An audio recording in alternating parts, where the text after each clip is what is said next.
Alright, ladies and boys, welcome. How are y'all doing? I hope y'all doing pretty good. I myself am doing pretty good myself, I'd say. So, today we will be playing Sea of Thieves. Just for the start of the stream, however, there's a new announcement for Sea of Thieves regarding Monkey Island. Now, the Monkey Island franchise TM, I know very little about. In fact, I know fuck all. Which is why we're in fact going to be watching some videos on YouTube about Monkey Island so that I can really appreciate what it is all about. And then we'll react to the reveal trailer for the Monkey Island announcement that Sea of Thieves published today. That is the plan. Alright, I got my link here. Come on. Go to the correct bloody tab.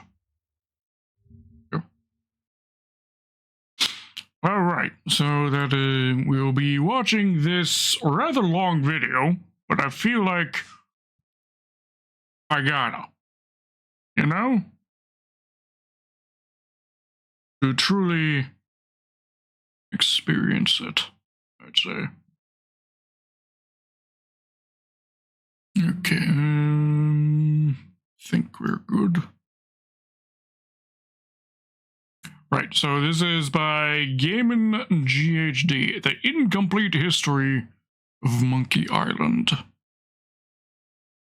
Tell you what I do know. What I do know is that it is a franchise of story-driven games, published by the LucasArts, I think. LucasArts, Lucasfilms. Now, same people who did Fern Gully, and obviously the original trilogy of Star Wars. Right. Let's get into this.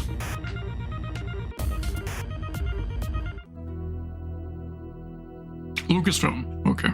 Lucasfilm Games.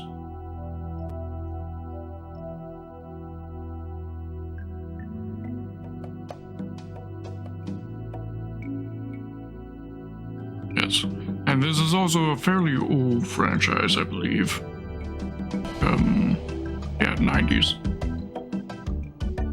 What can I say more about Monkey Island that everybody else in the world hasn't already said, especially recently in a quite long video that covered the entire series? The secret of Monkey Island is a legendary game, and not because it sold bajillions and gajillions of copies like the games that sell millions of copies routinely in the last couple of years that nobody really plays or remembers all that well, or had any sort of influence on anybody or anything.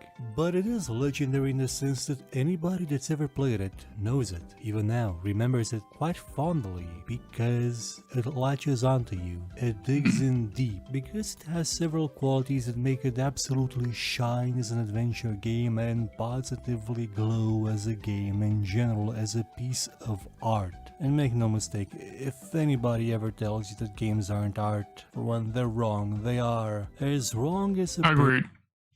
Games are an art form. And game publishers and producers who recognize that it's an art form, not just a product, they make good games. People who see it simply as a product make COD. Another unremarkable games like that.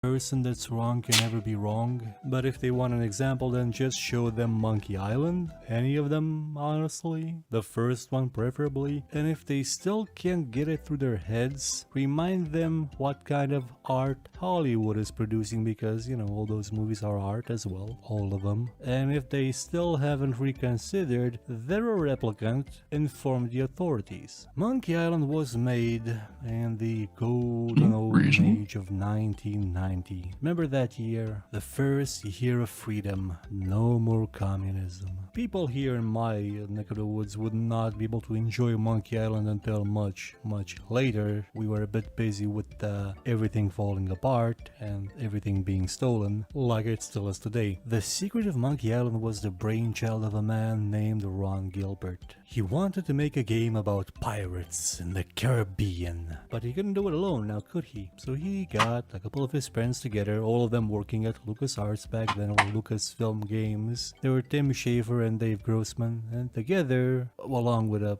couple of musicians and artists to draw things, they created a masterpiece. And it's a game that was made in a way that games usually are not made. A lot of the dialogue in the game was made up on the spot as it was being entered into the game. It's the improvisational work of a bunch of people that really knew what they were doing, that really had a common vision for a game, and had the talent to pull it off. Sort of like the original Ghostbusters. Definitely not recommendable to do that, but if you're skilled at improv, certainly an efficient way to do that.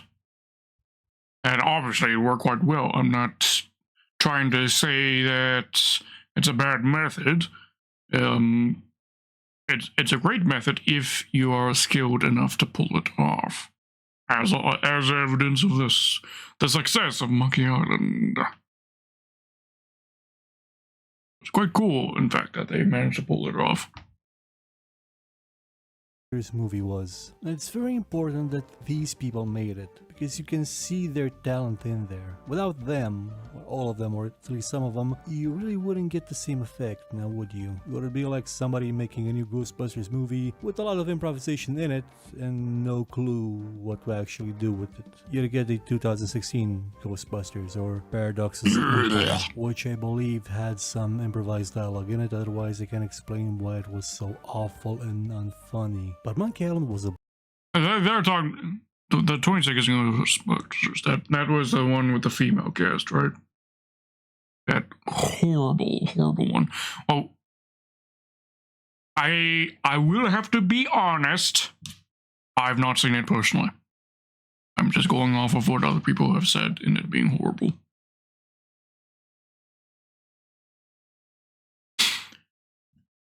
Okay, sorry, I just realized I need to turn off my gesture control because I was emoting with my hands about that and my camera started acting funny because of that.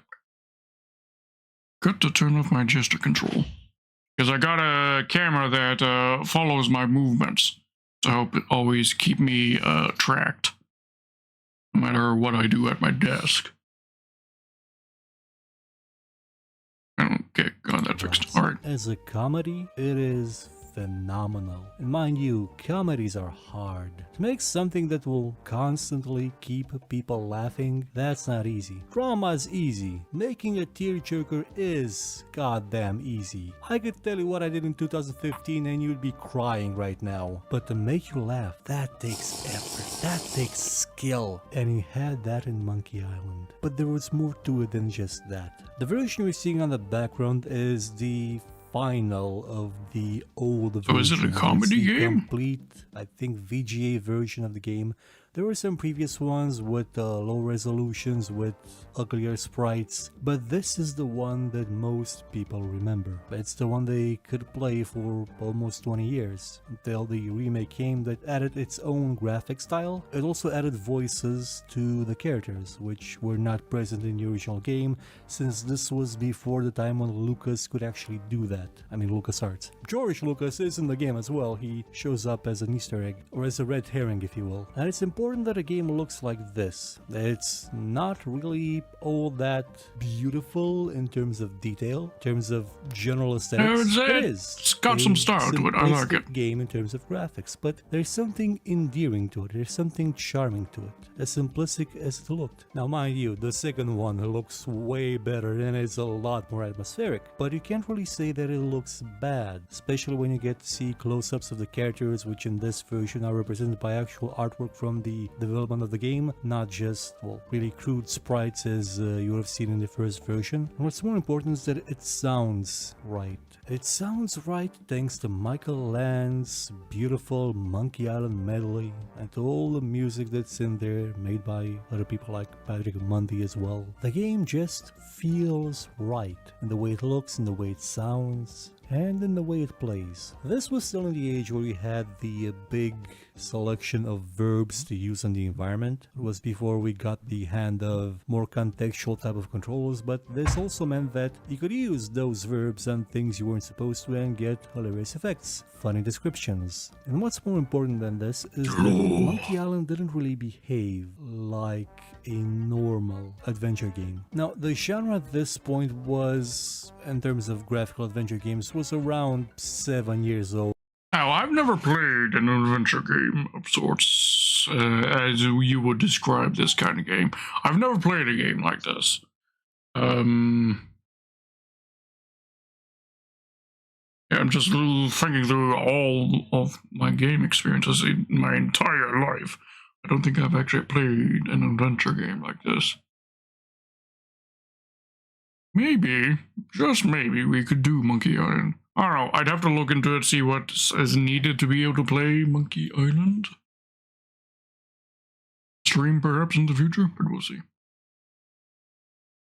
It was under a decade old, which to us now may not seem like a lot, but it kinda is. It's enough for a general idea of what the genre is to be formed in everybody's subconscious. It's like we're going through now with the Battle Royale genre. We all know what it is. Half of us hate it, or at least a constant shoving of it in our faces at every turn and inserting it in every game. And we kinda wanna see if they're gonna make. I do remember it was suddenly becoming a thing for every game to have a battle royale. When did this video come out? Came out 8 months ago? Was it only 8 months ago when suddenly everyone was up in arms on the internet about every game getting its own battle royale mode? I know that was first.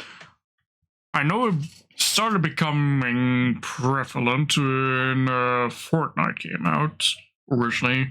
Fortnite is obviously a lot more than 8 months old. I'm just curious. Yeah, Fortnite was the start of it, I'd say, of the craze for a battle royale games. And it got up to a head where suddenly everyone on the internet realized the pattern and started complaining about it. But I feel like that was a lot longer than 8 months ago. I feel like that was like maybe a year and a half, maybe 2 years ago. Maybe the script was a really long time in writing. I mean, it is an hour and a quarter long video, so script obviously had to have been in writing for quite some time. Maybe it's just a leftover of that. Then we want to see something that's a bit different. When Monkey Island was, then it's way different. It is in a class that is actually quite rare and not really all that populated. That of a parody of a satire game that is still absolutely part of the genre it's trying to parody. And it is a phenomenal game within that genre, even if you don't understand that it is a parody, that it is meant in part as satire. I think one of the closest games we've gotten to this level of understanding of a genre would be Spec Ops The Line, with the never heard of that game. Spec Ops The Line is kind of boring to play, honestly, and that's part of the idea of it. That was part of the point of the game, but the message sort of outweighed the actual enjoyment of playing it. In Monkey Island, since it doesn't deal with a subject that white phosphorus killing everybody, delicate, there's a lot more room for enjoyment, for fun, for a game that is good on its own, and a parody of the genre it's part of. Now, why would I say it's a parody? Well, remember when this was made, the biggest games in the genre back then were the King's Quest series, were the Sierra Online games, the Police Quest, even Leisure Suit Larry away. Those were the I've big heard ones. of King's Quest. Yes, Lucas had made a bunch of video games in that genre up until then. They had made the Maniac Mansion, which was the reason why the technology for Monkey Island exists. They had made Zack McCracken, and I think Indiana Jones and The Last Crusade. And these games, or at least the few of them that I played and still remember, did still conform to the Sierra Online recipe, where you could die, you could get lost, you could pretty much screw yourself over and not really know why. Monkey Island was built from its core with the idea of rejecting all that, with the idea of making an adventure game that wasn't about racking your brain trying to figure out the complete absurdist moon logic that the developer expected from you. Not to say that the game was not crazy. Monkey Island was super crazy. The entire series is, that's the point of it. But the craziness has a logic to it. Do you want to use a cannon to be shot out of? Okay, you're gonna need a helmet. Can't find a helmet? Get a pot. You can fit a pot on your head, right? It makes sense in a sort of, well, not even twisted, but imaginative way. There's a rope that's connecting two islands. Well, here's a chicken with a pulley in the middle. It's stupid. It's ridiculous, but basically it's not Tom and Jerry hard to logic. make the connection. And the game will constantly make jokes about these kinds of instances, one of the best ones possible being a completely Okay, that was a good bit right there. Character is upside down, so the text is upside down. That's a nice comedy right there. These kinds of instances, one of the best ones possible being a completely non-interactive fight scene where your character just starts grabbing items off screen and using them off screen in totally dumb, ridiculous ways. Well, dumb if you haven't played the King's Quest series. There's some puzzles in there that are just kind of, they make the one with Professor Shinetop's fight from behind the wall seem logical. The Secret of Monkey Island was also a game where you could not lose. You had no fail state other than the one that you would create for yourself if you could not get past a puzzle, which is still a fail state if you're wondering if you try to find a game via fail states, that counts as one, because the game issued a challenge and you failed it, whereas not wanting to press a W key, that doesn't mean you failed, just that you refuse to acknowledge that the rest is a game, which I wholeheartedly appreciate. No matter what anything you could do in the game, like fall off a cliff, shoot yourself out of a cannon, Guybrush Threepwood would always emerge unscathed. Alright, just gotta check something. Steam. Ooh, Monkey Island available for any of the Monkey Islands. Monkey Island. There is Return to Monkey Island. Island Collection. Alright, that's probably where we, if we were to do it, I imagine that's probably it. Okay. Island 2 Special Edition, Secret of Monkey Island Special Edition, Tales of Monkey Island Complete Season, Curse of Monkey Island, Escape from Monkey Island, the Monkey Island Collection, and Return to Monkey Island. I will for now just presumptuate that Monkey Island Collection just has all the other titles in it. Alright. Good to know. I can pin that in as a potential thing we could be doing on stream. Sure. Actually, where'd go? Whole. This allowed you to do a lot of exploration, It allowed you to enjoy this world without any sort of nagging feeling that, oh, if I take this step, I'm gonna die, I'm gonna have to save and reload a save. None of that. It's just pure enjoyment, pure fun, no stress. Just the experimentation of trying to learn the secrets of this topsy-turvy Caribbean An adventure game that is fantasy actually an world with adventure. ghosts Nice. and pirates, and the occasional three-headed monkey. There were also a lot of references in the game, but Monkey Island did references differently than you would see in a lot of modern media, where it's just, hey, there's that thing you know from somewhere else. It was a bit more subtle, like the way it inserted George Lucas into the game, or the way it inserted Loom into the game as a pirate in a bar talking about Loom. The game could do that because, in a way, it was I a have no way idea it who was a Loom game. is. Yeah, no, Or that's what that another thing reference that's is. quite popular these days, where the game knows it's a game and it tries to make you think that it's a game and sort of plays with that idea. Monkey Island did that too, where you'd constantly see, well, evidence that this was a game. Certain names, especially Monkey Island, had a TM next to them. Characters would sometimes break roll just to exposit something, or to tell you to just go with it because it's a game. It did it in a way that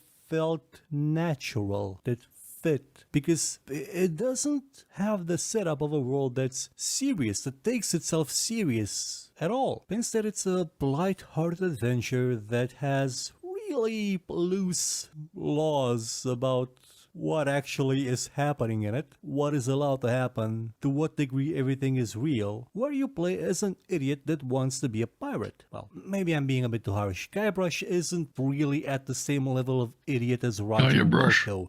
That's Though his they name. are a bit similar, you character have to name. admit they are quite similar, and Roger Wilco is a lot older than Guybrush in terms of when the games were Guybrush. released. And you also probably know the Weird name. legend that he gets his name from Guy.Brush. There's two mechs in Tabula Rasa, one called Dude, another one called Brush. I sort of thought this was a reference to him, I'm not sure. And to accomplish your feat, you will have to do all sorts of zany puzzles and explore this world, this game, that will sometimes tell you to insert disc, I don't know, what was it, 58, because you found a labyrinth underground. I think they took that out in one of the versions because people kept asking where can I find the extra disc. And to become a pirate, you had to complete certain tasks like retrieving an idol that will eventually get you almost around in one of the best puzzles ever. And another sign that the game is a game. It works on video game logic, where you kind of have to realize that you're carrying that thing in your pants, in your magic pants, so why not just pick it up, put it back in your pants, and get out of the water? I mean, you've been holding things in your pants that were just impossibly heavy. You should not be able to move with all those things in your pants, because this is a game. Don't overthink it. Just enjoy it. And you did absolutely get to enjoy this story with these characters, because they have something that a lot of adventure games lack in the last couple of years. It was kind of a dark age. Not sure if we're still in it. I haven't really played a lot of it. Well, there haven't been a lot of adventure games coming out, apart from the Telltale ones, which I really don't count because they're not this anymore. They haven't been this in a while. Monkey Island had wit in the writing, in the humor. It had wit, cleverness. Actual damned cleverness. It wasn't just poo jokes or referential humor that quickly becomes so grating that, oh my god, if I hear another referential joke in a game, I swear I am going to complain about it on the internet. Not to say that there wasn't the odd reference in Monkey Island. Again, there's the George Lucas one, for example, but the way they do it, that's the difference. You can be smart about it or just say something about Chuck Norris with no context in the game's world. Still looking at you, Seville. Still looking at you. And through the course of the game, Seville? you would Don't know that. learn from these characters different things, like how to become a true swordsman, which doesn't really require you necessarily knowing how to wield a sword all that well, but it does require you to really like insulting people in creative ways. The insult sword fighting component is masterfully done. You go around the island collecting insults and replies to those insults, essentially beating them into submission by giving them the intellectual version of a yo mama joke. But when you get to actually fight the final boss, you realize, oh, nothing that I actually know fits with what Clara's saying. Or does it? Yes, it's a game where you can try everything ad infinitum, but if you actually pay attention, if you actually understand language, humor, then that fight becomes perfect. It's a dialogue battle. It's a puzzle that requires you to read, process the So this is for anime fans, where every anime fight is truly completed by word no jutsu. Right? words and figure out which of them would make the best comeback possible, the best insult. That's the kind of puzzle you don't really see much in video games. Honestly, the last one that I saw that had something similar was Grey Matter, made by Jane Jensen, who also made the Gabriel Knight series, and that was about 10 years ago. Now instead you get adventure games that have, at best, hidden object games in them as gameplay. They have, the puzzle type puzzles that are Sudoku or the Tower of Hanoi or the kind of crap I used to put in my contest, my ARG contest that I used to organize about once a year and didn't really put much effort into. What I'm saying is, puzzle design really went downhill, and I blame Myst for it, to be honest. That and the moon logic of the King's Quest games and the rise of Facebook games and horribly thought out puzzles for tablet games. Even Broken Sword. Facebook games. Yeah, I remember Facebook games and the ones that I used to play. There was one that embarrassingly, I actually sunk money into when I was younger.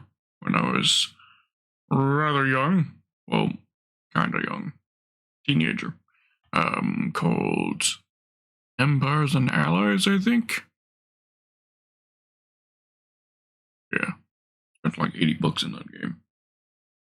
Big waste of money, now that the game is non-existent. Made that mistake. Broken Sword already had some components with it that were a bit, minigame-ish, puzzles, not, interesting puzzles, but the remastered version just ruined it. So back to Monkey Island. Something else that set it apart was the way the story unfolded. You were technically the main character, but you weren't really the hero. The hero, the competent person that actually did a lot of things, was Elaine Marley, the governor of this island and a bunch of other islands. She had a plan, she had a way of getting rid of LeChuck, the ghost pirate, the fiendish, evil pirate that haunted the seas and vowed to one day marry Elaine. Well, turns out that even if you weren't... Yeah, I know Captain Falcor has spoken a little bit about allusions to Monkey Island that Sea of Thieves has had. But with Sea of Thieves' new announcement today, regarding Monkey Island, that's why, which is the reason why we're watching this video. To be learning a lot more. And I wanted to learn a little bit about Monkey Island before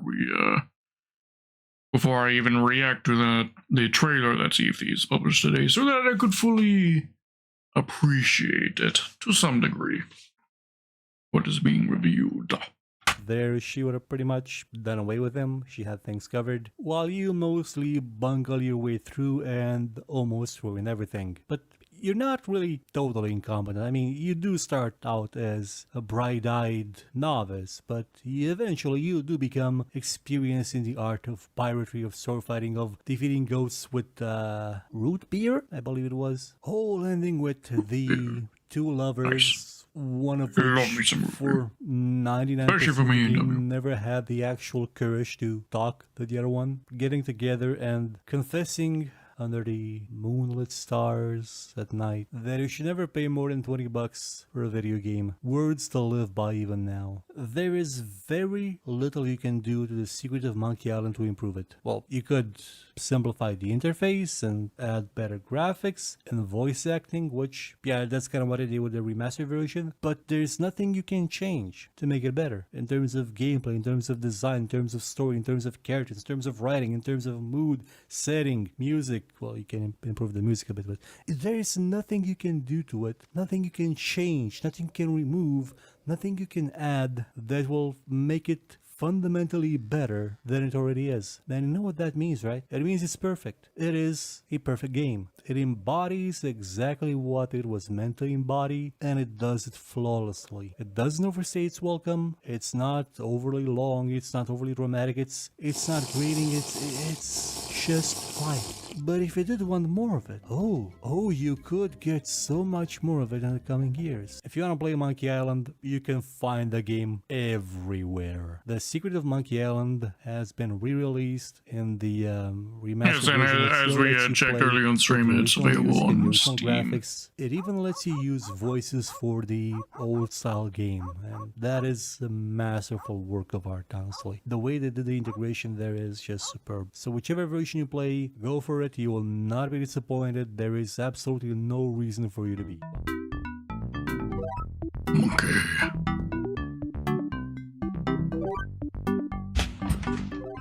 We're like 20 minutes into the video, and this is the first time we've seen monkeys in this Monkey Island video. There is. The Monkey Island series is odd on its own. It features many odd concepts, many odd ideas, many odd characters, and the oddest game of them all is, without a doubt, Monkey Island 2. Why would I say that? Well, several reasons. It is the only one to have a number in its name. All the other ones are something of Monkey Island, or at the very least, from a Monkey Island. None of them have a number. None of them are billed as a sequel, but this one is. This isn't Escape from Monkey Island, this is not Tales of Monkey Island, this is not The Curse of Monkey Island. This is Monkey Island 2 LeChuck's Revenge. And yet, even though it is a sequel, it is the one that behaves the least like a sequel. And it also sold the least in the entire series. Now when I say that it behaves the least as a sequel, think about how a sequel is made, especially how a sequel made just 1 month after the development of the first one is made. You jump right into it and basically do the exact same thing, but with a new setting, some new lines of dialogue, a couple of new characters, let's say a different story, and everything else is the same. That's how a sequel usually gets made, and it's not necessarily a bad idea. Fallout 2 was that, and Fallout 2 is one of the best games ever made. But Monkey Island 2 didn't do that. The first Monkey Island was a parody of the adventure game genre first and foremost. And it featured its own unique ideas. It had things like insult sword fighting. But the second one, although it has plenty of callouts to the first game, and it's still in a sort of a universe that is aware that it exists as a game, is more of an adventure game in its own right than it is a parody of the genre. It is still self-aware, but it doesn't go that extra mile that the first one went. Instead, it goes several miles deep underground, where it bubbles in the magma layer of the earth, and then comes roaring out as, well, as Monkey Island 2, a game that, although uses the same characters, the same basic setup as the first one, you can't call it a rehash of the first one. It tries so much to be original. It even gave Guybrush a beard to make him look cooler, and he is more competent in this one. He would be, wouldn't he? He just defeated the ghost pirate LeChuck, a story that he tells to everybody to the point where everybody wants him to shut up, and he often says that people wouldn't know a good story if they paid $60 for it, which may be a jab at the fact that when it was released, Monkey Island 1, or The Secret of Monkey Island, did not have maybe the best reception in terms of sales a game could ever have, and you'll actually find peppered out through the game all sorts of dialogue lines that seem to be describing. Okay, I was kind of expecting him to go into the direction that the joke was the fact that the game actually costed $60, or I guess it's just for inflation. Maybe, I don't know. So being a meta joke. Ron Gilbert more than Guybrush, or the game more than a situation that's in the game. There's still that meta aspect of it, just as the original one had, but it tries a bit harder to be its own game, to the point where it removes insult sword fighting. Now, insult sword fighting is synonymous with Monkey Island. It is something that you would find in just about every other game in the series, or at least a variant of it. They all had a gimmick like that. Not this one. Monkey Island 2 didn't. It was not a rehash of an idea. It was not trying to just redo what worked, what was popular, to be the same thing again. No, I mean, on one hand, that is a good thing. Trying to be original and different and distinct from a previous title. But as I am certain, name again? As Gammon is alluding to, it didn't work in this case. Which is always the risk you run when you try to do something like this. It tried to do something different. And one way that it is the way in which you explore the environment. After you were done with your initial, let's say, adjustment to the game by exploring Scab Island, you are now able to traverse between two other islands and come back to the first one where you would find new things to do as you explored and tried to uncover the secret of the mysterious, the mythical, the unknown treasure of Big Whoop. Whereas in Monkey Island 1, you would just explore one island and then another one. Here you got to choose in which way you would want to navigate through your surroundings. You would sail from place to place and do things involving sending people to jail sometimes, because Guybrush Threepwood is kind of a bastard. Well, he is a pirate, why wouldn't he be a bastard? They all are. And one other major change that the game made was, well, honestly, one that may be a bit polarizing and not all that great. It features a Monkey Island 2 light mode, which is, as the game calls it,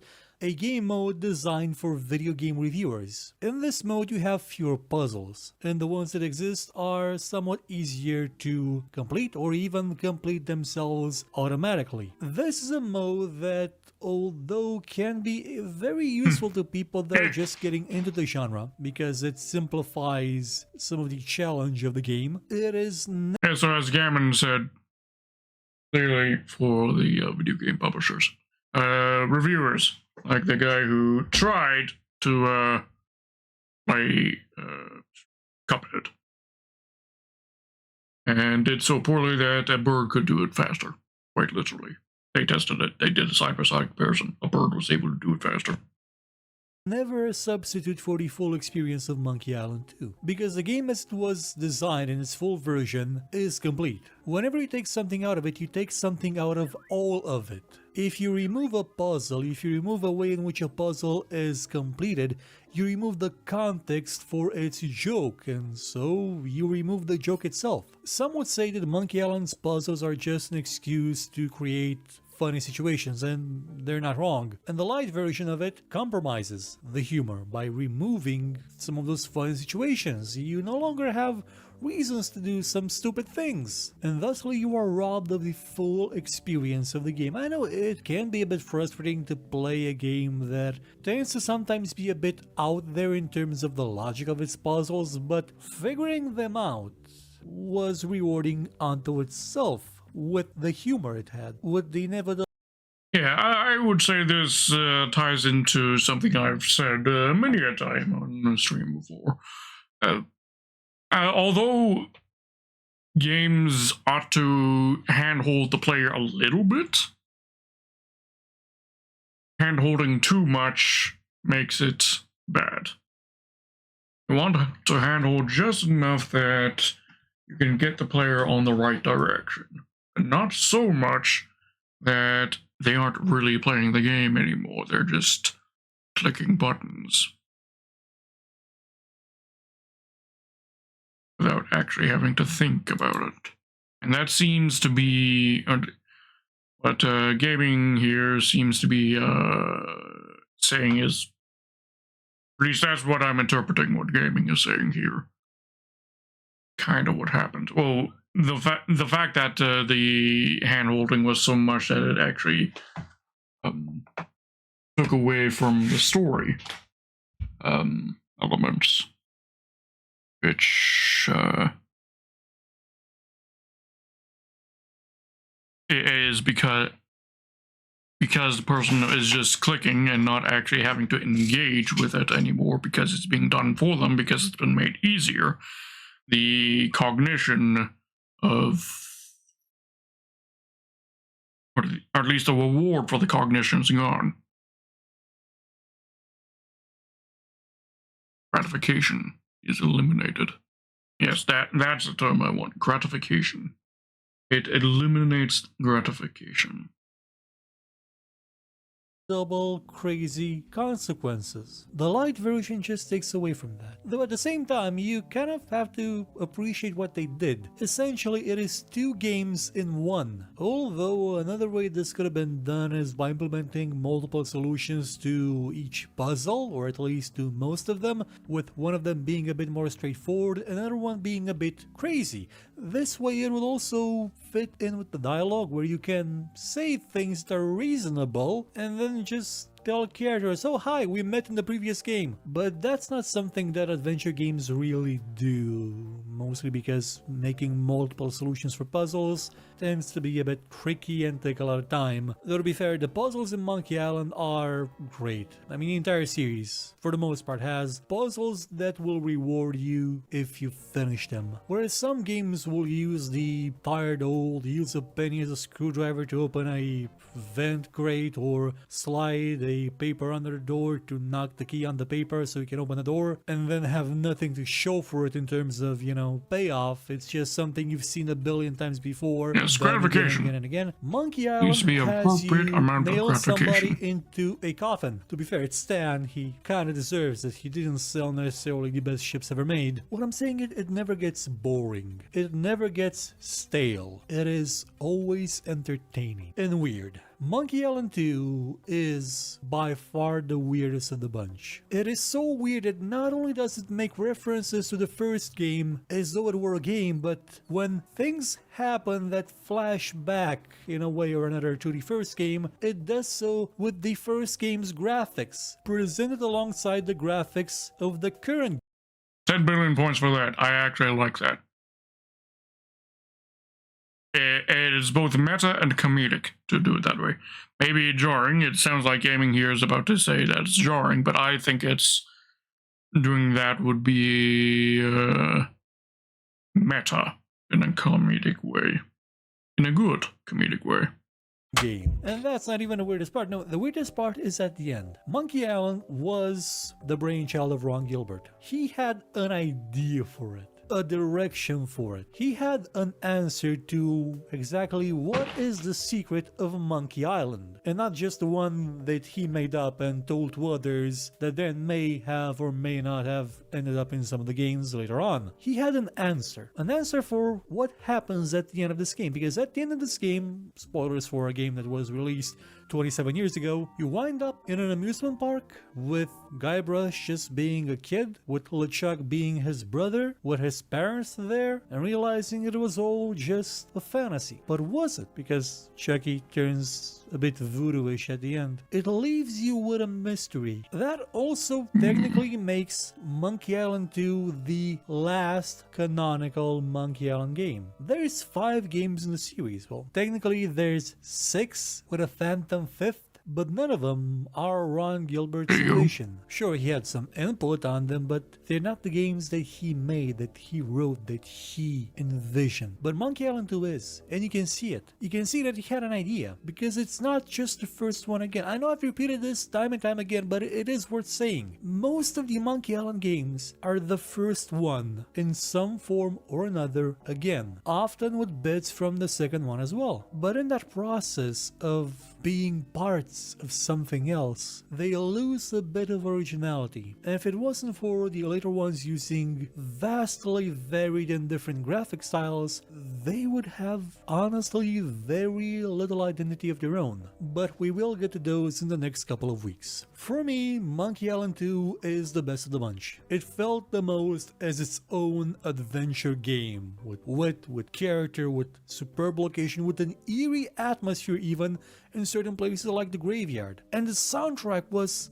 phenomenal. Even just the old MIDI one, the one that you hear most commonly, you know, without having to shell out for CD versions or something else. The one that's built in, the one powered by the iMuse system, is absolutely exquisite. It's a system that they couldn't even replicate for the re-release version when they remade the game in 2010, I believe, or 2011, because the system was built from the ground up to work with different types of instruments in MIDI format, where the game would just switch between instruments as you move from location to location, creating one continuous song that just blended into itself in different variants and different tonalities until it became a different song. But you would be hard-pressed to notice an abrupt, sudden change. Everything was smooth as the graphics, well, were back in the day. I know it may not look like it's exquisite by today's standards, but even when I played it, it wasn't all that long ago. It was 2005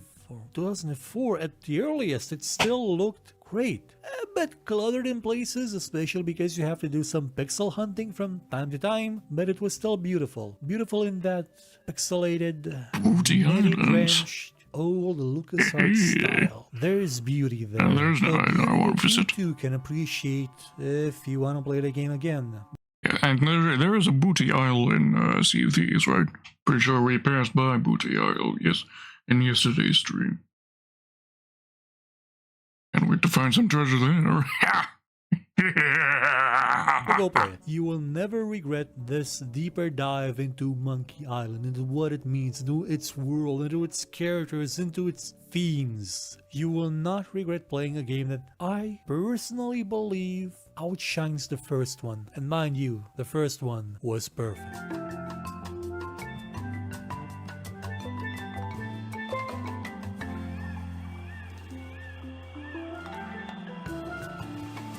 These are some different graphics. These are rather unique graphics. I like the stylization here.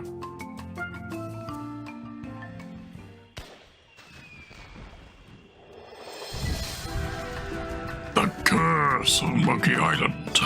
I don't believe there was ever a game with a better title than this one. The Curse of Monkey Island. It is not just meant to signify the curse that befell Guybrush in the previous game or the curse that befell Zelaine in this game. It is the curse of the existence of the previous two games upon this game, for it will forever be tainted by their existence. The Curse of Monkey Island is a fine adventure game. Were it in its own series, were it separate from all the ones that came before it, it would have been a fantastic, superb game that everybody would have loved for what it was. But because it is part of a series that has had so far two of the best adventure games ever made, it will always fall short. And honestly, the reason why it falls short is that it always tries to follow those games up. It always tries to give you a bit of the same. It tries to be familiar. It tries to make itself feel like Monkey Island, like you know Monkey Island is.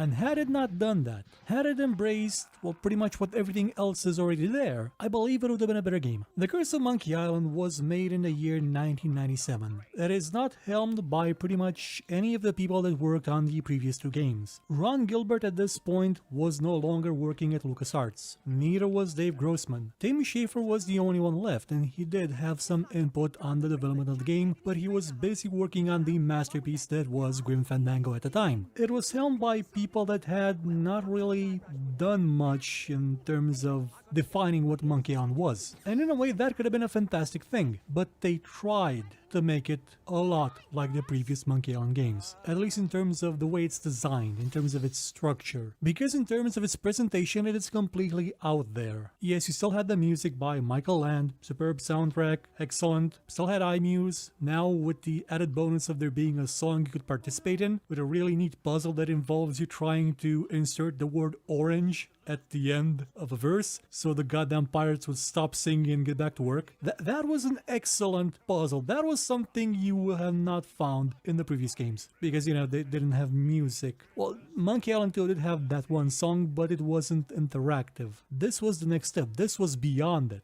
This was the spark of the game could have had. and the art direction. Build Tiller's backgrounds are instantly recognizable as being only Bill Tiller's backgrounds, and mostly for being in The Curse of Monkey Island. Now, he has made 2 other adventure games that I know of, which do have similar styles, but they're all 3D-ish. Those games are Vampire Story, which honestly looks amazing, and I still regret that it did not get a sequel or at least a prequel. And the other game is Ghost Pirates of Vuju Island, which can't say I really enjoyed all that much, even though it did try and imitate the Monkey Island formula. That actually probably was not in its favor, whereas A Vampire Story was utterly unique, and it used Bill Tiller's style to enrich it. Ghost Pirates of Vuju Island seemed kind of derivative. Also, I think the translation may have been a bit weird. At least I imagine there was a translation, because parts of the game didn't make really that much sense. I keep imagining it being originally in German for some reason. And if it wasn't, then well, the game had some issues. So back to The Curse of Monkey Island. You can't confuse it with the previous games. It looks like its own game. It looks like no other LucasArts adventure game. While you could confuse some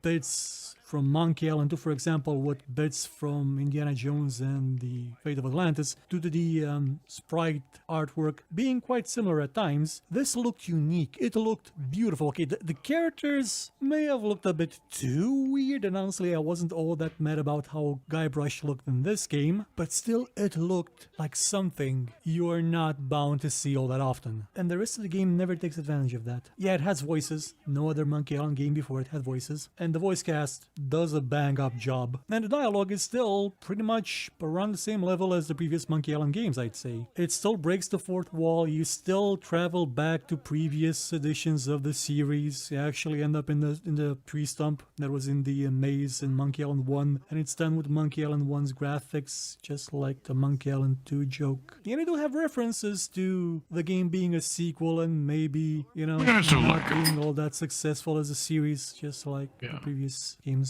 If I do a playthrough of game, just all like Monkey Island games, and there's insult sword fighting only now with rhymes, one seems and at the like end it when you have might to actually use them, you realize that pretty much everything you've learned was take actually a bit wrong, to get and through. now you have to figure out how to.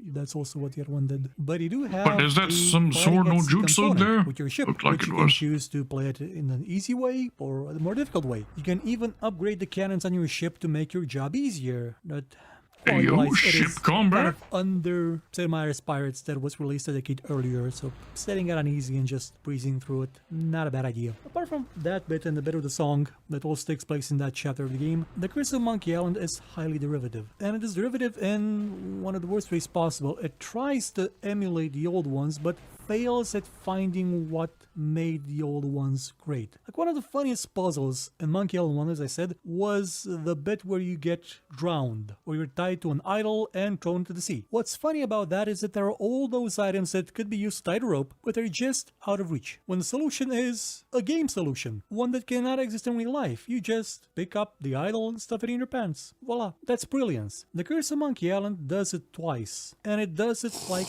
in quick succession. The first time it does it is with the snake. Guybrush is eaten by a snake, which is an absolutely funny thing that happens. Make no mistake, the Snake game is fixing? bonkers funny. You will laugh out loud numerous times. It's a superb comedy. But when you're in the snake and you see all those items around you that Guybrush cannot reach, like a snake clubbing club, think to yourself, okay, this puzzle gonna be neat. This puzzle's probably gonna involve me doing something like just walking out of the head of the snake or opening a door that's in the snake's belly, or something stupid like that. No, it's an item combination puzzle based on the items you find in the snake's belly. Oh, and an item that you found by automatically picking it up right before you got eaten by the snake. There's no joke there. There's no cleverness there. It's just some puzzle. It could have been an epic puzzle if at least it was done in the same vein as in the first game. I mean, it's already derivative, at least prove that it's derivative for the same reason that the first one was brilliant. You know, be brilliant, be out of there, but it wasn't. And right after you're spat out by the snake as you made it vomit, you get thrown into quicksand, in which again you have to combine items in your inventory, pick up a different sharp little thing to stuff into a reed to blow at a balloon, because you couldn't use the pin that was already in your inventory since you probably needed it later. Also,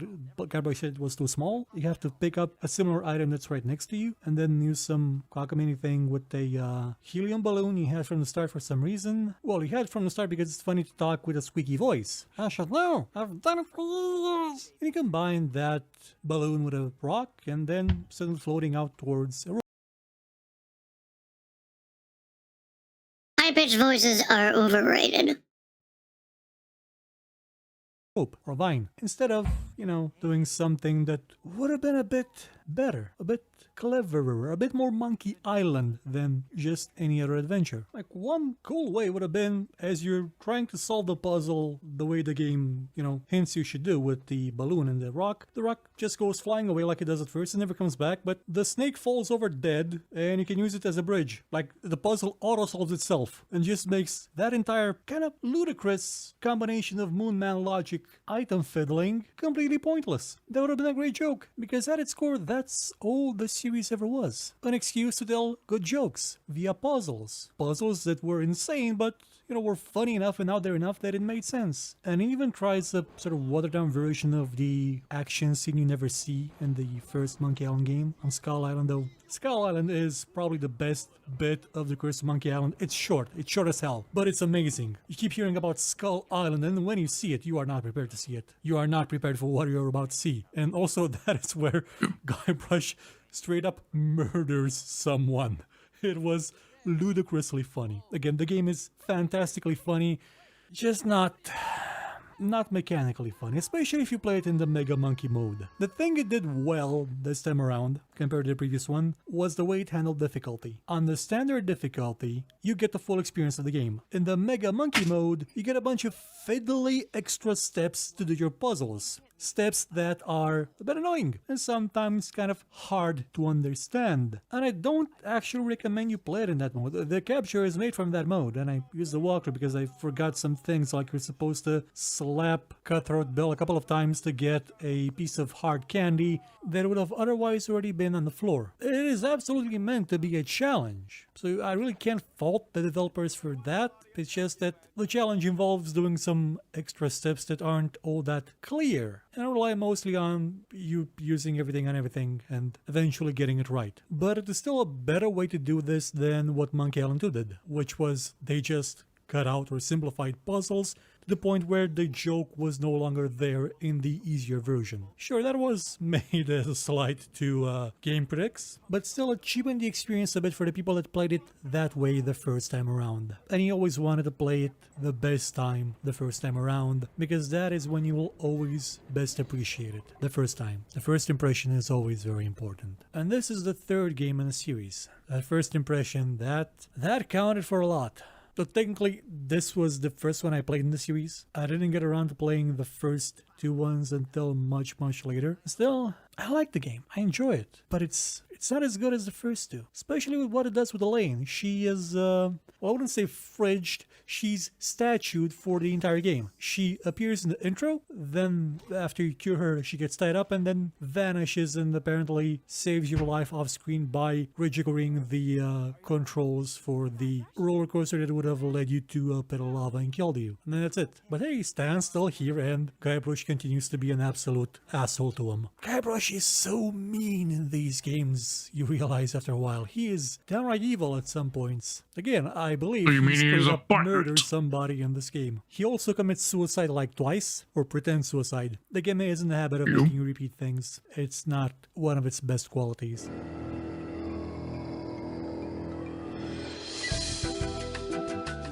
Escape from Monkey Island.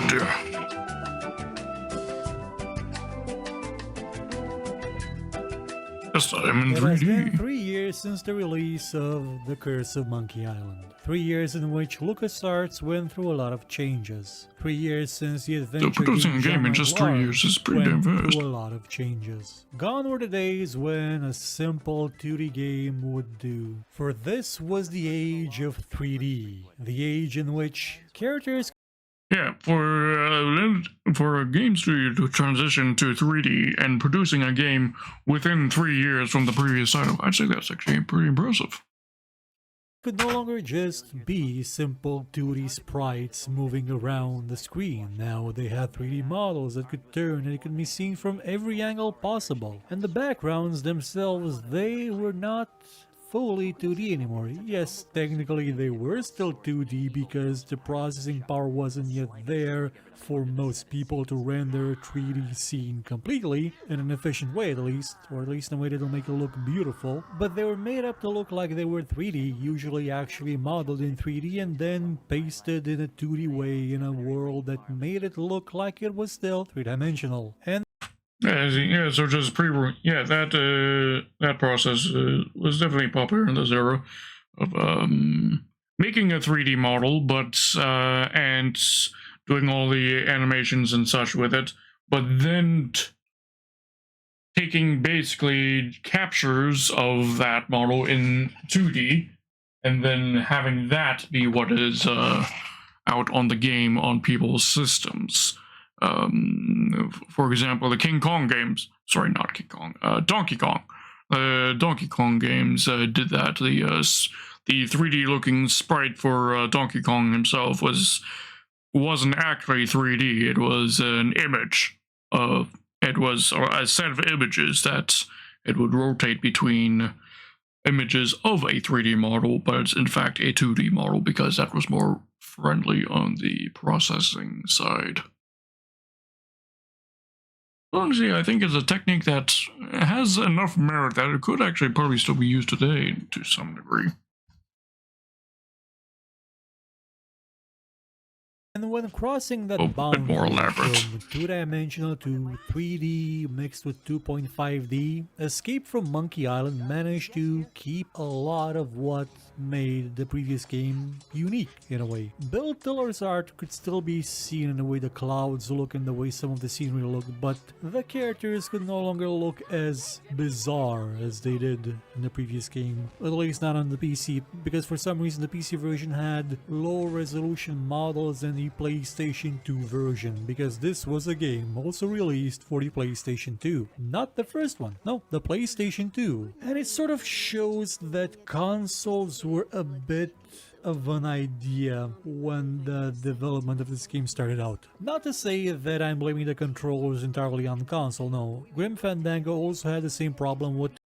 Okay, so the question here is whether or not did they lower the model quality for PC adaptation, or did they increase it for a console adaptation?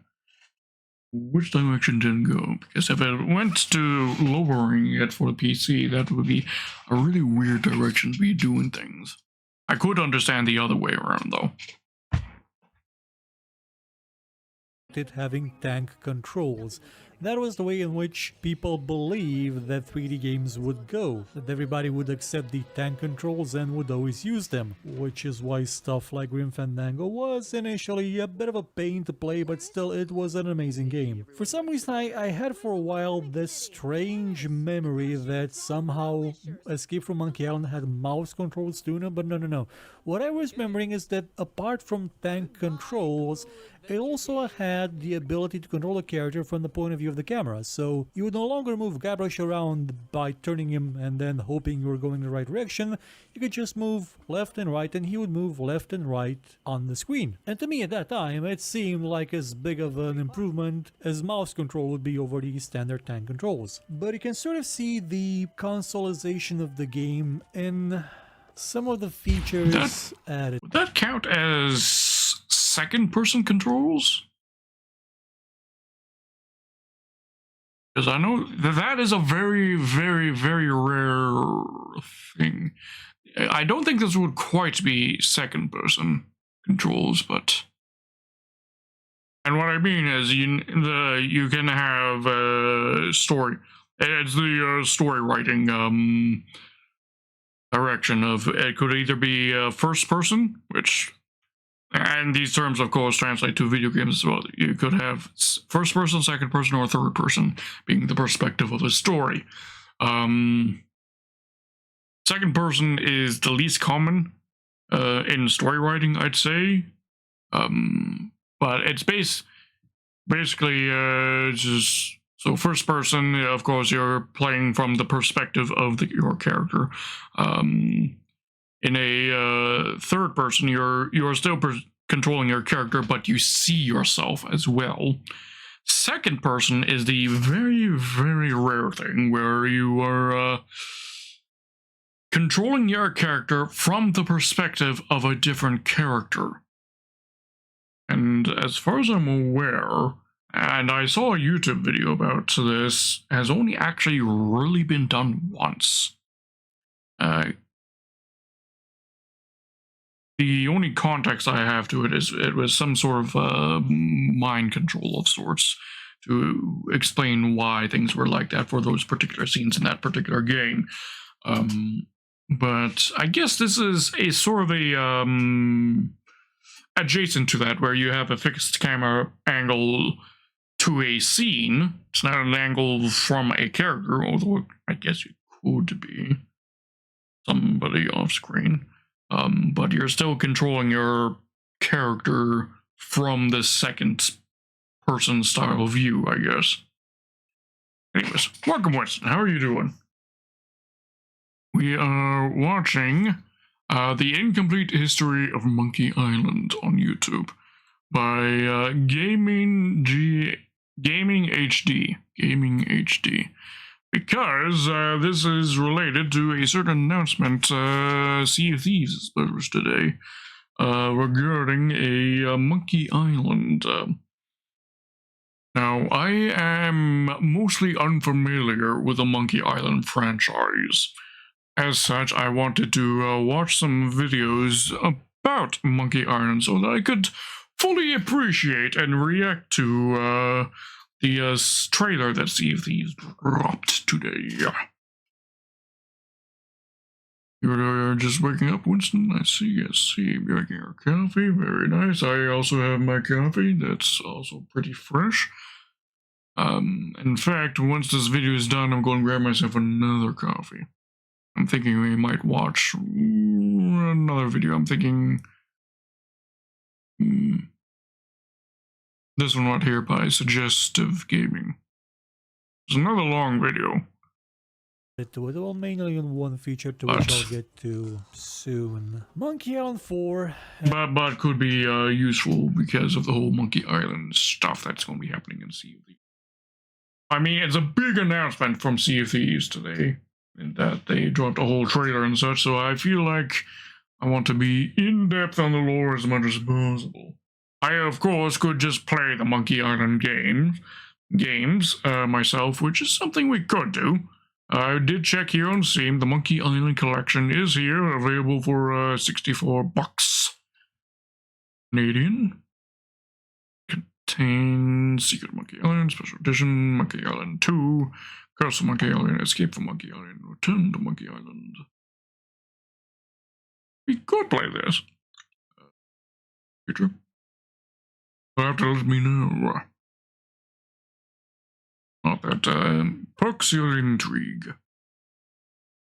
As some people have pointed out, exists simply because Monkey Island 3 sold well in Germany. Otherwise, this game has no reason to exist. There wasn't an overarching story to be told, there wasn't a need to continue the story. And in many ways, it kind of shows what it's... Well, some would call them retcons, some would call them errors, some would call them finagling around trying to fit a character from the previous games in a different setting than he was previously established as being part of. It also disregards bits of the previous games as it pleases to fit its new narrative.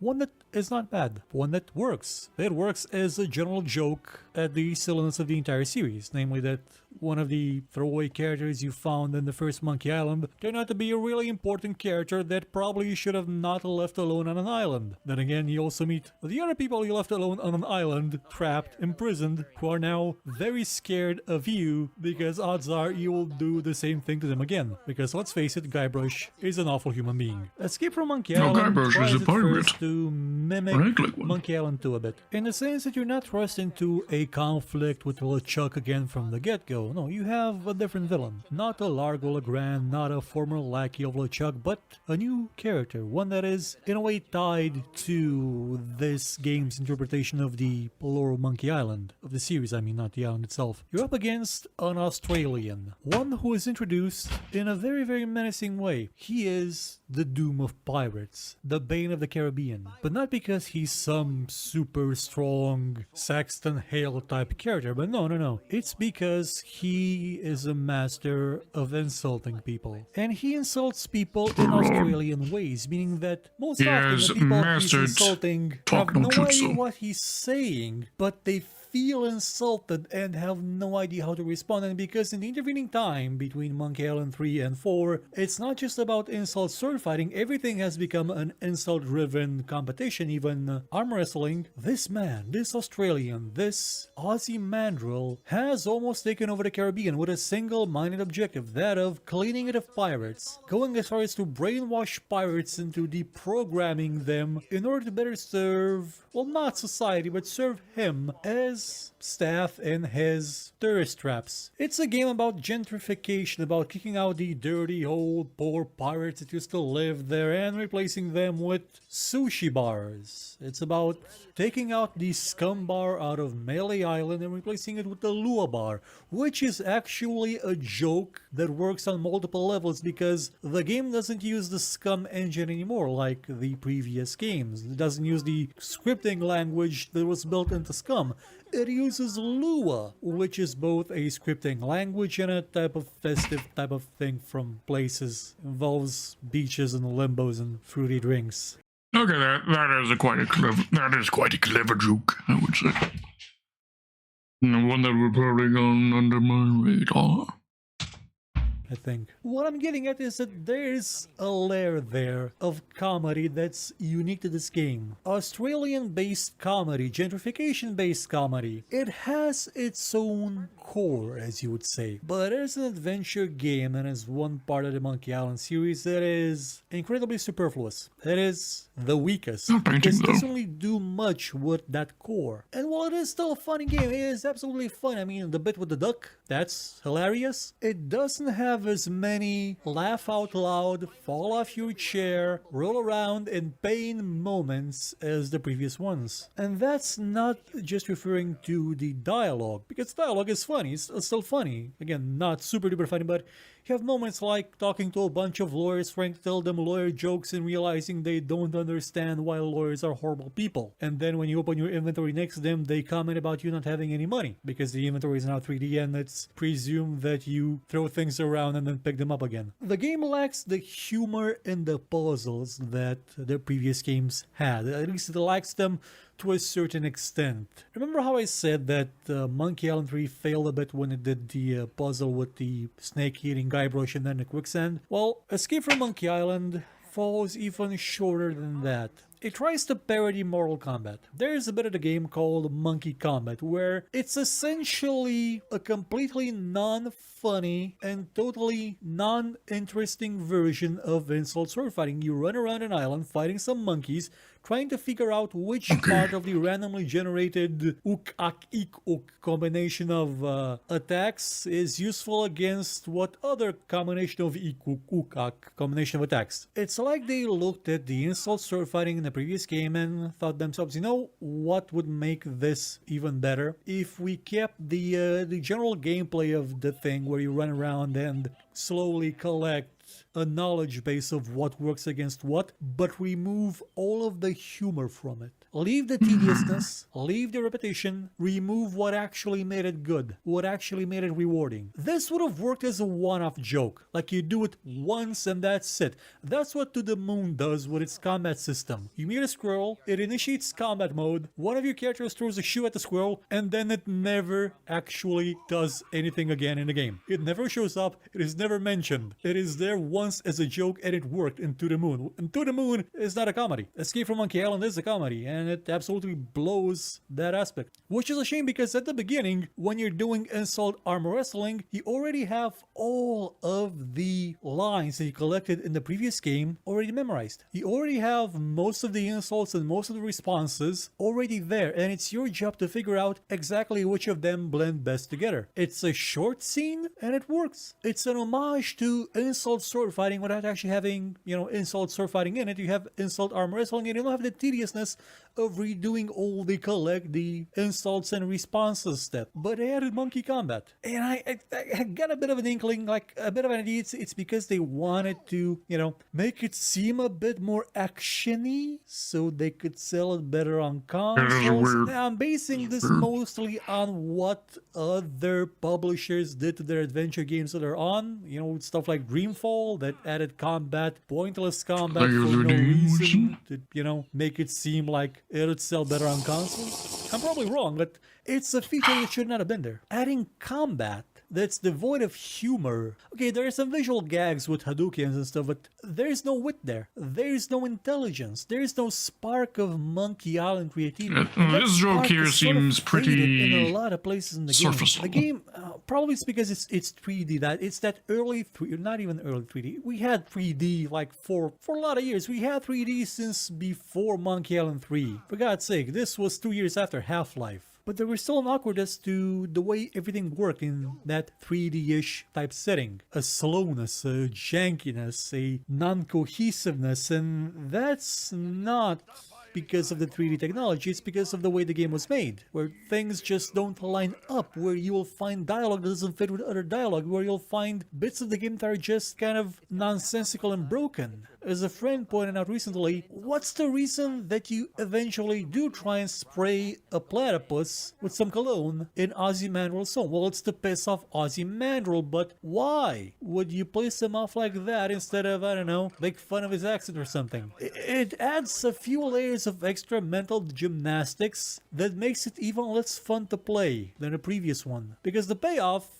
usually isn't as good as the previous one had, or any of the previous ones had. Again, not to say that there aren't funny bits in the game, there aren't funny moments, there aren't things that'll make you smile and feel joy. You get to shoot Guybrush at one point with another Guybrush because you sort of break time at one point. Actually, I didn't shoot him because I forgot that you could do that in the capture you're seeing on the background. But the spark's not there. And it's probably because, well, the game is again made by people that never worked on Monkey Island. Not even by the people that worked on the previous one. It's so far removed from Monkey Island that it becomes mostly just an adventure game. And mind you, this was in the fading years of the popularity of adventure games, when you needed to go big or go home. It's when we got the magnificent The Longest Journey, which has funny moments in it, but is a lot more serious of a game. And it too uses that mix of 2D and 3D, but it does it with, mouse support, so it's kind of better. Monkey Island 4,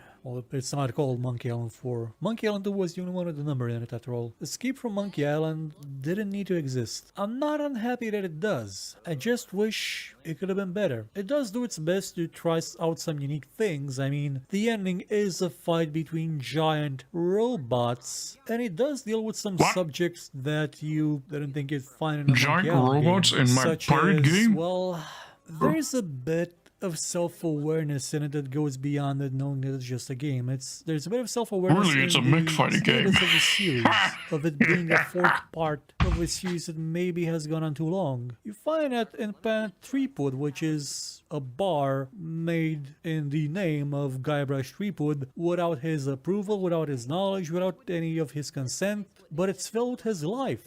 and a LucasArts mug that Guybrush comments that they have their hands in everything. There's a small ember there that the game knows exactly what it is. That it is kitsch. That it is tacky. That's not enough to actually make it a great game, or to make it a good Monkey Island game.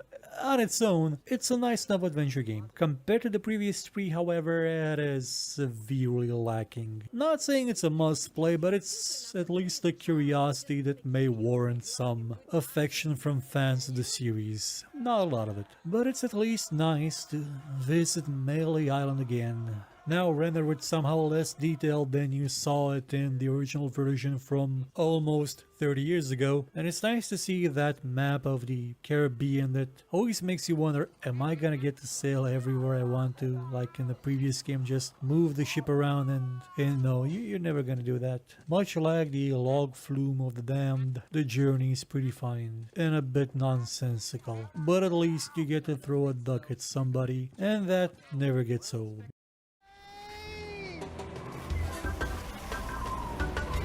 Tales of Monkey Island. It's an We interesting come at looking boat. last to Tales of Monkey Island. It's It has been fantasy-esque. 9 years since Escape from Monkey Island. 9 long years. It only took 3 years between The Curse of Monkey Island and Escape, and it took, well, 6 years between LeChuck's Revenge and The Curse of Monkey Island. This was 09. 9 years. This was a long time. This was a different company, though Dave Grossman, one of the people that made the first 2 Monkey Island games, was there, and Ron Gilbert did come to visit once in a while, but for the most part, Telltale's attempt at making a Monkey Island game was as far removed in terms of the people who worked on the originals as possible. And that really shows, because this is a fundamentally different game than all the others were. And not just because it was both 3D and had I mean, gaming here has said that pretty much for every single title, that it's very different from the previous title. Bro.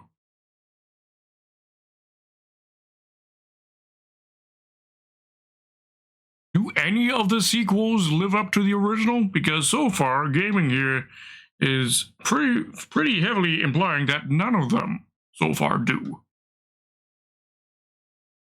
mouse controls, which was a new thing, but also because it was episodic and it had fundamentally different values than the previous ones had. One thing I can say about the previous games is that they all were in the same vein as the original Monkey Island. A thoroughly silly game that, when you break it right down, was kind of pointless. There was no weight in pretty much anything you did. It was just a comedic romp, a frivolous adventure, a game that was just about laughing at things constantly. But Telltale doesn't really, well, how should I put this? Telltale had a bit of a habit, one that I'd say, I can't really remember exactly the timeline, but I think it started with Sam & Max. Or should I say it ended with Sam & Max, or started with the end of Sam & Max. If you haven't played Telltale's interpretation of Sam & Max, well, firstly you should. They're quite okay adventure games. But near the end, they become something else. They go for the gut.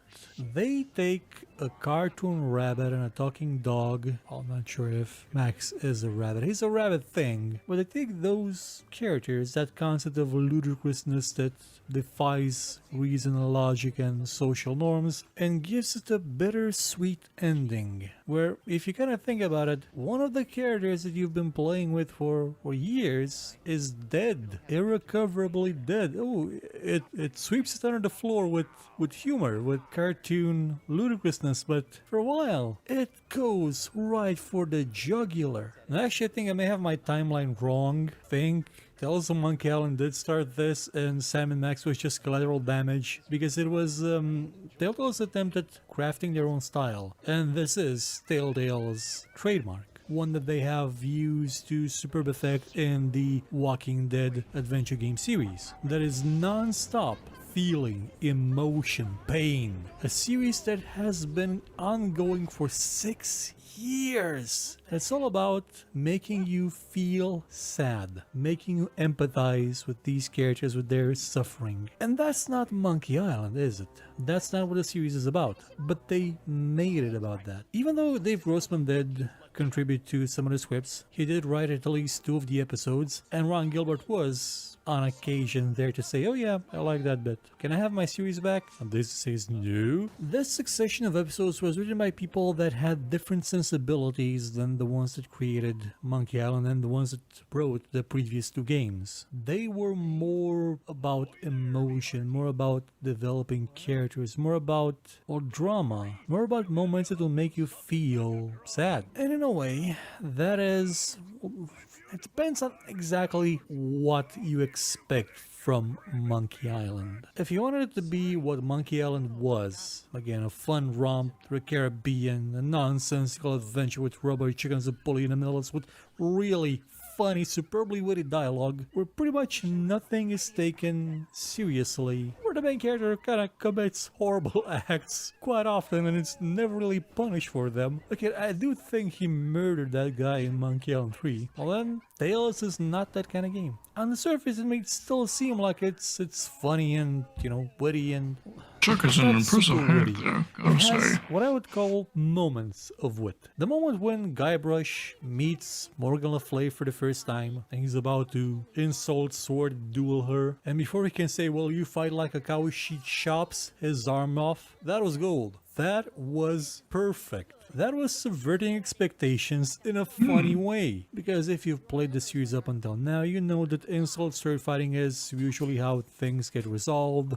And if you've played the games back to back, it is very, very played out. It's not really what you call something that has a lot of longevity. So the first time you try to use it, you get your hand chopped off. Simple and to the point. That is wit. And the series does bring it back at the end, where you're fighting 2 people at the same time using insult sword fighting, but you actually need to use encouragement sword fighting and insult sword fighting at the same time. But there's no component of you actually having to collect the answers, you have them already, so it doesn't really have the baggage of having to rethread ground again. It just has the payoff and a slight puzzle there where you have to figure out what fits where. I thought it was a fine puzzle, one that fit, one that worked. It sort of revitalized insult sword fighting by giving it a new shape, a new form, a new purpose, while acknowledging that it completely disregards it. But the rest of the game, well...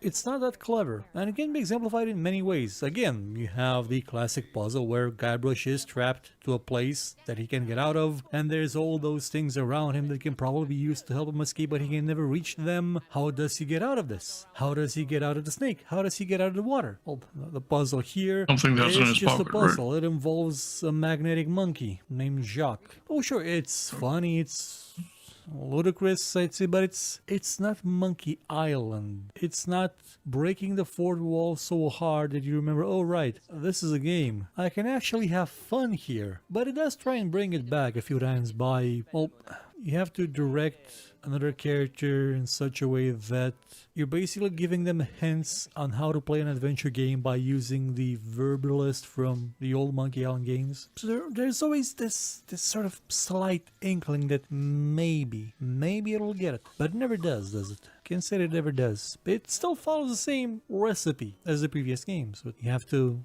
build something out of crap you find around. But in terms of the wit, the design, the point, it is very far removed from the original's intent. It is a copy of an impression, of a description, of an artist's rendering of Monkey Island. That still makes it a fun adventure game on its own, but not really a great Monkey Island. But then we come to the different bit, the Telltale bit. It's a game that tries to have heart. It's a game where you meet a character called Morgan Le Fay. Morgan Le Fay is a Monkey Island fan. She's a Guybrush Threepwood fan. She's someone that idolized Guybrush Threepwood as being the greatest pirate in the world. Someone that grew up with Guybrush as her hero, dreaming only to one day be able to clash swords with him. There's a bit of commentary there on nostalgia, on meeting your heroes and on realizing that maybe they're not that great.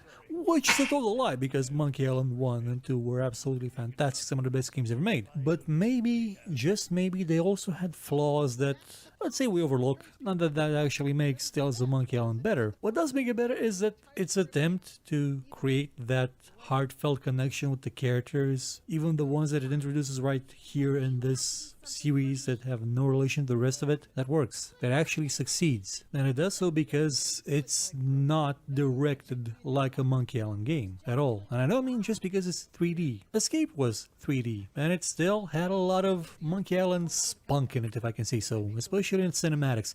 Its cinematics were just so energetic, so full of life that it really sort of oversold the rest of the game. But here we have sequences like two characters in a boat not talking to each other, just occasionally glancing at one another, and that tells you a lot about their relationship, about their current status. This in the game series about an evil voodoo theme park under an island with volcanoes and doofy dog. There's a bit of a whiplash there, but it pulls it off in my opinion. And that makes Tales of Monkey Island actually stand out more than Escape. It gives it an identity that is really its own. Yeah, it's a Monkey Island game, but it's that Monkey Island game. It's also a Monkey Island game that had, well, let's put it like this. Telltale had really big troubles in its earlier days with the budgets and with time constraints. Basically, it had very little of either, and that really shows in the fact that most of the characters look exactly alike since they most use the exact same model, slightly tweaked. A lot of things that were supposed to go into the game were kind of cut because, well, they couldn't find it in the budget to actually do it, or they didn't have the time because, well, this was an episodic series and had to be launched in a sort of, episodic way, not a year later, Valve. And because of that structure, because of those limitations, the game did suffer in presentation, especially. The later games, the later episodes, I mean, became a bit better in terms of how the characters looked and moved and acted. Apart from Guybrush, I mean, they turned Guybrush into Zach Braff from Scrubs, where he goes on about interesting quote. Well, at least they give him his beard back. Anyway, I think that Tales of Monkey Island is the best game they could have done with the people they had and the resources they had. The very limited resources and the style that they were making games back then in hopes of gaining some profitability. And I think this is a first, but, well, not a first because Escape sold unexpectedly well in Germany.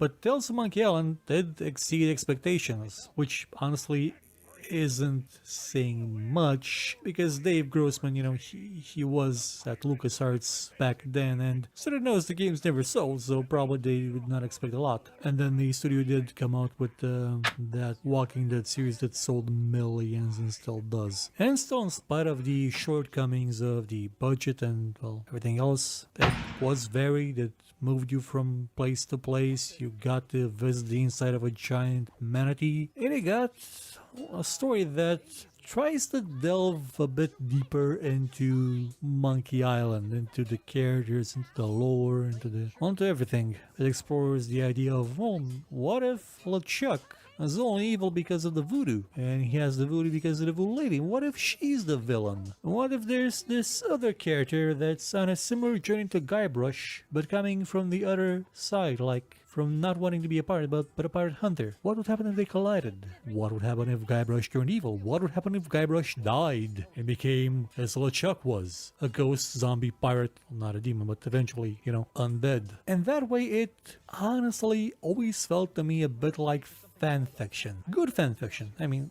don't get me wrong. Fan fiction can be good. I've written some.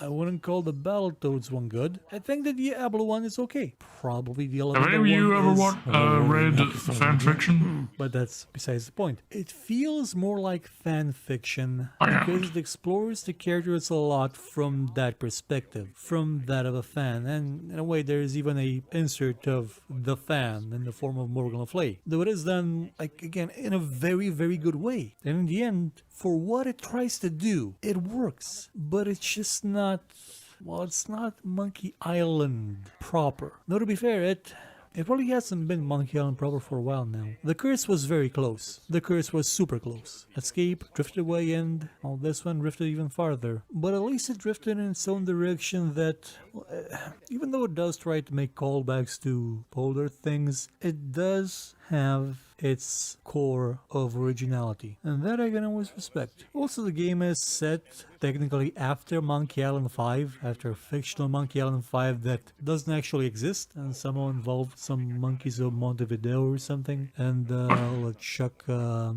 as a demon walrus. 5 games. Monkey Island has 0 presence outside of the games. There is no comics, there is no novels, there is no web comics even, there's no, well, there was a play made by fans, it was very nice, I saw it, it's on YouTube I think, but there are no other materials to expand the world, the lore or anything, because there needn't be. The whole idea of Monkey Island was that it was a game, and when I say that I mean that being a game was fundamental to its existence, to its identity. Translating it in other forms, non-interactive forms, ones where you just are a spectator, don't really work as well. Continuing it in such a form would really not work as well. Retelling it, maybe, yeah. They could probably do a Monkey Island movie.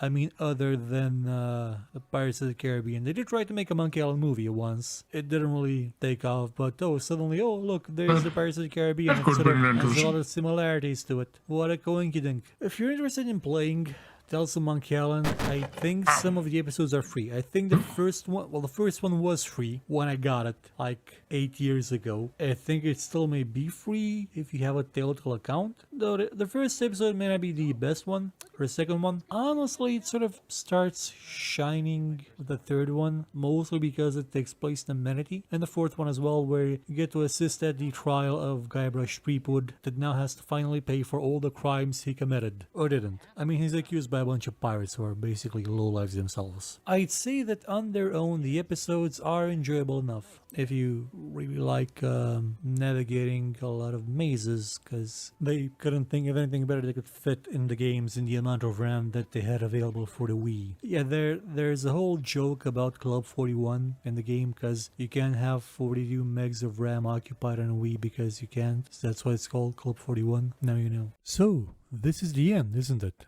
Or at least it was in the original version of this video, but things have changed a lot in these last 4 years. There's a new Monkey Island game out today. You can go and play it.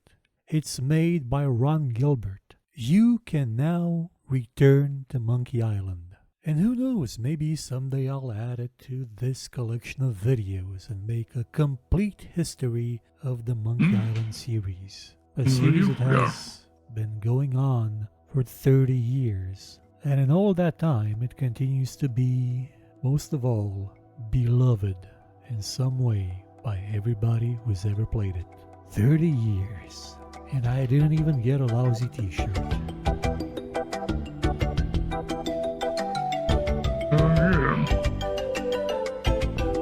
Yeah, this was a video by Gaming HD.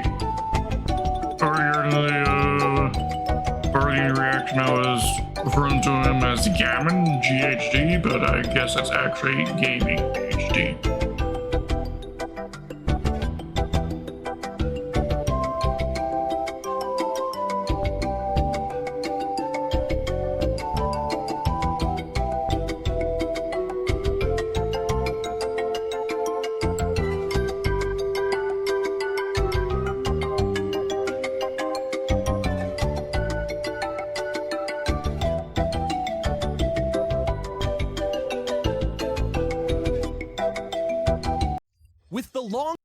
Alright, so be right back. I am grabbing myself another coffee, and anything else I feel like I need to do is, that old jazz. While I'm doing that, so be right back, and then we will be watching this Monkey Island, the story so far by Suggestive Gaming. Because I think this is really what I need in order to fully appreciate the Monkey Island partnership with Sea of Thieves. Hear me?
And I got myself some pizza with me as well, which we can munch upon while we watch this video. Hope you all didn't miss me too much. Long-awaited return to Monkey Island right around the corner. Suggestive Gaming figured now would be an amazing time. Oh yes, I do remember the announcement of this game, mainly because of the rather angry players online, or angry people online who were complaining about this art style, which honestly I fucking love. It looks like it's also made by Lucasfilm, the original company. Nice. An adventure through the swashbuckling storyline of the Monkey Island series so far. While returning series creator Ron Gilbert has stated that the new installment will take and ignore plot elements from the third game beyond as he sees fit, I'm going to cover everything here straightforward and treat it all as canon until we see otherwise. Now, one quick note before I begin, the two original installments, The Secret of Monkey Island and Monkey Island 2 LeChuck's Revenge, did see special edition re-releases with brand new, redrawn graphics to replace the original's pixel art style. However, to keep things a bit more faithful, I have decided, with help from a fairly one-sided Twitter poll, to use the VGA CD-ROM versions of the original two games for the visuals in this video. Now, without further ado, this is what you need to know about the Monkey Island series. Our story begins with the introduction of a would-be mighty pirate named... And just in case you're curious, I got people came home with pizza, and it is in fact Pizza Hut pizza, which is fucking delicious. Got myself like two very meaty different flavors of pizza, a meat mountain and not sure what this other one is. They look great. Guybrush Threepwood, arriving on Melee Island in the Caribbean Tri-Island area. After speaking with the island's lookout, Guybrush heads to the local Scum Bar to meet with the three pirate leaders. While the leaders aren't initially impressed with Guybrush, their current pirate shortage caused by a fearsome man named LeChuck leads them to let him join their ranks, that is, if he can solve the three trials. These trials include proving one's mastery in three important skills of pirating: sword fighting, thievery, and treasure hunting. Tackling these in whatever order he wishes, Guybrush leaves the Scum Bar to prove himself as a worthy pirate. Meanwhile, a ghost pirate ship sails on a river of lava beneath Monkey Island. Aboard this ship is the ghostly captain, LeChuck. LeChuck is told by his first mate, Bob, about a new pirate training on Melee Island, and he decides to take care of him personally so as to not ruin his plans. Back on Melee, Guybrush explores the town and meets three pirates who he tricks out of 2 pieces of 8, as well as a man selling a treasure map. Afterwards, Guybrush finds the International House of Mojo, a shop where he meets a woman he comes to know only as the Voodoo Lady. The Voodoo Lady reads his future before disappearing and leaving him to his journey. Further exploring the island, Guybrush is accosted by Sheriff Fester Shinetop, who warns him that now is a bad time to be visiting the island. In the town jail, Wait, did I hear that name correct? Who warns him that now is a bad time. Guybrush is accosted by Sheriff Fester Shinetop. Sheriff Coster Shinetop. Shinetop. Now there's a name for bald people. I should know, given I am a bald person, and the first time I've ever heard the term Shinetop. I like it. I like having my head nice and shiny sometimes. Who warns him that now is a bad time to be visiting the island. In the town jail, Guybrush meets a prisoner named Otis, who was arrested for allegedly picking flowers in the forest. After their conversation is interrupted by Shinetop, Guybrush leaves to continue his trials. Starting with the trial of treasure hunting, Guybrush feeds a familiar-looking troll. Again, it's like poetry, so if they rhymed. And comes across a circus tent. The Fettuccini brothers, who run the circus, then hire him to test their cannon. Using a pot found in the kitchen of the Scum Bar as a helmet, Guybrush enters the cannon and is fired into a pole. The brothers give him his payment, and Guybrush is able to buy a shovel from the general store, as well as the treasure map from the man selling them. Decoding the interesting instructions, Guybrush finds the treasure and digs it up, finding the legendary lost treasure of Melee Island, a t-shirt. Moving on to the trial of swordplay, Guybrush meets an expert swordsman named Captain Smirk, who teaches him the art of insult sword fighting, in which one's tongue needs to be sharper than their sword. After Guybrush defeats the many pirates of the island in insult sword fighting, he finally becomes ready to challenge the swordmaster, Carla. He soon learns, however, that she has no interest in the attention. Guybrush follows the general store's keeper to her house and challenges her himself. Oh, sorry, be right back. I just need to, I forgot to grab myself an additional drink, aside from the coffee. I did grab the coffee, but I also need, something cold to drink as well, because it is quite warm. Alternate between them. As I... Be right back. There we go.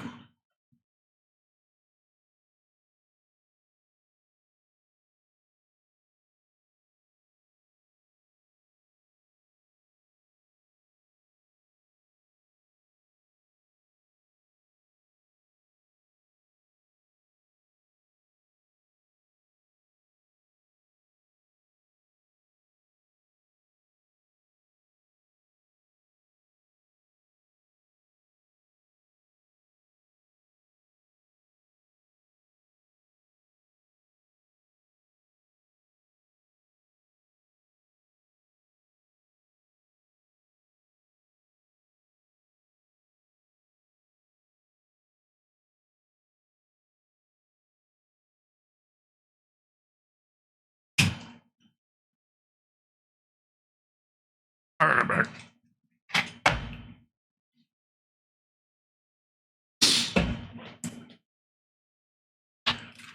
Continuing on.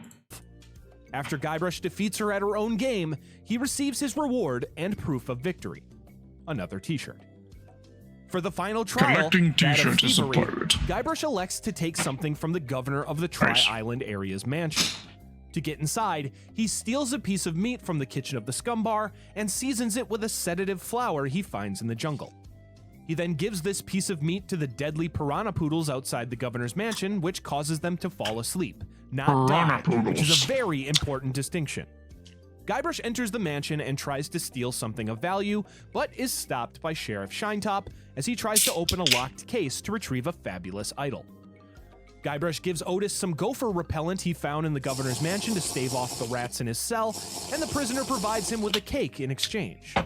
Guybrush then finds a file hidden inside of the cake and returns to the governor's mansion to open the lock to the idol. After getting it, however, Guybrush is again stopped by Sheriff Shinetop, who tries to place him under arrest. Governor Elaine Marley then arrives and covers for Guybrush, calling Shinetop off and sending him away. Taken aback by her beauty, Guybrush is unable to thank her for this, however, and she leaves him to finish his quest to become a pirate, even though... Okay. And you, all the times that this game transitions into those, like, super high resolution, for the time, super high resolution views, just makes me think of how they would do that in SpongeBob, where it would be just fun cartoon, and then all of a sudden they just throw you a super high fidelity, horrifying image.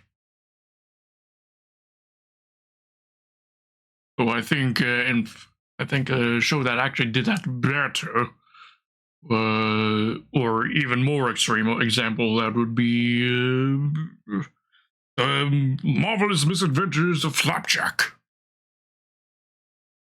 which really hemmed in on that meme. though she thinks he looks too sweet for it. As Guybrush leaves, however, he is stopped again by Sheriff Shinetop, who claims that his plans for the governor are too important to be stopped by a would-be pirate. Shinetop then ties the fabulous idol around Guybrush's waist and kicks it into the waters, submerging him below the depths to drown. Luckily, Guybrush has the talent of being able to hold his breath for 10 minutes, allowing him just enough time to deduce his escape plan, simply picking up the idol as well as a submerged sword before climbing a nearby ladder up to the docks. On the dock, Guybrush watches a ghost ship sail off and disappear into the horizon. The lookout then arrives and delivers horrible news. Governor Marley has been kidnapped by LeChuck and taken off in the ship that just left to Monkey Island. Guybrush then takes it upon himself to find a crew and a ship to go and rescue her. First assembling his crew, Guybrush uses a mug of the corrosive but refreshing pirate beverage grog to dissolve the lock on Otis's cell, breaking him out and gaining his loyalty. Meanwhile, LeChuck and his crew return to their hideout beneath Monkey Island, and on board, Bob finds Sheriff Shinetop, who is revealed to be the ghost pirate LeChuck in disguise. LeChuck and his first mate then discuss his plan, which involves kidnapping Elaine, as well as some kind of root. Guybrush then returns to the Swordmaster, Carla, and convinces her to join his crew as well. The final member of the crew is another Melee Island inhabitant named Meathook, who agrees to join Guybrush's crew if he can prove his bravery by facing the beast that bit off both of Meathook's hands, a parrot. Guybrush does so and gains the final member of his crew. With his crew now in place, Guybrush sets off to find... Honestly, you know what? That's a thing I can't even really think I've seen many instances of a double-hooked pirate. I mean, it's comedic as fuck, but also kind of badass. I can't think of any other instances of a pirate like that, aside from a Far Side comic. Yeah, Far Side. Yeah. Shout out to anyone who knows the Far Side comics. Yeah. That's the only instance I can think of. Excuse me. Find his own ship. Meeting a sleazy used ship salesman named Stan, Guybrush is able to trick the general storekeeper into giving him a line of credit, and he purchases a boat, the Sea Monkey. Guybrush then meets Stan at the docks to retrieve his new vessel, and his shipmates arrive shortly after. They aren't impressed with their ship, or its lack of staff and equipment, but they nevertheless embark on their journey to Monkey Island to rescue Governor Marley from LeChuck's clutches. Once at sea, Guybrush's crew decide that they'd rather like a relaxing cruise on the Caribbean and stage a mutiny, refusing to help him reach Monkey Island. Taking matters into his own hands, Guybrush finds the ship's former captain's log, where he learns that he and his first mate, Toothrot, found directions to Monkey Island in the form of a food recipe. Guybrush finds the recipe and prepares the meal, concocting some kind of voodoo spell that causes him to pass out and directs the ship to Monkey Island. Is that a bunch of cereal boxes of Captain Crunch? If so, if that's what they're alluding to, that's hilarious. Later, Guybrush awakens and spots the island off in the distance. Again, using a pot as a helmet, Guybrush climbs inside the ship's cannon and fires himself to the shores of the island, leaving his crew behind to save Governor Marley. After a rough landing on the beach, Guybrush is stuck with his head buried in the sand. An old hermit then finds him and introduces himself as Herman Toothrot, the first mate that found his way to the island years ago. Guybrush then explores Monkey Island and searches for Elaine, all while being pestered by Toothrot. Soon, Guybrush learns that LeChuck's lair is below a sacred monkey head which can be opened by a key Toothrot currently holds. In order to get the key from Herman, Guybrush works to get the hermit's banana picker back from the island's natives, who happen to be cannibals. While doing so, Guybrush accidentally fires a large rock into the sea monkey, sinking it and stranding his crew at sea. Guybrush then meets the cannibals, who imprison him for attempting to steal bananas. He easily escapes captivity and gives the bananas to a monkey who unlocks the path to the sacred monkey head. There, Guybrush finds a small idol, which he gives to the cannibals as an offering. They leave to place the idol back at the monkey head, allowing Guybrush to take the banana picker, which he in turn gives to Toothrot for the key to the monkey head. Guybrush then takes the key back to the monkey head, opening it and descending below Monkey Island. Key There, is he's a unable giant to find ear LeChuck, clear. so That's he returns hilarious. to the cannibals and learns about the head of the Navigator, which can lead him to the ghost pirate. The cannibals also claim that LeChuck stole a special root that will allow them to make a solution that will kill him for good. After getting the head of the navigator from the cannibals, Guybrush returns below the island and uses its directions to find LeChuck's ghost pirate ship. Guybrush convinces the reanimated head to let him use his magic necklace to become invisible to the ghost pirate crew as he sneaks aboard. Guybrush retrieves the stolen root from LeChuck's ship and takes it back to the cannibals, who use it to create the anti-ghost root brew. When Guybrush returns below the island to use it on LeChuck, however, he finds his ship gone. Bob, who was left behind, tells Guybrush that the ghost ship left to go back to Melee Island, where LeChuck intends to marry Elaine Marley. Luckily, Herman Toothrot appears and offers to take them both back to Melee in his ship he's just now announcing he has. Once they arrive on Melee Island, Guybrush races to the town church where he interrupts the wedding. As he argues with LeChuck, however, Governor Marley reveals that she had already escaped the ghost pirate's clutches and had her own ghost-zapping voodoo root beer. After Guybrush scares off the two monkeys disguised as Elaine, who happen to be holding a root beer, she follows them, leaving him alone with LeChuck for their final confrontation. Unfortunately, Guybrush isn't able to use his own root beer as LeChuck punches him across the island with his immense power, knocking the root beer out of his hand. Guybrush then lands at Stan's previously owned vessels. LeChuck arrives and punches Stan into the distance, and Guybrush then picks up a bottle of root beer that fell out of a nearby grog machine. He shakes it up and sprays it at LeChuck, causing his ghostly head to burst into the air, creating a beautiful firework-like display. Elaine then arrives, and she and Guybrush share a romantic moment strong stuff as they is watch what I'm the drinking right fireworks now. above. Oh, I'm Meanwhile, drinking Guybrush's Diet crew beer, wash bud. up on Monkey Island and are captured by the cannibals, leaving their Close fates enough. unknown for now. Months later, Wait, sorry, I on missed that? Unknown up on Monkey Island as they watch the fire. Elaine then arrives, and she and Guybrush share a romantic moment as they watch the fireworks above. Meanwhile, Guybrush's crew wash up on Monkey Island and are captured by the cannibals, leaving their fate unknown for now. Well, thank you Months for the later, hydrate on rate. Scab Island, also in Sorry, thank you for the hydrate redeem, Lugon. And tell me, Lugon, how you doing? What's up?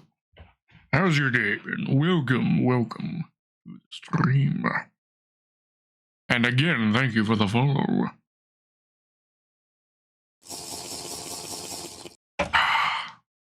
There be the hydrate. the Tri-Island area, Guybrush tells his tale of defeating LeChuck to two other pirates, who are very sick of hearing it. Guybrush then takes his leave to find a ship to charter to continue his search for the largest treasure of every pirate's dream, the legendary Big Whoop.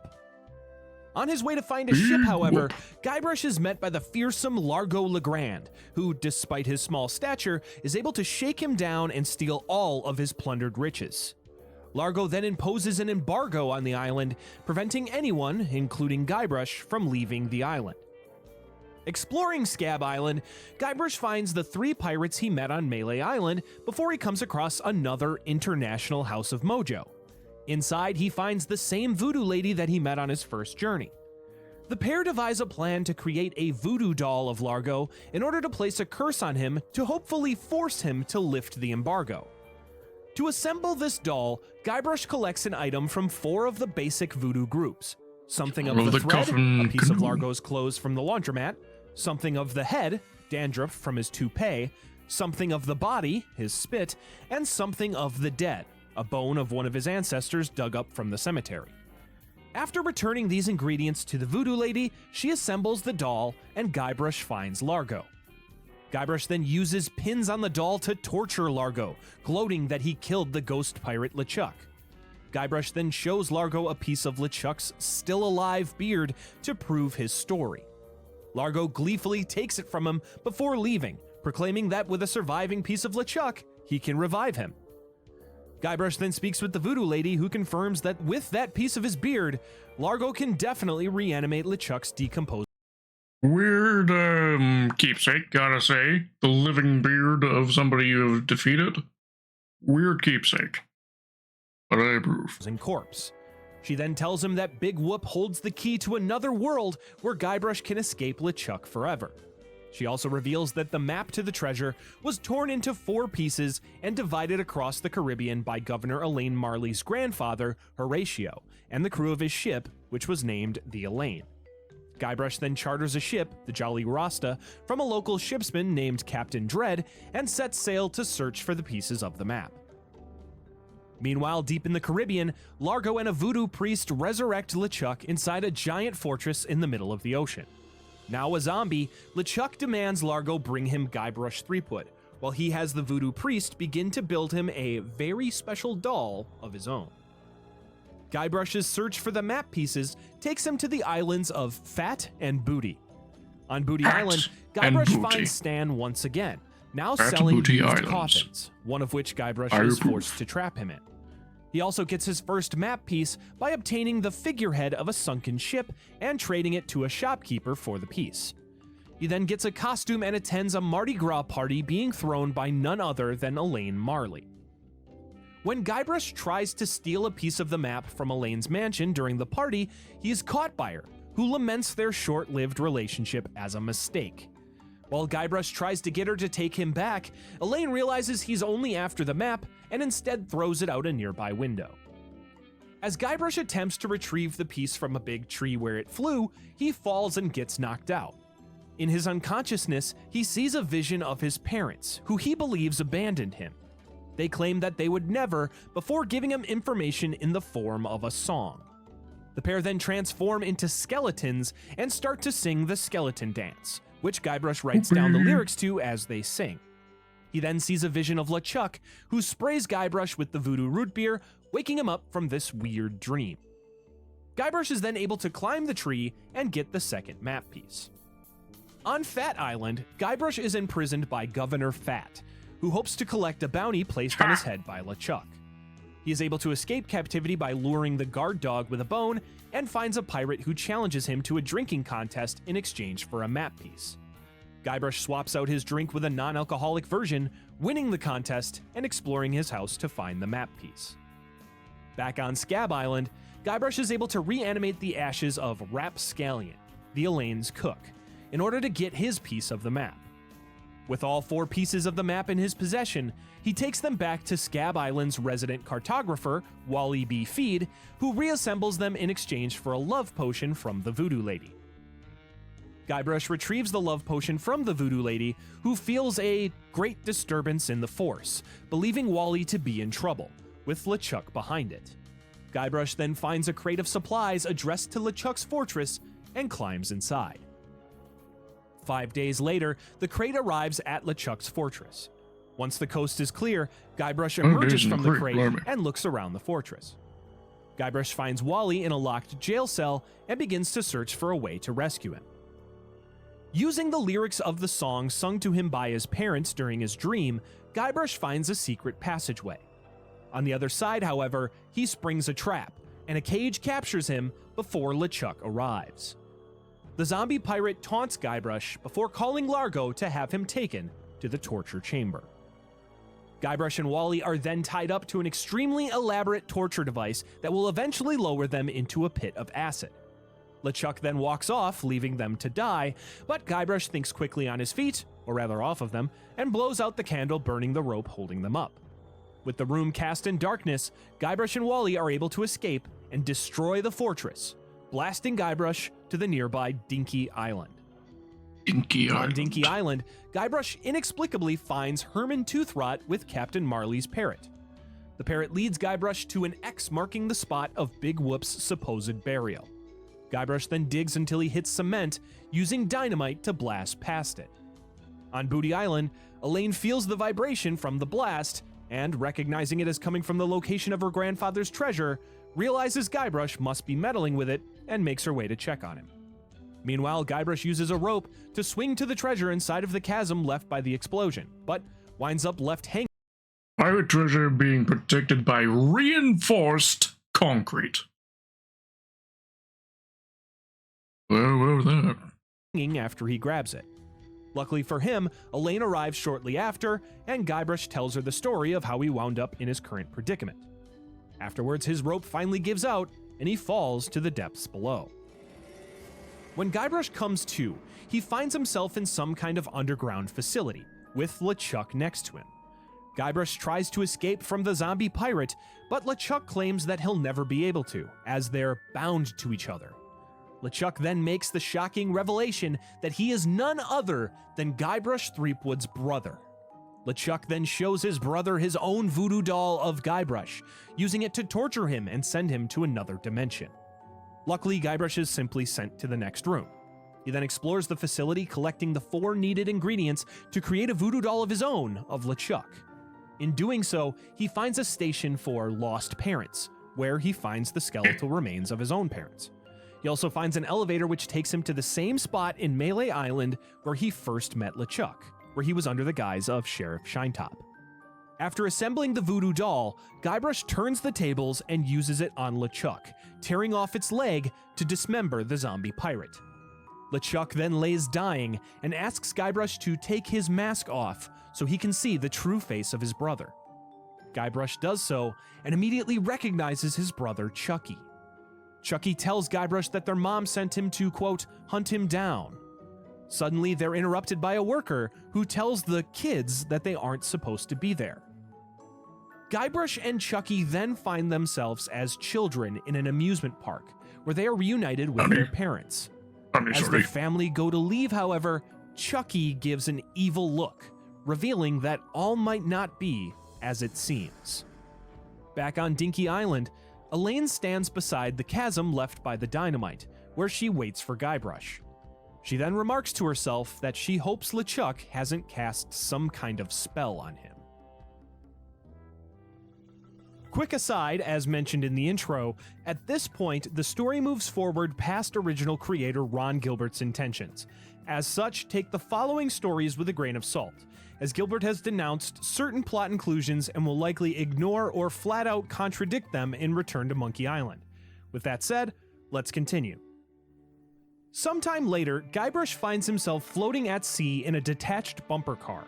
Unsure of how he got there, Guybrush writes a log of his journey before hearing the sound of cannon fire.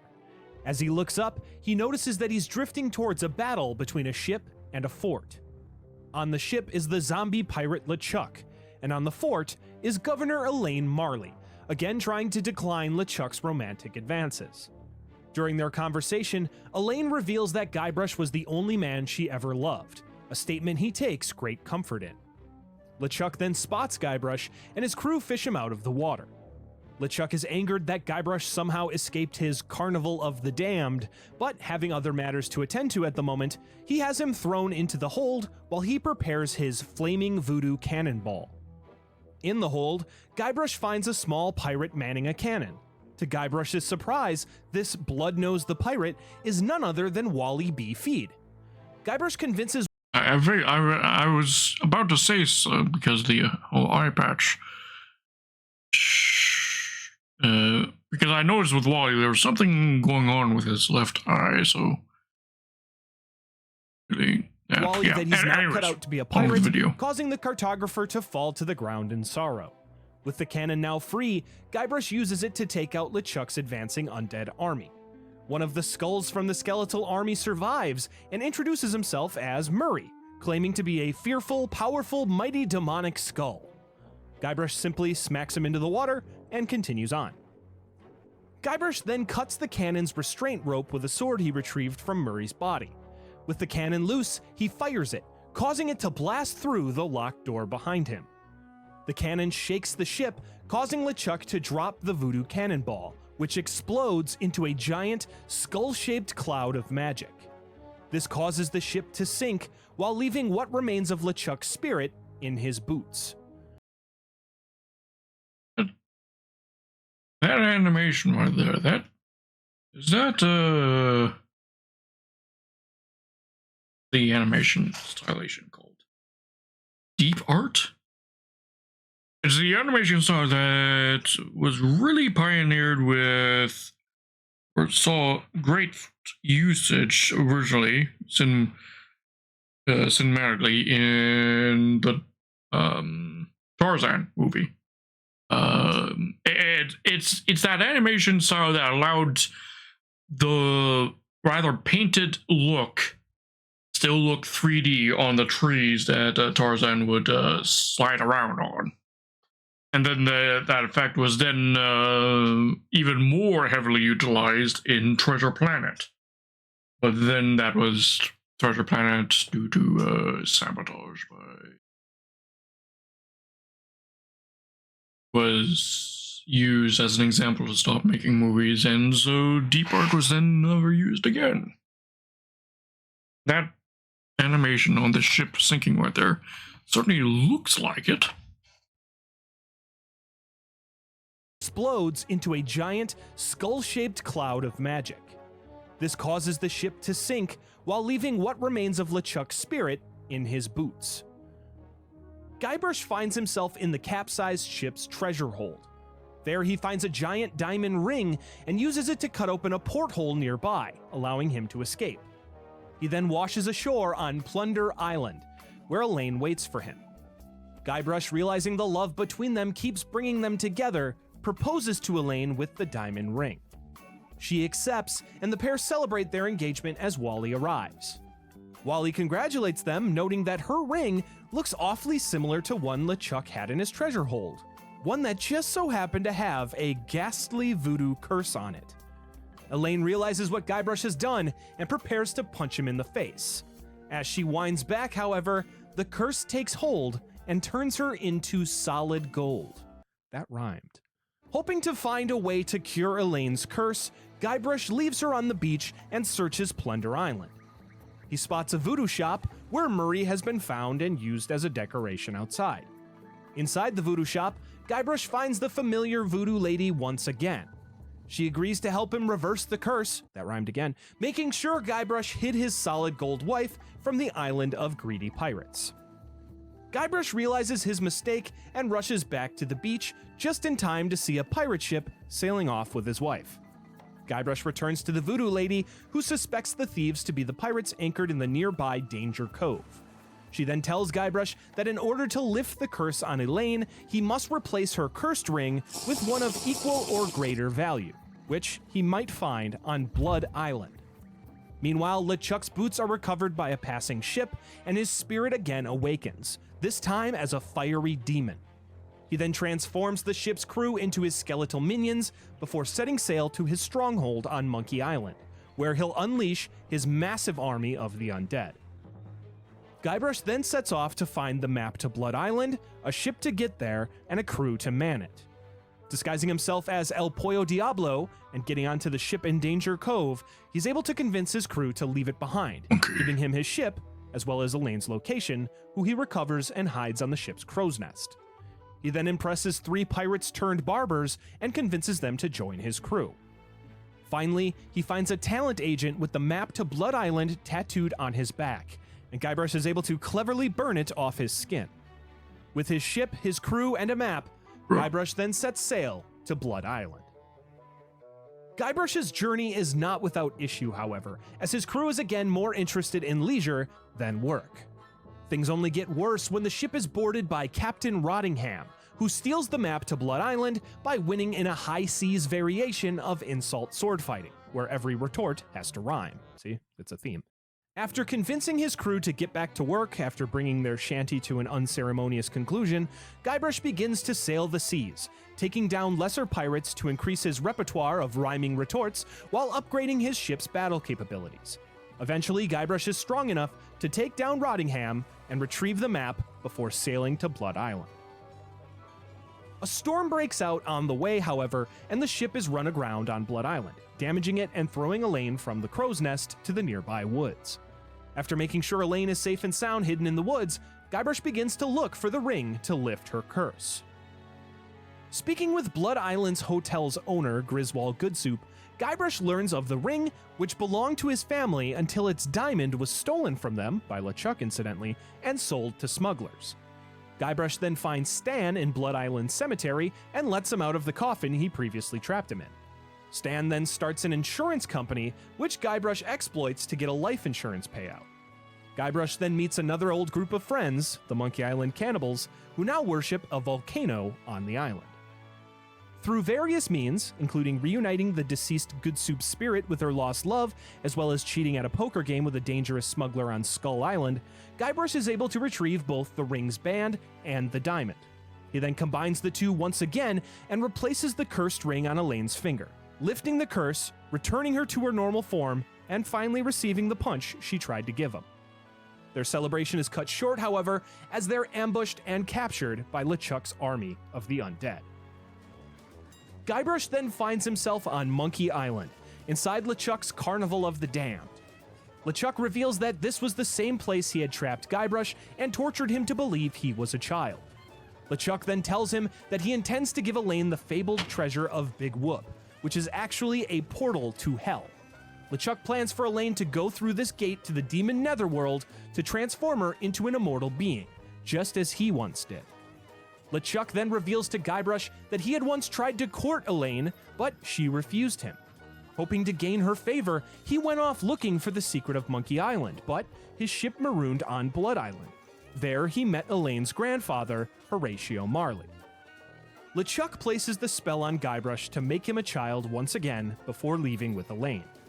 Guybrush, after again ignoring Murray, assembles a concoction to get his head clear, returning to his form as a grown man. He then heads into the nearby roller coaster to hell to stop LeChuck from transforming Elaine. Luckily, Elaine was able to escape from LeChuck and change the tracks so the roller coaster won't reach the portal to hell. Guybrush then visits the various dioramas on the roller coaster, each telling a different tale in the history of Monkey Island, finding materials he can use to destroy the roller coaster along the way. He also spots Wally strung up in a display of the torture room he was in with Guybrush.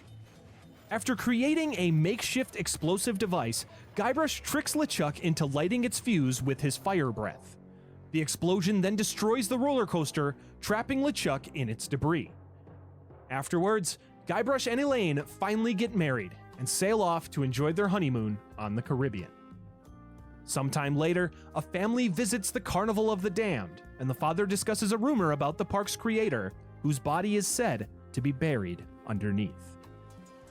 3 months into their honeymoon, Guybrush and Elaine's ship is raided by another group of pirates.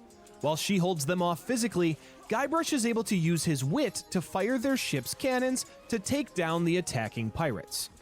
When the newlyweds return to Melee Island, they find no welcoming committee waiting for them, instead spotting a worker attempting to demolish the governor's mansion. Elaine then learns that she was declared legally dead, with her position as governor vacated. While Elaine tries to declare herself legally undead, she tasks Guybrush with stopping the demolition and traveling to Lucre Island to talk to her grandfather's lawyers. After destroying the workers' catapult and preventing the mansion's destruction, the sole candidate for the mayoral election, a man named Charles L. Charles, introduces himself to Guybrush and Elaine. Elaine decides to run against Charles for her own position, and Guybrush searches for a ship and crew to take him to Lucre Island. First, Guybrush hires a navigator he meets at the Scum Bar named Ignatius Cheese, before reuniting with 2/3 of his original crew to Monkey Island, Carla and Otis. While they initially try to hide their true identity from Guybrush, they soon come clean and tell him about how they escaped Monkey Island. Promising them cushy government jobs if they accompany him once again, Guybrush successfully recruits them to his crew as well.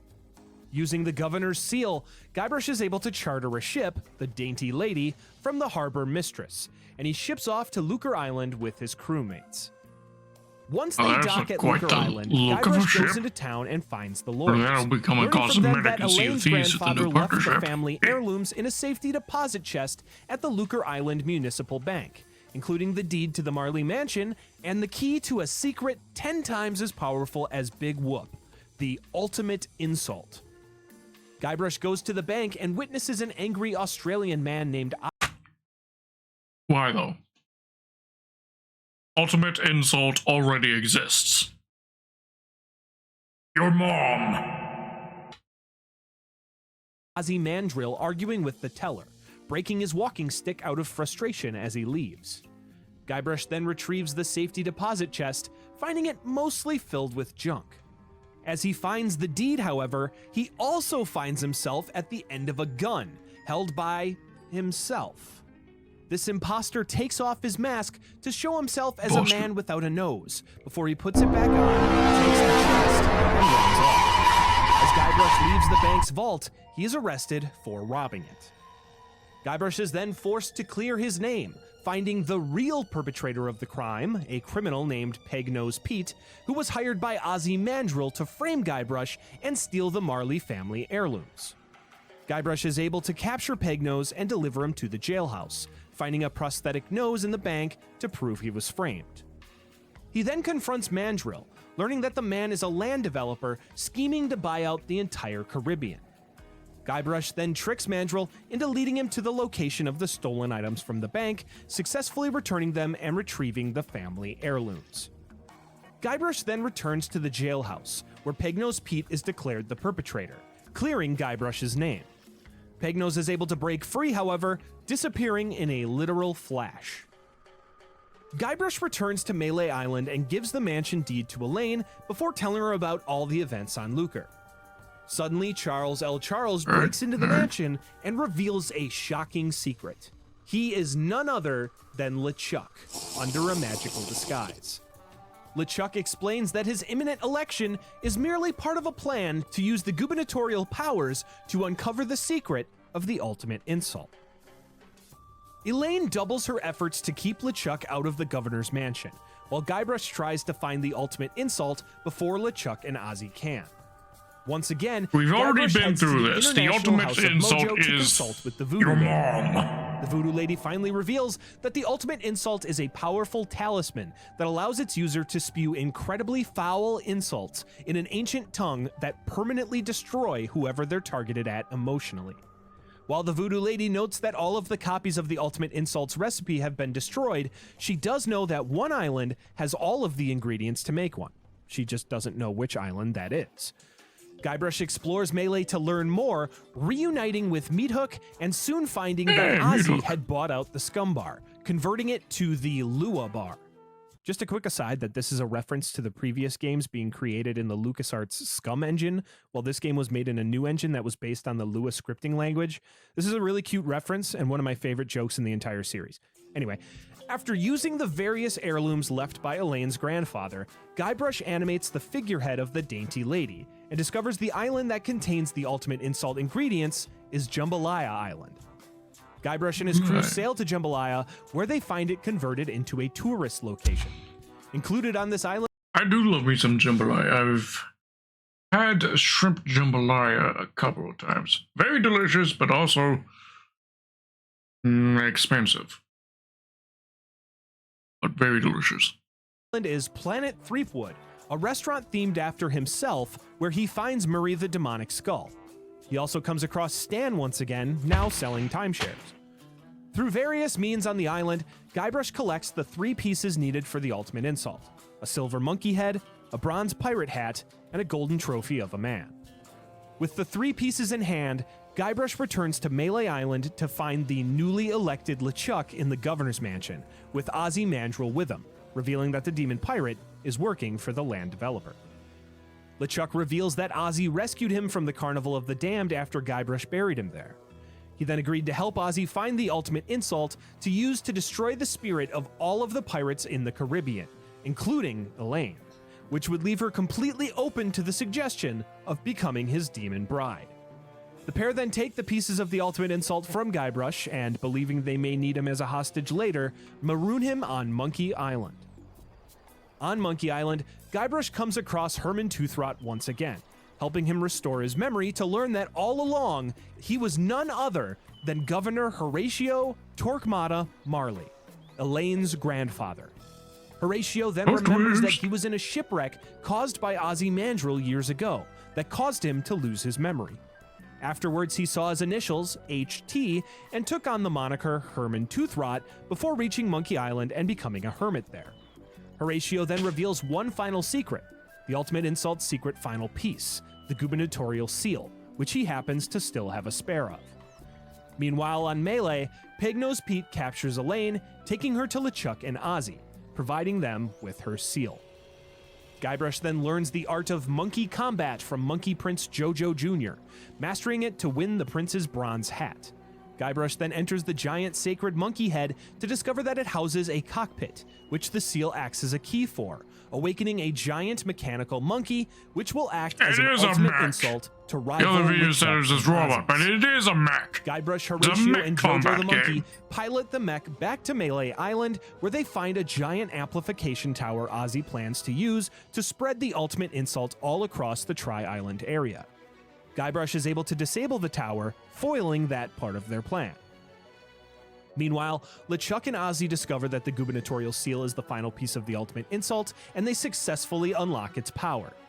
When they try to use the amplifier and find it non-operational, however, LeChuck and Ozzy argue before the demon pirate leaves to possess a giant statue of Charles L. Charles he had erected after winning the election. Guybrush reaches the mansion where he finds Elaine and Ozzy, but as LeChuck arrives, he captures both of them. Guybrush then runs back to the giant monkey as Ozzy uses the ultimate insult to take control of LeChuck and the statue. Guybrush then engages in the ultimate battle of monkey combat with Ozzy and the LeChuck statue, but during the battle, Elaine is able to escape. LeChuck then regains control and smashes Ozzy, crushing him under the weight of the statue. The ultimate insult is also destroyed, creating a massive blast that takes LeChuck with it. Afterwards, Elaine reunites with Guybrush and her grandfather. Horatio then takes his place as governor once again, freeing his granddaughter and her husband to sail the seas freely. LeChuck survives this encounter, and Guybrush spends the next couple of years assembling the pieces to create the Cursed Cutlass of Cthulhu, which he hopes to use to destroy his nemesis for good. During this quest, however, LeChuck captures Elaine in the Gulf of Melange and takes her to the Rock of Gelato. As Guybrush tries to spray the cutlass with its final ingredient, Chuck's most impressive hat as well. he drops the canister, So far. forcing him to improvise more voodoo root beer. Guybrush then stabs LeChuck with the cutlass, but its shoddy quality prevents it from working correctly. Instead of destroying LeChuck, the cutlass reverts him back to his human form, concentrating his evil into a pox which infects Guybrush's hand, causing it to act on its own. An explosion on the ship then blasts Guybrush away, separating him from his wife and the now human LeChuck. Guybrush then washes ashore Flotsam Island, where all winds blow inwards, preventing anyone from leaving once they arrive. Guybrush meets pirate journalist Davy Nipperkin, who tells him that his source, known only as Deep Gut, might know how to get off of the island. Nipperkin then tasks Guybrush with creating 3 stories of pirate acts: getting in a fight at the local restaurant, tricking another pirate into believing he's found buried treasure, and finally capturing a boat called the Screaming Narwhal from its current captain, Reginald Van Winslow, who then takes the role of first mate. Nipperkin then gives Guybrush the location of Deep Gut, who turns out to be the Voodoo Lady. Guybrush tells her about his failure to destroy LeChuck, as well as his current humanly status, much to her frustration. Guybrush then asks her about his hand, which she claims is infected with the pox of LeChuck. The Voodoo Lady then states that the only way for him to rid his hand of the pox is with a sponge-like artifact called La Esponja Grande. While she doesn't know how to find it, she states that a former lover of hers, Coronado de Cava, was last searching for it in the Jerkbait Islands. She then gives Guybrush a locket to give to de Cava before sending him on his way. As Guybrush leaves the Voodoo Lady's hut, he's hit with some bad news from Nipperkin. The pox of LeChuck has become airborne, and is currently spreading to the other pirates in the area through a giant floating death cloud. Guybrush then tries to figure out how to get off the island to find de Cava, but during this effort, he is captured by a doctor, the Marquis de Singe, who hopes to amputate and study his cursed hand. Luckily, Guybrush is able to escape his captivity, causing the Marquis to look to famous pirate hunter Morgan Le Fay for help getting him back. Guybrush then finds a giant statue of a wind god blowing into an instrument, which the Marquis accidentally reveals is a wind control device that he has been using to strand the pirates on the island for years. Guybrush is then able to figure out the complicated manner in which to disable the machine, using an ancient tool he found as a key. After successfully causing the winds to die down, but also causing the pox to spread outside of the confines of the island, Guybrush boards his ship and leaves Flotsam Island's waters. While his hand initially doesn't allow him to tell Van Winslow where to go, he's able to outsmart his own appendage and direct him to the Rock of Gelato. Once they reach it, however, Guybrush spots Elaine on his own ship, with the human LeChuck seemingly acting kind and winning her over. As Guybrush begins to get jealous, he hears the voice of an unknown woman. He turns towards her and is met with the end of a blade. The woman holding the blade introduces herself as Morgan Le Fay, feared pirate hunter and admirer of Guybrush Threepwood. Hired by the Marquis to retrieve Guybrush's hand, Morgan slices it off with her blade. Guybrush fights her with his own sword, outsmarting her and knocking her off the ship. She's able to make off with Guybrush's severed hand, however, leaving him to replace it with a hook. Guybrush's scrap with Morgan damaged the ship's mast, so they head to the Jerkbait Islands to search for someone who can repair it. At Spinner Cay, the main epicenter of the islands, Guybrush meets various merfolk, including their leader, who is currently fighting with a pirate, McGillicuddy, who is demanding the summoning artifacts which will call forth the legendary sea creatures who will lead him to La Esponja Grande. To Guybrush's surprise, Elaine is there, trying to mediate the argument. Elaine is angered that her husband lost his hand and his wedding ring, so she lets him borrow her ring in the meantime.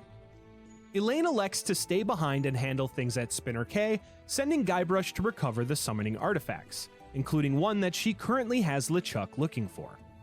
Guybrush refuses to work with LeChuck, but Elaine insists that in his human form, he's harmless, convincing him to put aside their differences to obtain the sponge. Guybrush is able to get his mast repaired and charters a raft in order to explore the area to retrieve the summoning artifacts. In doing so, Guybrush is forced to work together with LeChuck, and despite his better judgment, the pair make a fairly good team. Meanwhile, Morgan delivers Guybrush's hand to the Marquis, who offers her even more money to retrieve I love the rest of character it. design for human LeChuck. After Guybrush recovers all of the summoning artifacts, he returns to Spinner Cay to find it under attack from McGillicuddy, who captures the Mer leader. After rescuing her, she tells Guybrush how to use the summoning artifacts, and he does so. The ancient sea creatures then arrive, and Guybrush leaves Elaine behind to keep an eye on LeChuck as he follows them in his ship. During their travels, Morgan Le Fay boards their ship once again, but before she has a chance to capture Guybrush, the screaming narwhal is swallowed whole by a massive manatee. Guybrush, Van Winslow, and Morgan... The humanity. and find themselves inside the belly of the beast, where Le Fay is knocked out by a falling barrel. Guybrush exits his ship and explores the inside of the creature, finding the one and only Coronado de Cava. Guybrush gives de Cava the locket from the Voodoo Lady, which has both of their pictures on it, along with a button in the shape of an arrow. De Cava presses the button, which causes the Voodoo Lady's consciousness to take over his body temporarily. When de Cava regains control over his body, he becomes furiously jealous over Guybrush's extensive past with the Voodoo Lady, and the fact that Guybrush has seemed to have taken his place. Guybrush states that he's married to another woman, but de Cava refuses to believe him without proof. Guybrush then gets Morgan awake and convinces her to pose as his wife. De Cava quizzes them on their knowledge of each other, with both passing the test. After gaining de Cava's trust, the adventurer tells Guybrush that his crew have mutinied against him and stolen the manatee's cochlea, ruining its sense of direction. This has caused the massive creature to merely wander aimlessly, instead of finding its mating grounds, where La Esponja Grande will supposedly be found. De Cava entrusts Guybrush with finding some insects to craft an artificial cochlea of his design, but after reaching a new part of the manatee's body, the pair instead find de Cava's former crew. Guybrush determines that he must convince the mutinous crewmates to allow him to join their club in order to learn where they've got the cochlea. After impressing each one of the 3 crew members, with one of them being tricked by the talking skull Murray, who Guybrush happens to find in a chest inside of the manatee's stomach, Guybrush is eventually welcomed into the club, where his first task as new recruit is to guard the stolen cochlea. What luck! Guybrush, of course, takes the cochlea instead and returns it back to the manatee's ear canal, restoring its sense of direction. The crew catch wind of this and attempt to take revenge on Guybrush for his betrayal. There's the snail-looking thing in your ears. Subdues the crewmates before de Cava gives Guybrush a laxative to pour into the manatee's stomach. Which does kind of make sense that it would help with navigation because your ears are involved in your sense of balance, fun fact. Yeah. I mean, I think a lot of people know that, but not all people.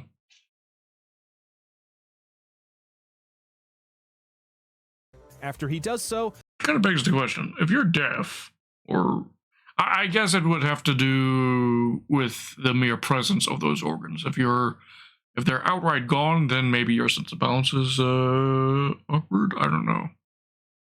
Because being deaf doesn't necessarily mean those organs are gone, obviously. Maybe that they're just damaged in their ability to hear, but would still be essential for your sense of balance. Probably a case-by-case thing. the screaming narwhal is ejected from the manatee, and they soon find themselves on the surface, floating right above the sacred giant manatee mating grounds. Guybrush heads down below water to find an even larger female manatee guarding the cave which holds the sponge. Guybrush then learns how to speak with the manatees, returning Murray to the ocean on the way, and helps the manatee that swallowed them successfully court the larger female.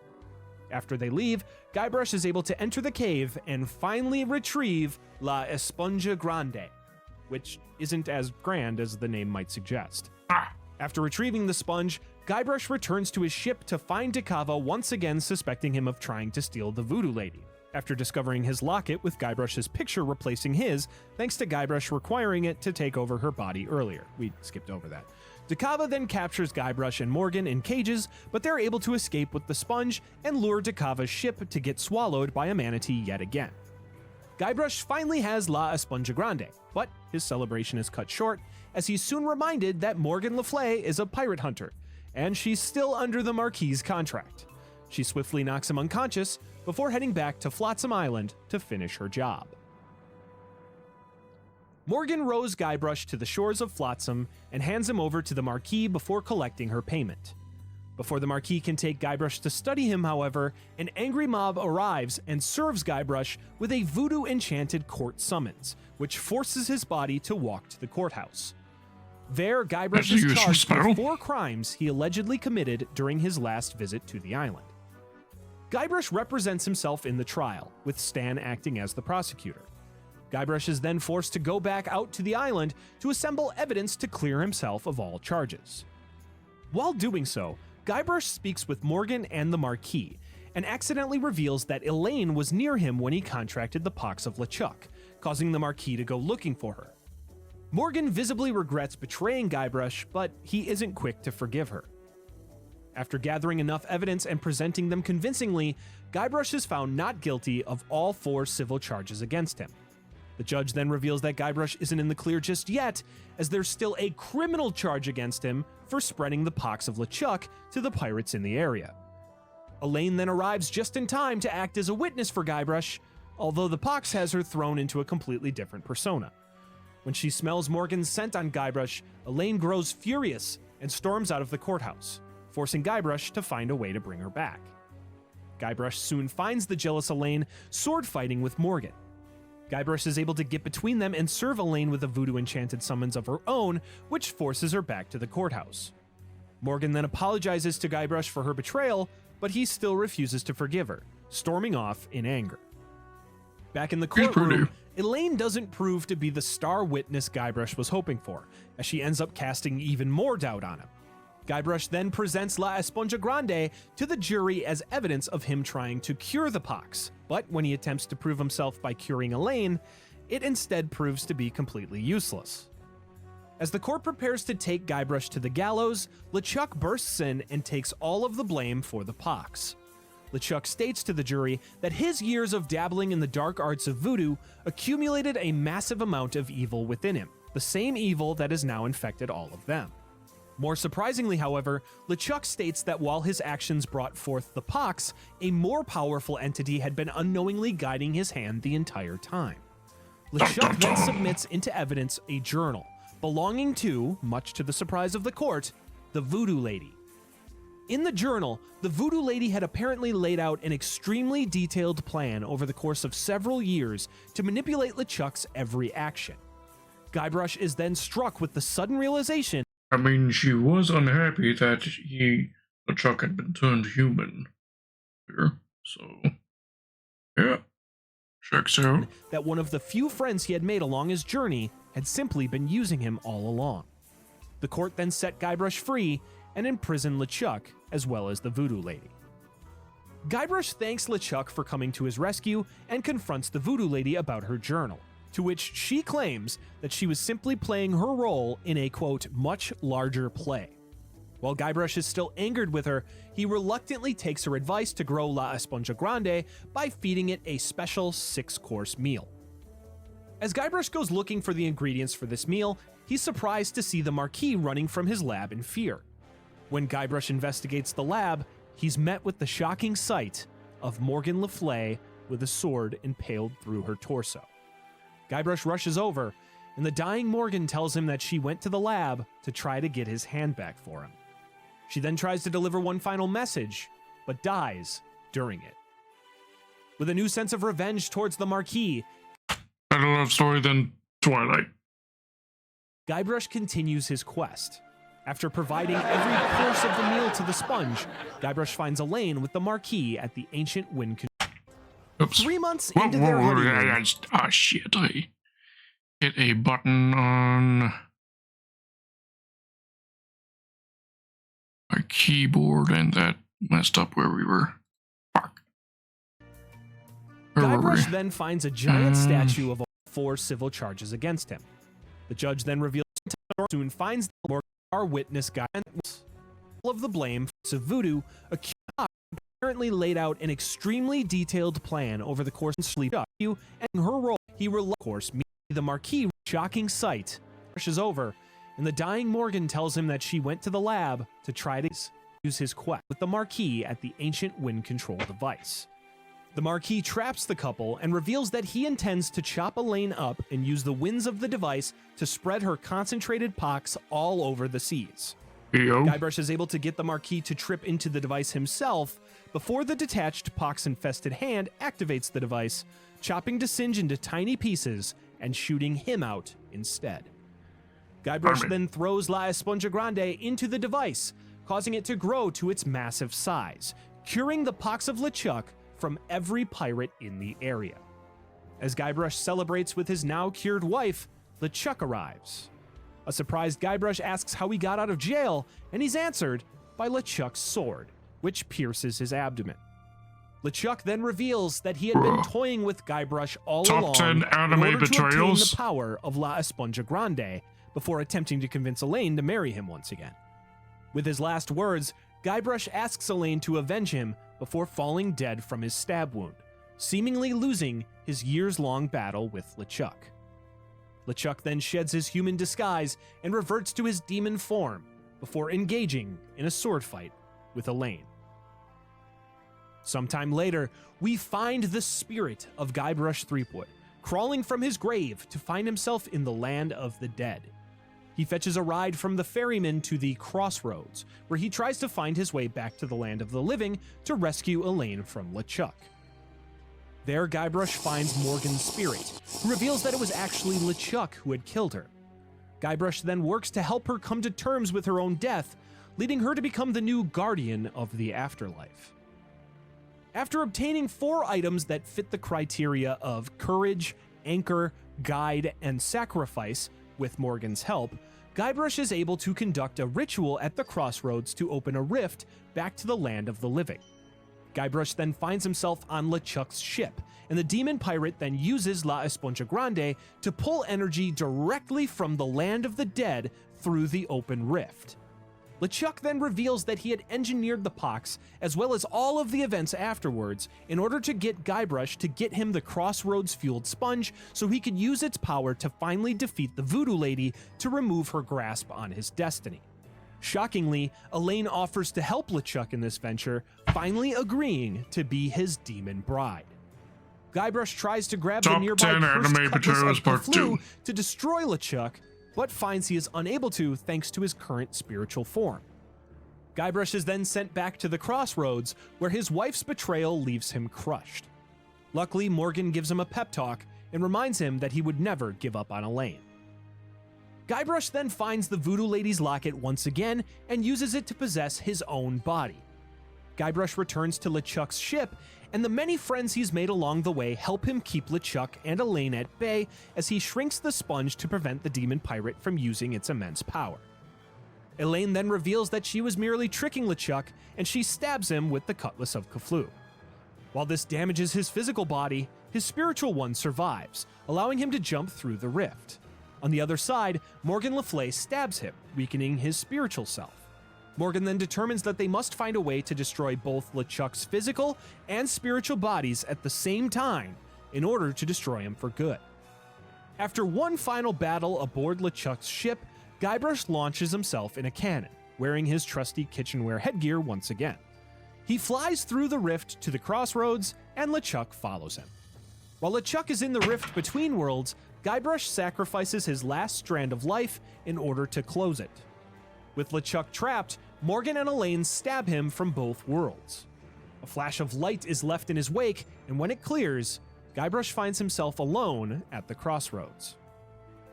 Guybrush then realizes that he still holds one item that represents courage, anchor, direction, and sacrifice: his wife's wedding ring. He stands with it on the crossroads and immediately gets sent back to the land of the living, with his body, hand included, intact. Guybrush then finds himself aboard the Screaming Kinda like Narwhal, having a where he's hook. reunited with his wife Elaine, who reveals that she knew from the beginning that Guybrush would be able to come through for her no matter what.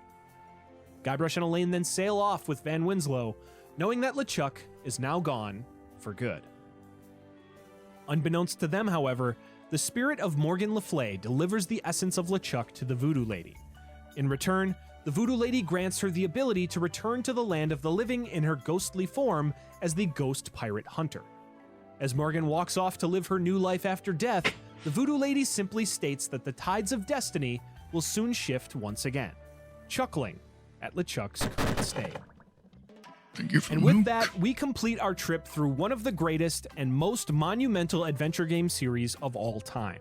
As a massive, lifelong fan of this franchise, I can't tell you how excited I am to return to Monkey Island with the first installment in over a decade.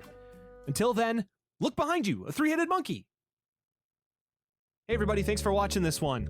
Feel free to follow me on Twitter @SuggestiveGames or join us to chat in the community Discord to give me feedback, get sneak peeks of what I'm working on, and even help out on future videos. Link in the description. I'd like to thank the folks on screen who pledge monthly either Return to here Monkey or on Island is already Patreon to out? help me out. Okay. They're the ones who really make this all possible, and you can be too. Just click those links in the description to see how you can help out. Make sure you leave your own suggestion of a franchise you want to see me cover on What You Need to Know in the comments. Make sure Okay. 11 months ago, it's already been around for that long, blimey. Felt that was a lot more recently than that. This was blowing up on the internet. Pirating is in my blood, like adrenaline or stale grog. I've been in enough scraps to fill a dozen scrapbooks. I've got stories about ships, fights, love, treasure, betrayal, and root beer. But how about one that has all of the above? My name is Guybrush Threepwood, and this is a story about the time I finally found the secret of Monkey Island.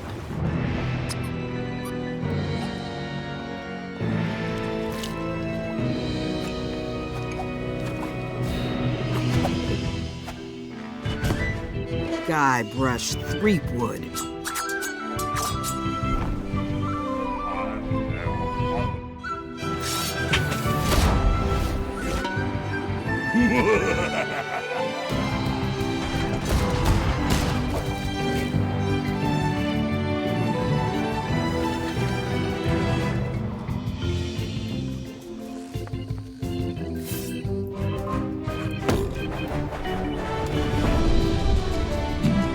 I'm seeing things I now recognize. Now I understand a little bit about what's going on here.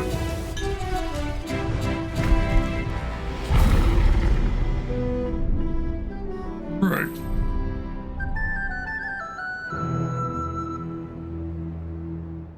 Right. So if I do play through all the Monkey Island games, we could also add this to the queue as well. Anyways, we were watching all that in preparation to watch the new trailer that Sea of Thieves put out today. Sea of Thieves, Monkey Island. Came out 6 hours ago. You see, I did watch the first few seconds before I decided, you know what, I'm going to watch those other videos first on stream, and then watch this.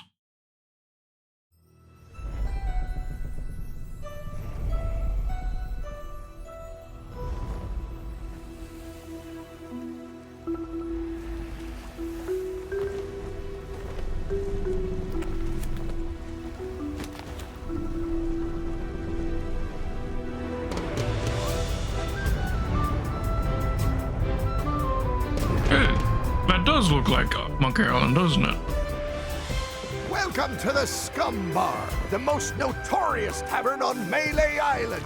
Wall-to-wall rogues and scoundrels. So tell me, which ship is right for you? A big ship? A luxury ship? A ship with just a splash of je ne sais quoi? The legend of Monkey Island.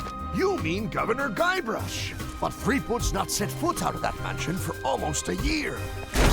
Hey, what do you think you're doing? I told you no autographs. Though I see you have a meet and greet ticket.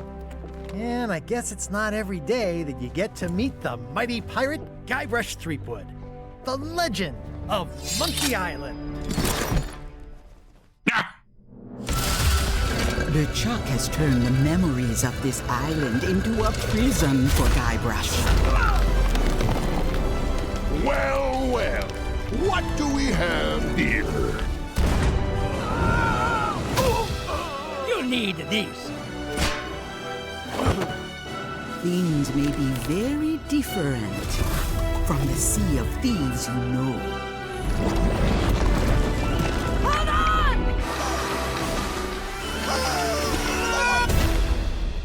There was so much of that I now understood the context of.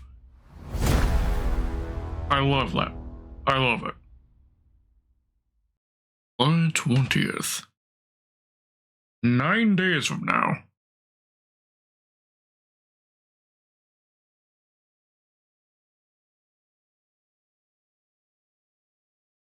Nice. Look forward to that now.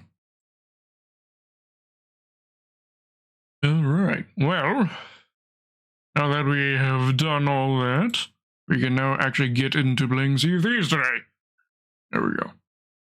Launching that and also updating the stream description category. Wait, what? Sea of Thieves. Oh, shouldn't be set to Sea of Thieves. It should be set to, I mean, yeah, it says here on the, that is at just chatting. But on my OBS interface, it says it's at Sea of Thieves as, because I haven't updated that fact until now. What darnation is going on? This makes no sense. If I just hit done on there, that was fucking weird. OBS be acting weird. But we're good now. Oh boy. Alright. With that, we can now get into the game.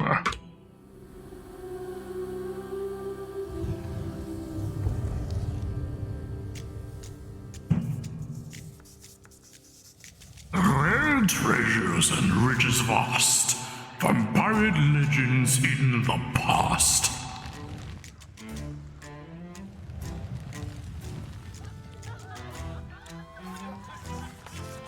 Shared voyages with faithful crew, called to sail the ocean blue.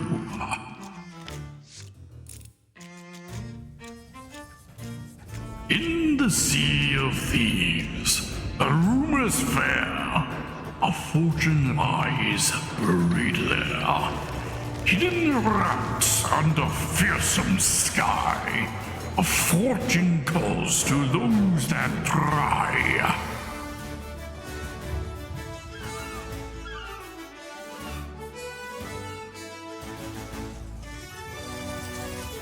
The gold waters seek beneath the sands the keys to chests within their hands. The Order of Souls are full of mystery. They came to seek the skulls of history. And the Merchants Alliance are seeking coin, a profit made by those that join.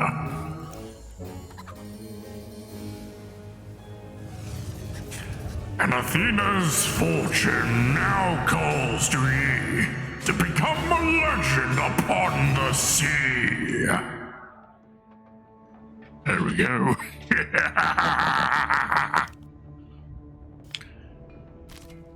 Let's get you prettied up. And away we go.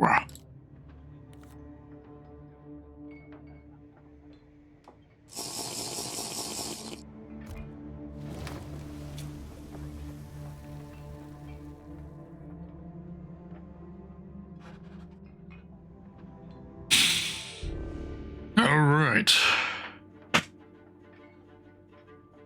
Let's get a going. Today we be doing a tall tale for and I already know exactly where I need to go for this tall tale, the tall tale of the ferryman. So we'll do our usual stuff and we begin our setup on the ship, which typically also includes me committing death. And while I do that, we will then grab the beginning of the tall tale.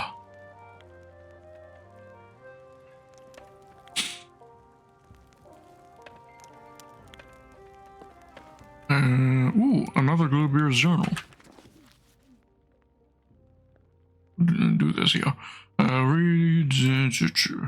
The sun is rising on a new day, and I, Glitterbeard, am sailing out to greet it. Oh, and I got Glitterbeard's sail. Nice. My pirate name is also new, and I'm still getting used to it.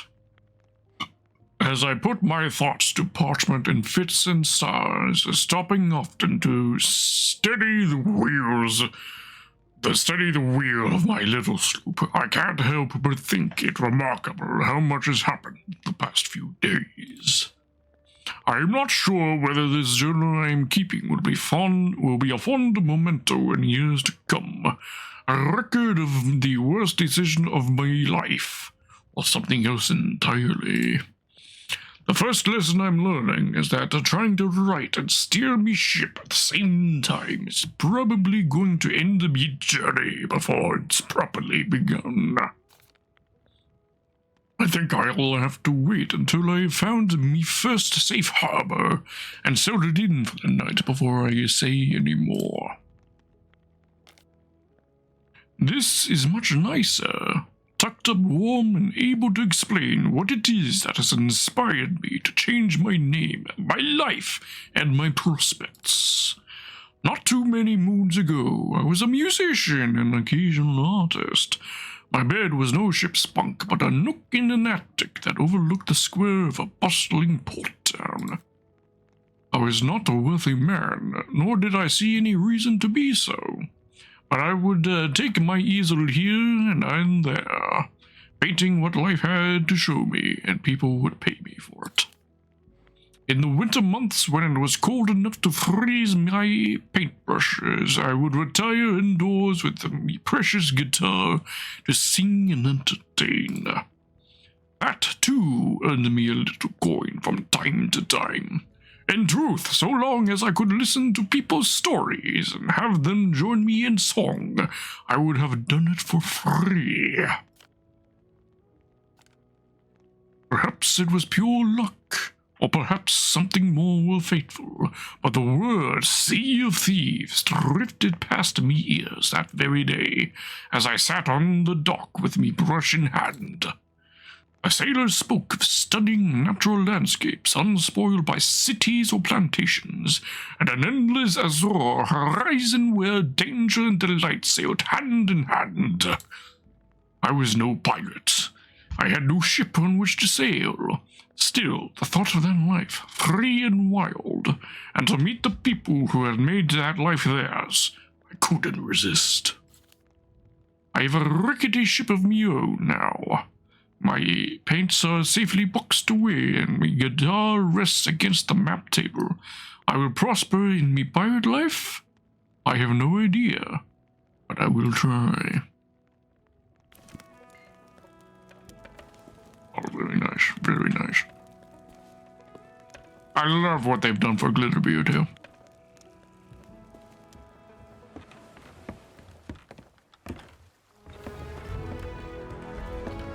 There she belows, the Acadia. She's naked right now, let me get her dressed up.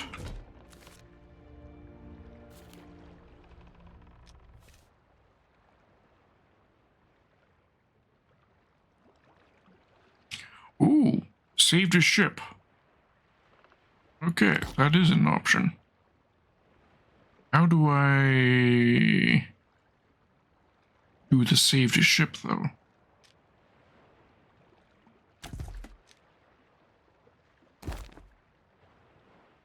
There's a little weird sail that we just got. That's all nice.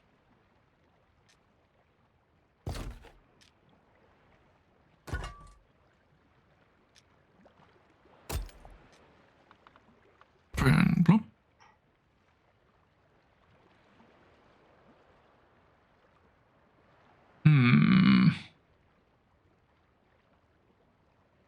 Save item.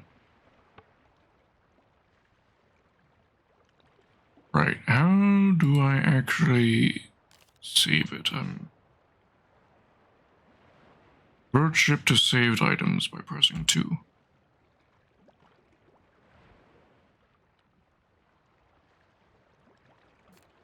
That would just revert it back to default. I haven't saved it. How do I actually save? Ah, there it is. I have to press 1 while highlighting it. There we go. I figured it out. Cost some coin, but that'd be fine.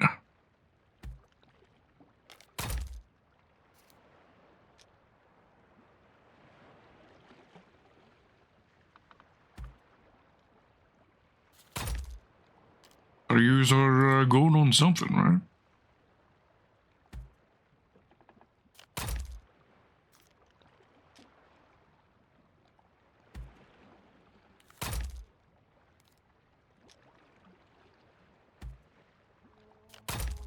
There we go. Now she is decorated in a way that will stick.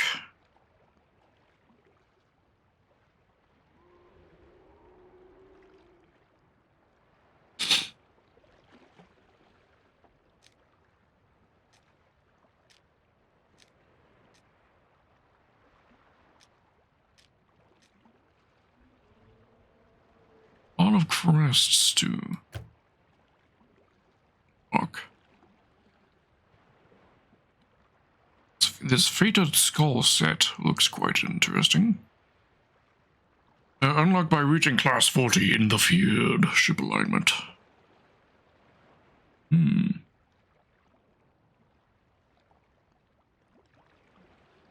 Keep my mind upon.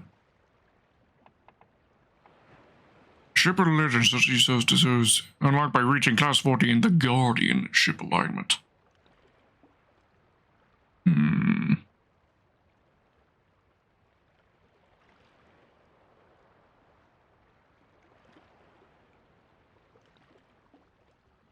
This must be the records sort of associated with your ship. These alignments, I think. think I read that when looking through stuff in the menus yesterday.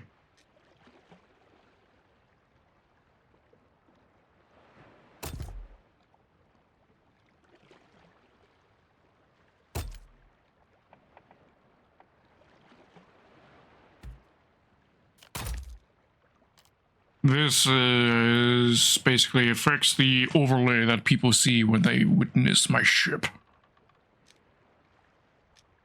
Or when I witness the ship as well, I think. Title, banner, probably similarly related. Last 30 in the guardianship alignment. Okay.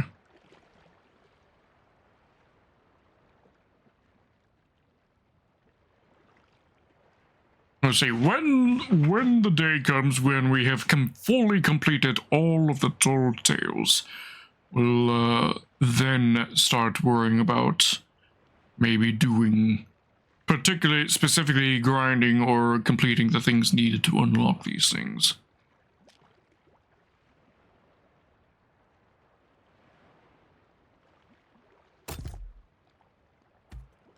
Save that.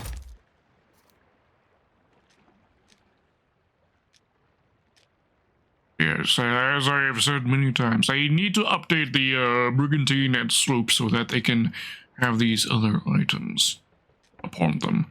Like the chandelier could easily fit, I thought there was a shark right there, like a meg right there. Yeah, the chandelier could easily fit above the, map. And again,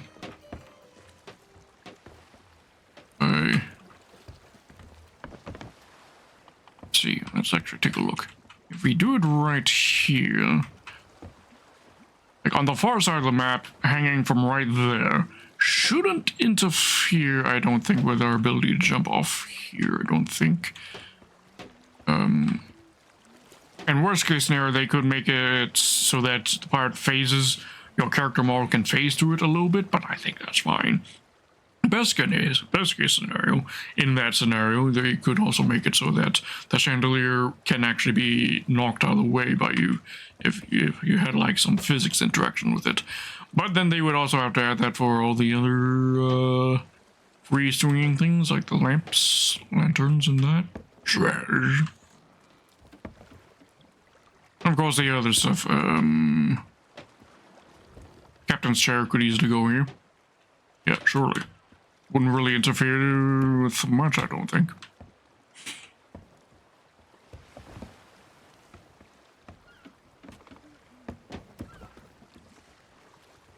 Event going on over there. Anyways, let's get ourselves loaded up, shall we? Hello, dearie. Scarlet. Wait, no, it's not you I need. I need you. Oh, wood crate. Okay. I mean, we'll take it. Unless we can just sell it. Nope. Was sold by her, so we can't sell to her, so we have to sell to somebody else. I am the milkman. My milk is delicious. Special delivery. Thank you, thank you. And probably the same case with this cannonball crate that was also abandoned in front of her. I ain't going to complain. Free chests or free chests. How's it going? Good. And thank you. Also, why has my tits desynced my position? You can see they're not going to the right spot. Sorry, give me a moment. I just need to check this, see what's going on. Suspect my tits program has detached itself from my VTuber. Yeah, from VTS. A VTube studio, it's disconnected. Alright, it's reconnected there. There we go. Alright, we are now good.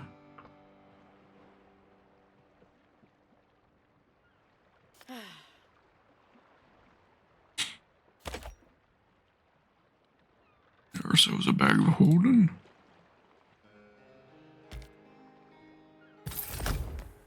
Back to the sea, eh?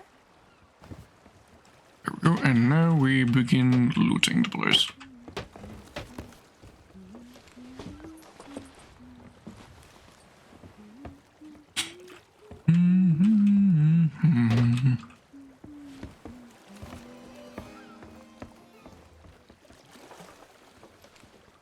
Yoink.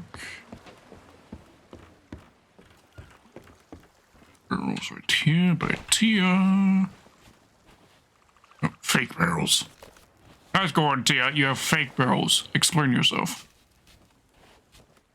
Who the fuck decides to get fake barrels?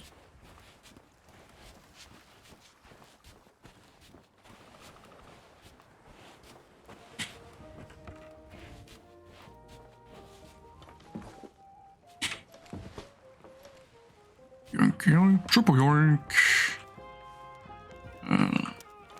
Yoink. Yoink. Yoink.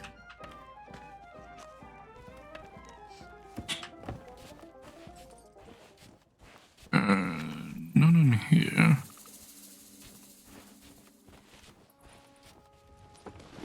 Some here, yoink, and a yoink. Triple yoink. We plunder those ones. This island, I believe, is a little more on the annoying side because a lot of the barrels are actually way up there, I think.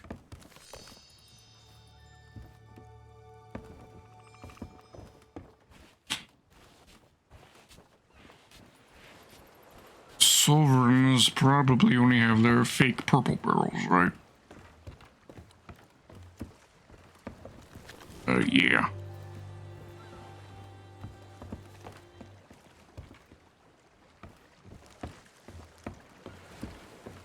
I wonder how long until they give the Sovereigns the ability to have their own missions that they can sell to ya.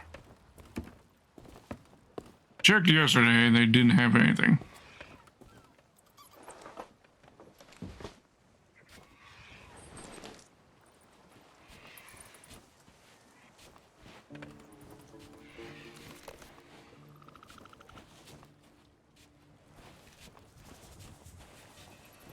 I'm missing. Yeah, there's some up there. How do you get up there?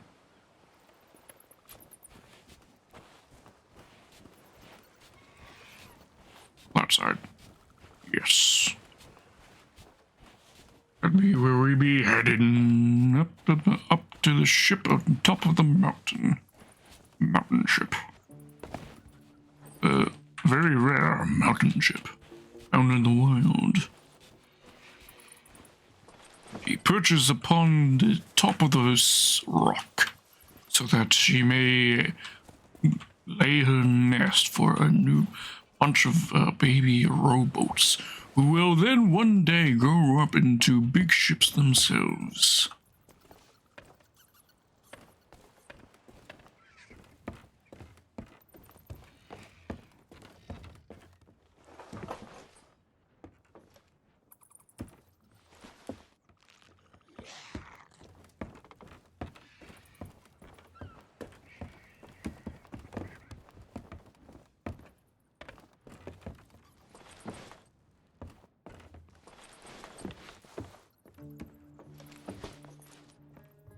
Yeah.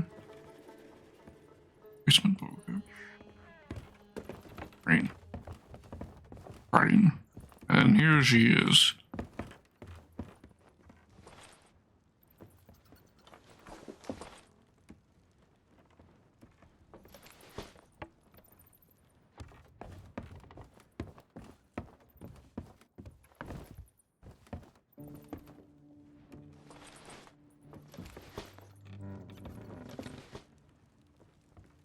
Seats. You don't need Umbra to know the legend of Kato, the most beloved dog on the seas. Patting him on the head was sure to bring fortune to your voyages. Commendation for who's a good boy. Alright. I'd imagine that's probably related to some content creator's dog who was named Kato. Who, though, I have no idea. That's how I would gander it. Alright.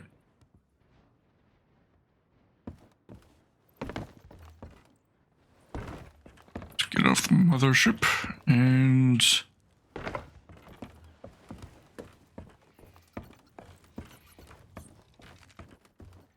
you... Anything to find up here? I think so.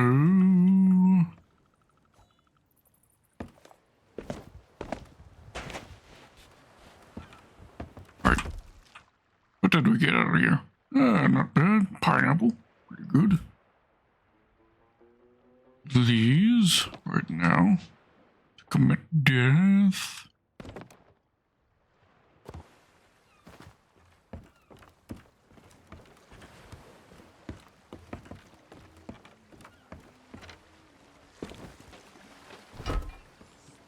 There and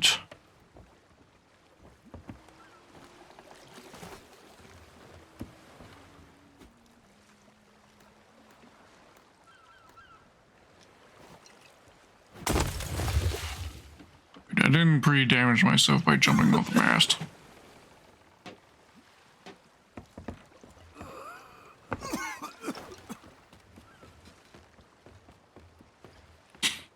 There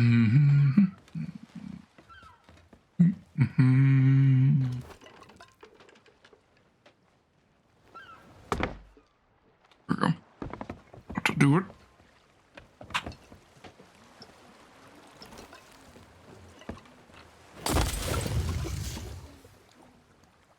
And we burn to death.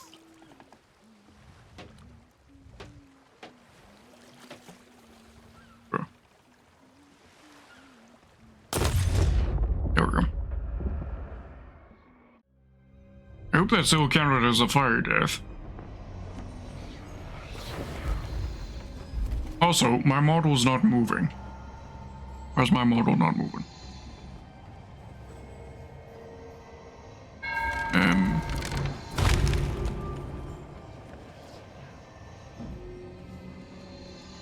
Off. On. There we go. That's weird. Alright. I have life in my bones now. We're good.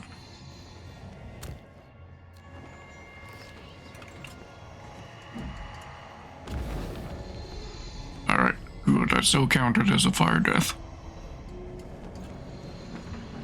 Alright, Mr. Ferryman. You have anything to say first before we start? Make it quick. Turn to the summit wood while you can, for tomorrow may be calamity. Happiness is the prerogative of the living. My needs are no consequence. I serve the role that is required of me. Alright, Edgelord. Will fates in the well, and within it the flame of fate. They show you how to die, they know how you live. Okay, so that just basically tells players about how to do the whole lantern thing. Grabbing the flame. Why do you save us from the Sea of the Damned? You think you are saved? Yes, from your limited perspective, it must appear so. I will speak no more of this. Linger not among the dead, pirate. Go and tread lightly in the living world, for it is not as it was. The tides are turning, an ill wind blows, and the sea begins to change. I promise you. Hello. And whoever that was, I think has left. Alright.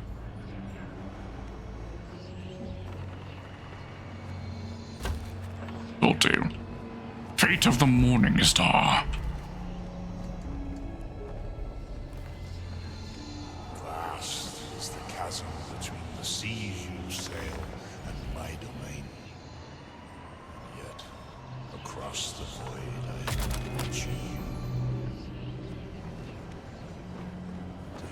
others you freed.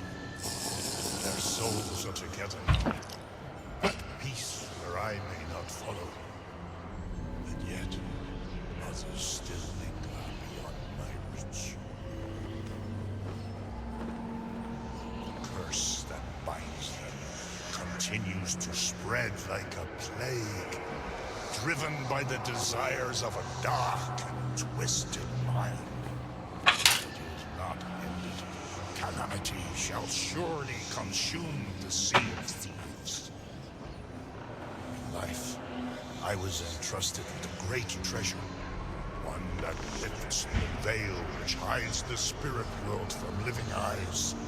So precious was this artifact, it came with me to my grave. I am naught but bones and dust, and now you too must sink into the dirt and the worms and the blood of a forgotten past. Steel your nerve.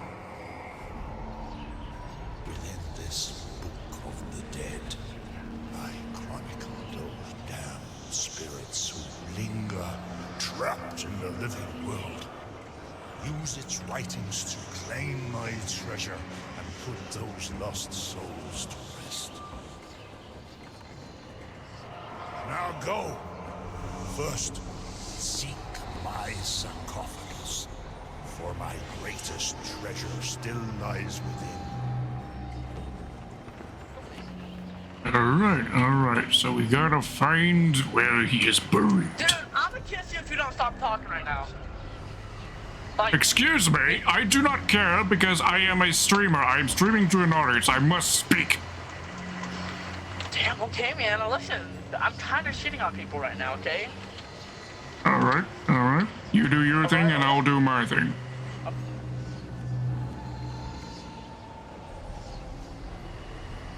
By the way, give Pinball a kiss for me.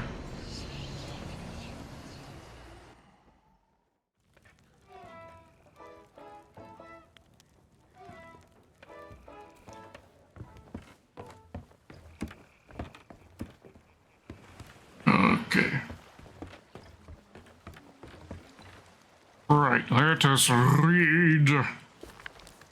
It's the Book of the Unclaimed Dead. Pattern casts a light. Light reveals knowledge. Knowledge is power. Power has its price. I sink my sloop at a marauder's arch, for I have no more need of her. Wiping the blood from my brow as I scramble to my tomb. Atop the highest peak I lie, staring at the branches overhead. The tree seems near its life's end. How fitting we remain here, together. The poison goes down easy, as I had been promised. I am the ferryman, and my journey is only now beginning.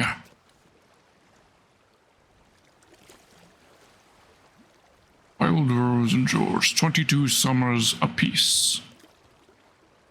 Souls saved. Two young lovers, pursued by a madness born from jealousy.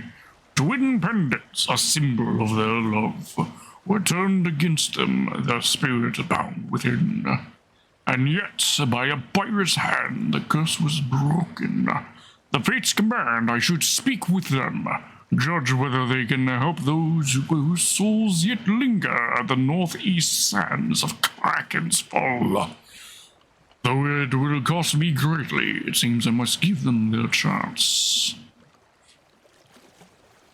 Bingo. 19 summers. Really? The guy in that picture is only 19 years old? Bruh. This one died in terror, fleeing his fate. The sea, its maw, a circle of jagged rocks below, provides no respite. He knows, as do his pursuers, that he is trapped. Pain, hot and wet, peppers his body, casting him into the air as his arms pinwheel helplessly. He flails, he falls. Fontaine, 29 summers. And that seems a little more reasonable. That guy looks like he could be 29. This one surrendered to his execution, which was inevitable, as it was merciless. Lips part, and he speaks a short prayer in his father's native tongue. Preserve nous de frère de l'enaf. The rest is lost upon the wind. Captain Slate. 63 summers. Soul marooned. This one died in battle. I expect no less. He alone dares to face his nemesis, blade-biting blade. He faints, lunges, but he is too old now, too slow. Steel flashes forward, and he too is claimed. As cold fire consumes his soul, he can only hope she is safe. And that's the end of the book. So these are probably all hints towards things we got to find. Obviously, we gotta start off with where the ferryman is buried, where his real body is. At the Marauder's Arch. Marauder's Arch, our destination. Marauder's Arch. Where be thee? There it is. To the north. How convenient, considering the start point of this tall tale is completely irrelevant to your location in the Sea of Thieves. The fact that we're near it at all is kind of a blessing.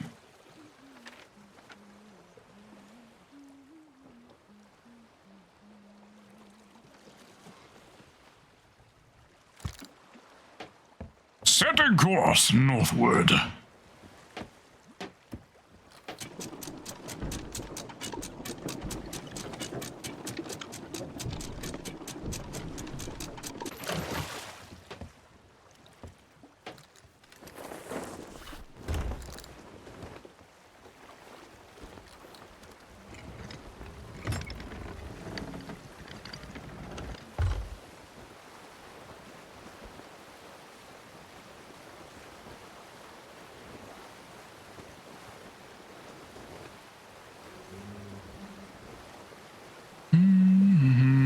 I'm not sure what it is you missed, Winston.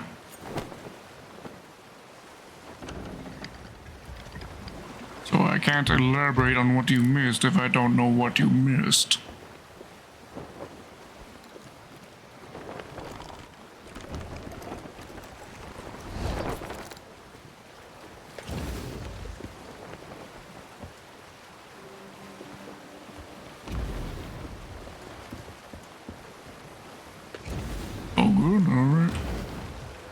I see so.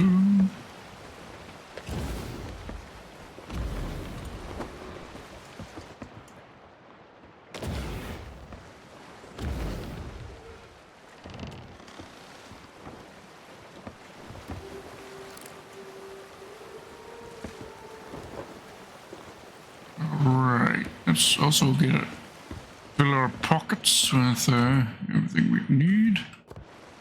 That. Would need that.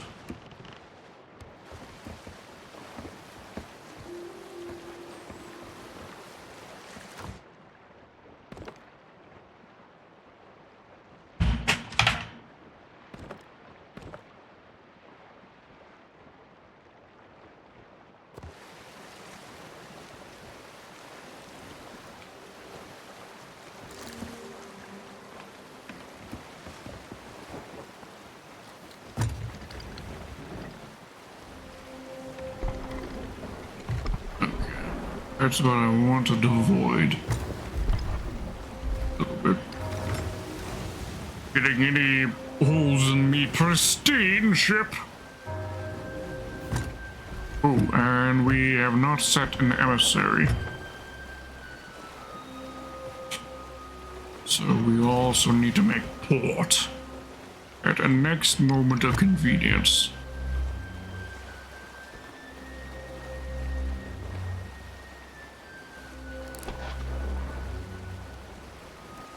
fart in your general direction.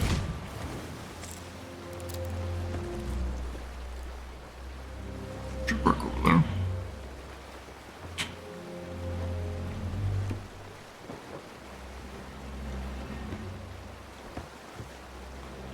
Ooh, what intonation? What's with this spoopy music that we're getting? It's surely not from the fort, is it? Like I'm about to have something spawn on me.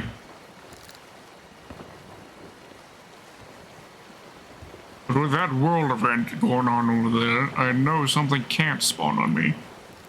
The server only lets one thing being happening at any given time. One meg, one kraken, one world event. Anything like that. And there can be up to 5 ships.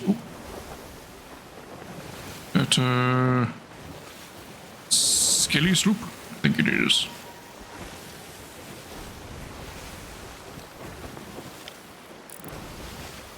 Yep, Skelly Sloop.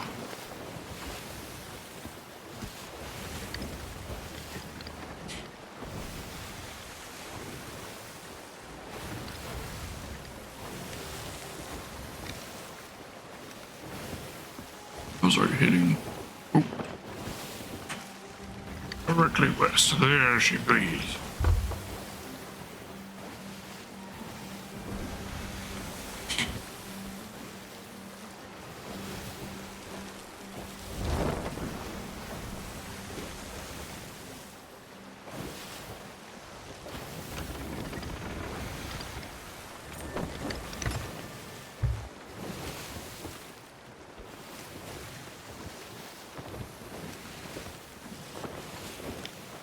Are you giving chase, good sir? Can you not? You don't.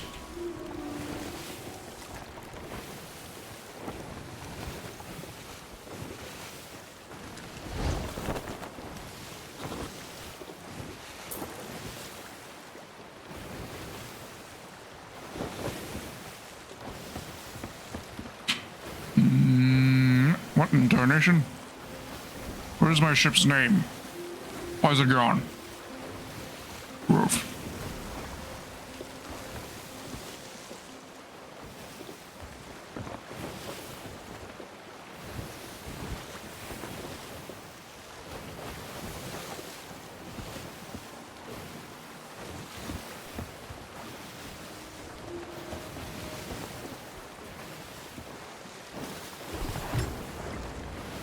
This place has skeletons that will open fire.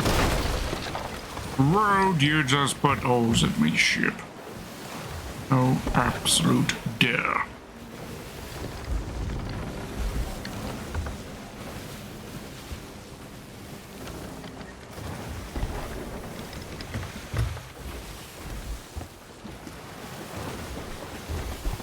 That Skelly Sloop is definitely chasing, isn't she?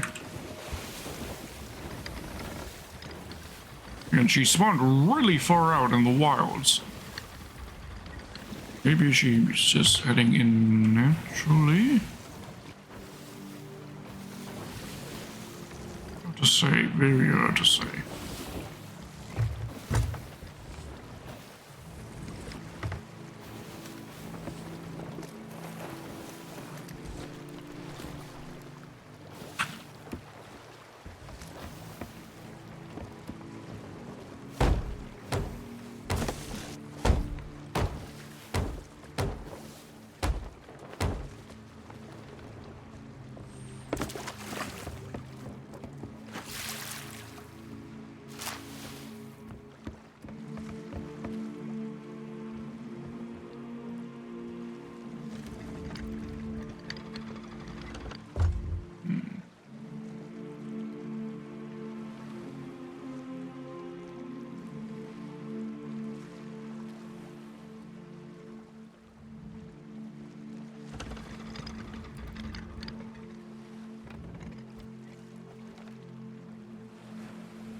What is that Skelly Sloop doing?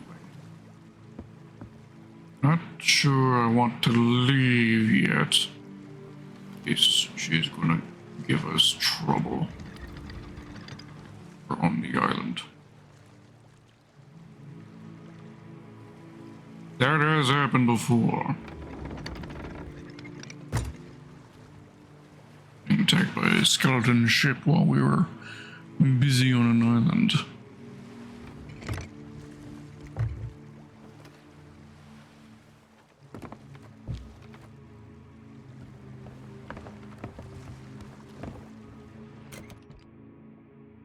I've reached.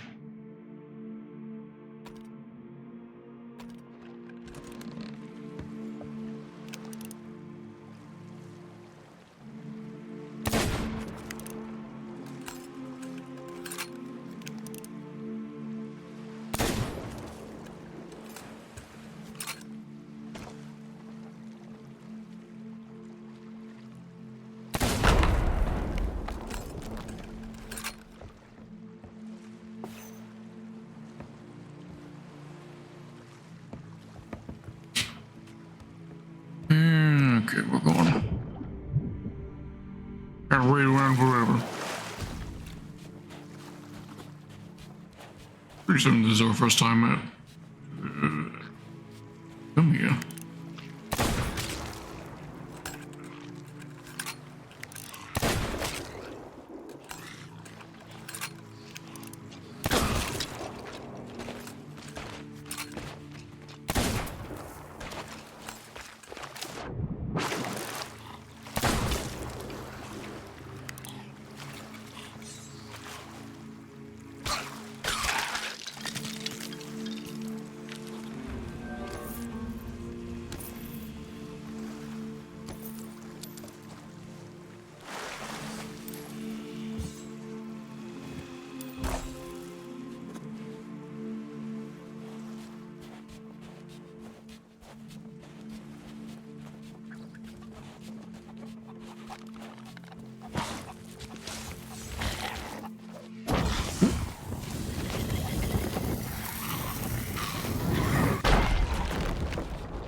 Get him.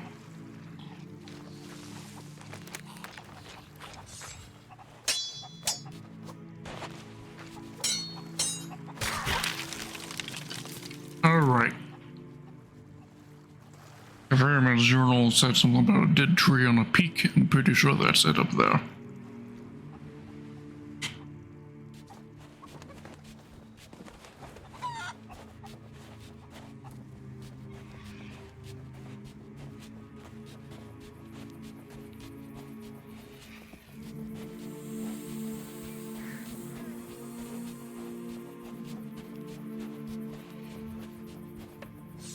There's the galley. There's the skelly ship.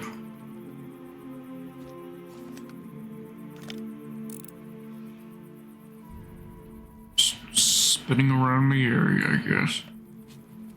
And I wish they would give the skelly ships their own names. That would just be.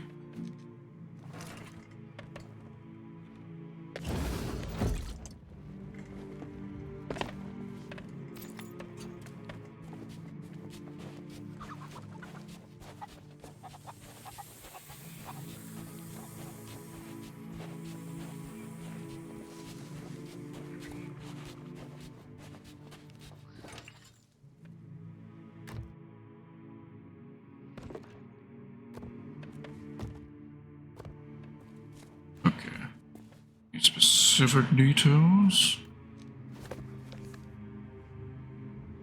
You think sloop and marauders are different? The poison goes down easy as I have been promised. I'm the ferryman and my journey is now beginning. Atop the highest peak I lie, staring at the branches overhead.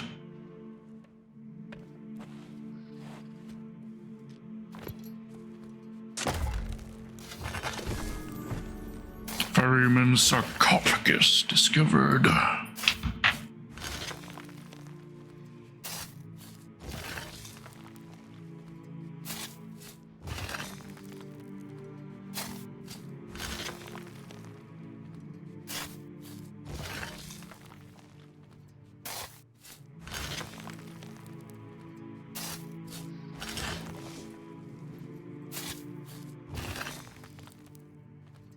This is a lot of digging, then again, it is a big item.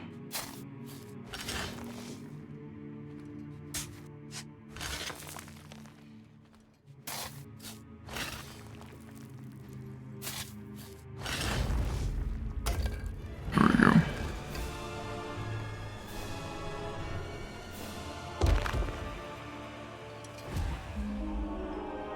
Telltale checkpoint. Oh, that's the quickest checkpoint to a Telltale I have ever seen. Also, he said he sunk his ship here. I feel like there's probably like a... It's probably literal. His ship is probably sunk around here. And probably has some combination thing for finding it, I guess. I want to check the waters as well.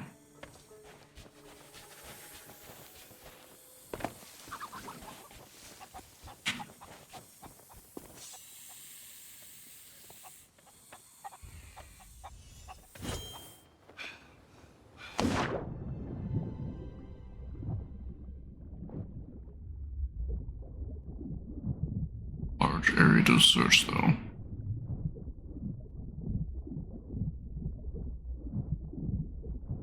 It's all glintable though. Briefly.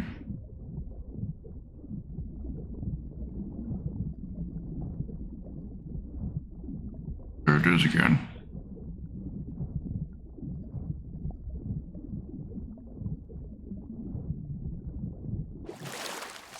Oh. It's just the fort glinting in the distance. Okay. Alright. Keep exploring the area directly around here.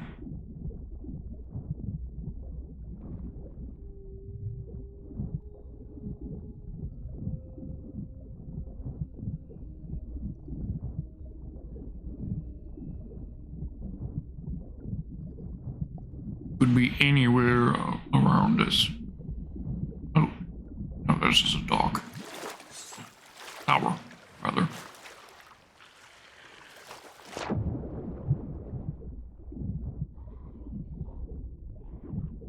But they wouldn't put that in the book if it weren't true, that his ship is really sunk around here.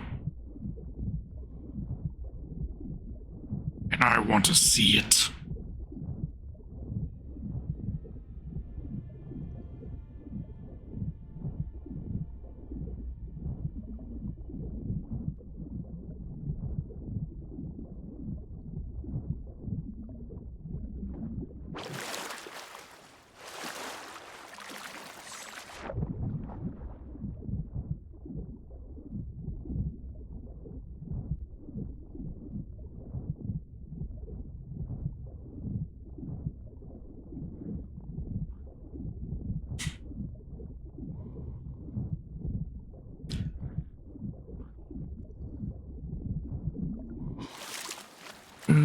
Where though?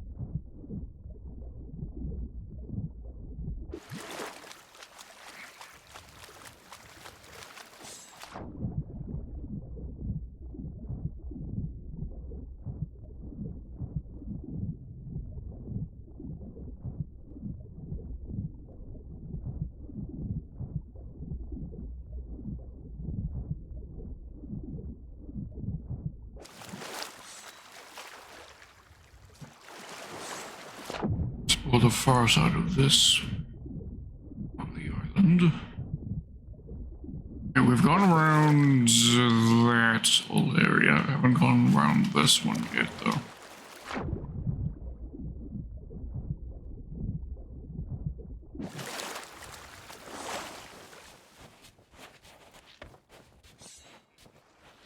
Hey, a buoy!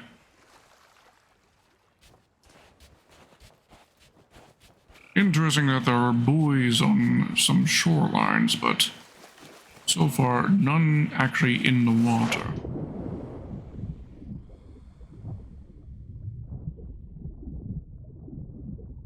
Oh. That is the skull of a kraken. Interesting.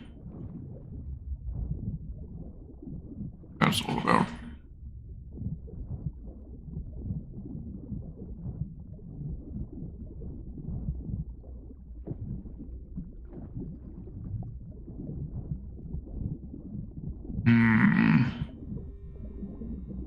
Maybe his ship was here. Was sunk here, but it's no longer here. Been raised.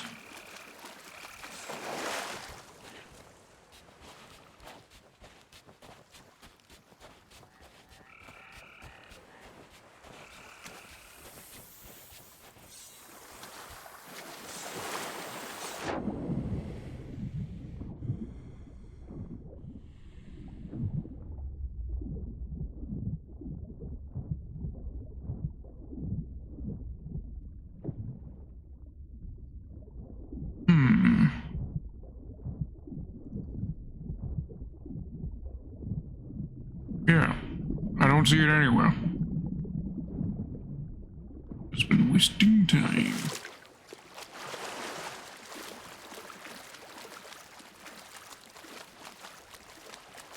Another skull of a kraken? It is. Interesting.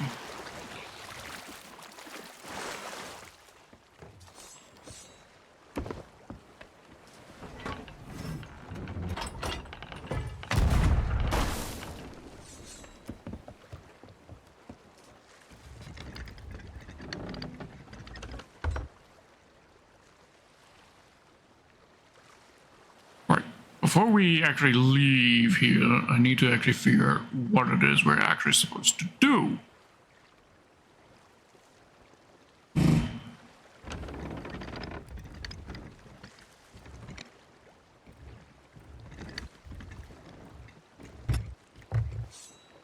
Ship bit 4 so I can get cannons from that captain.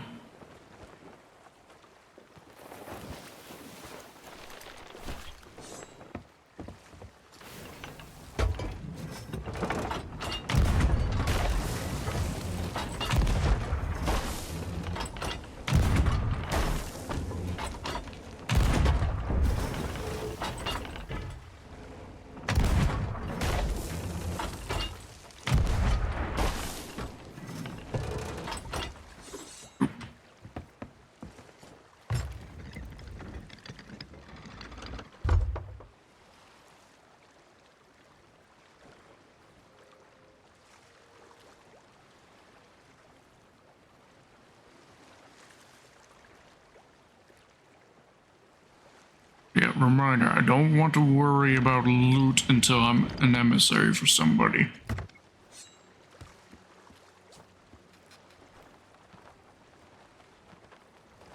I forgot to do when we were in port.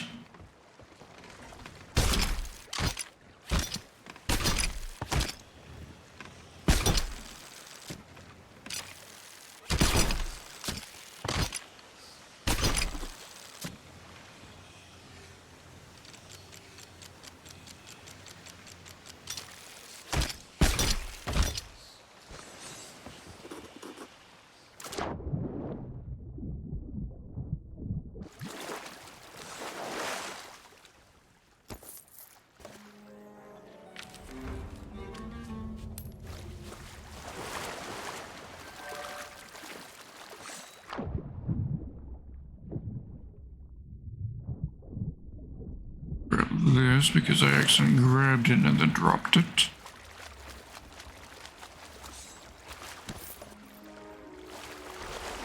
$37 gold. Yeah.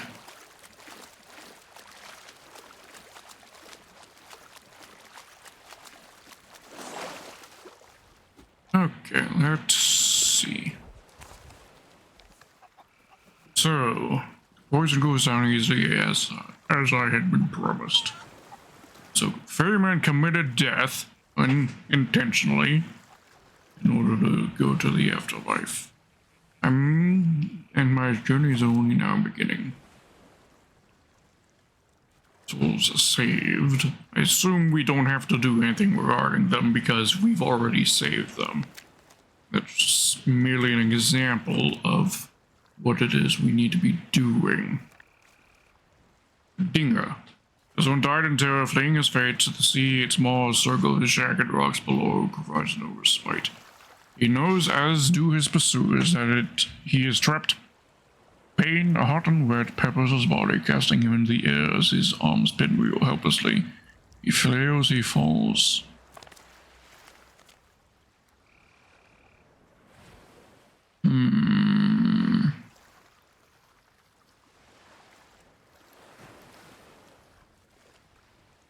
A circle of jagged rocks below provides no respite.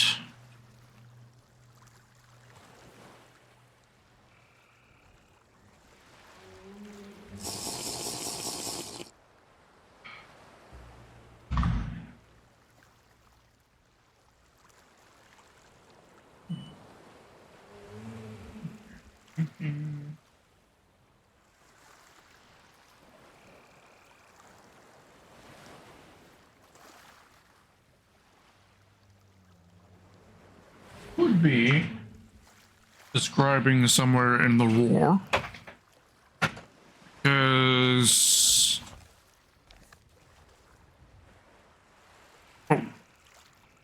what? You can zoom in on this?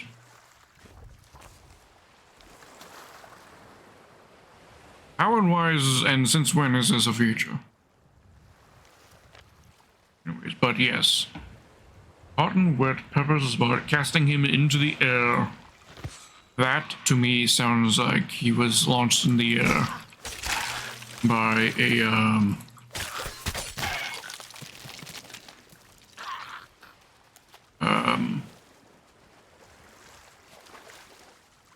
I have no idea what they're called, but there's spots in the war on the islands in that area that will launch you into the air. Thing is, it could be literally any one of the islands. Maybe there's an island that matches the visual description.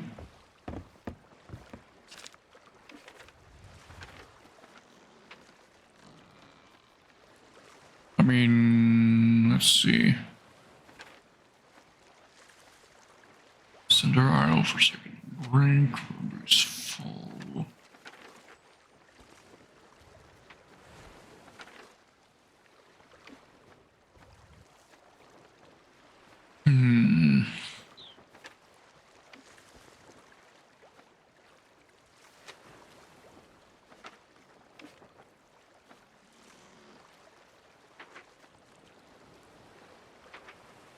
I mean, all these islands look like they've got jagged rocks around them. Glowstone Cave. That is very close to the border, goddamn. Must be the closest island to any of the borders. Right?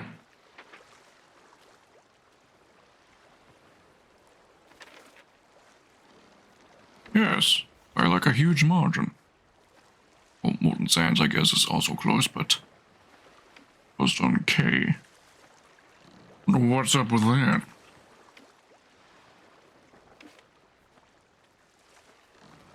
Anyways, let's take a look at our book.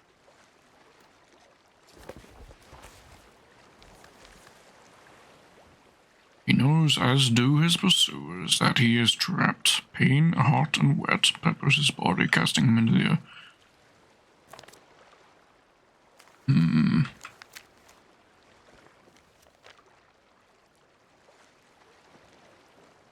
Commander should speak with them, judge whether they can help those souls yet linger at the north. Actually, maybe there isn't. Maybe we do have to do something with Rose and George. Return the curse was broken. The Fates Commander should speak with them, judge whether they can help those whose souls yet linger at the northeast isles. Northeast sands of Kraken's Fall.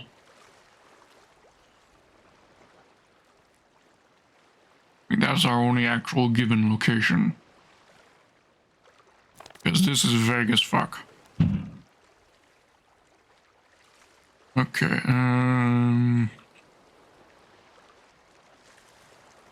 Kraken's Fall. Northeast of Kraken's Fall. It's Fall.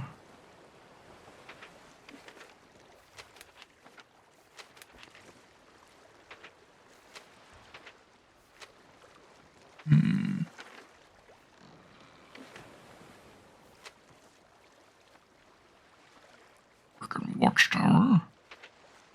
Kraken's Fall will be, yeah.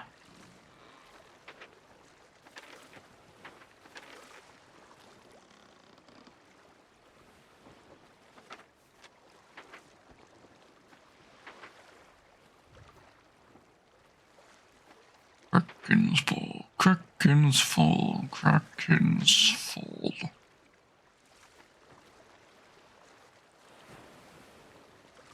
There it is. Okay. Northeast as well. Oh. There? Alright, thank you for the redeems. I'll do that once we've set sail. Directly south.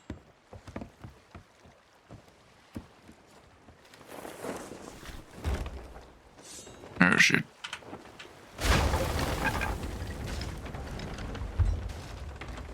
Also, before we get there, actually visit a port.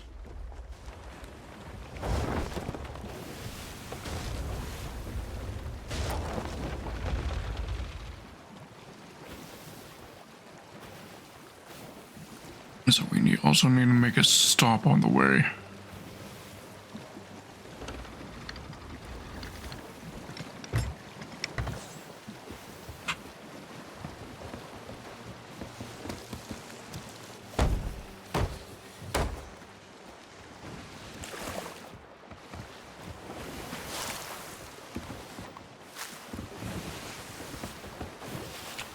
So first, it may not be Kraken's Fall.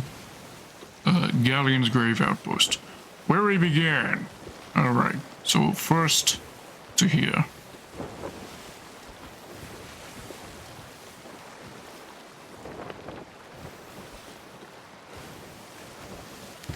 Actually, we head south by southeast.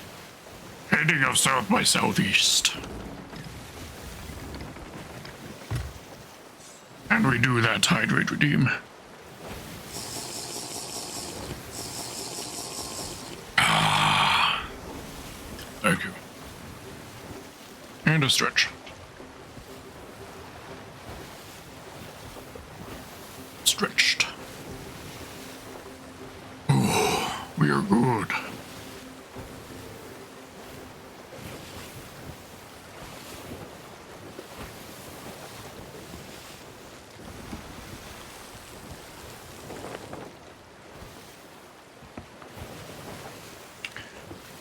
But they're adding Monkey's Island as an actual location, so it makes the question of where exactly will they be inserting the island? Because this corner right here is the Shores of Gold, I'm pretty sure. I think. So they'd probably want to add it in a currently unpopulated area of the map. So possibly down here in this corner.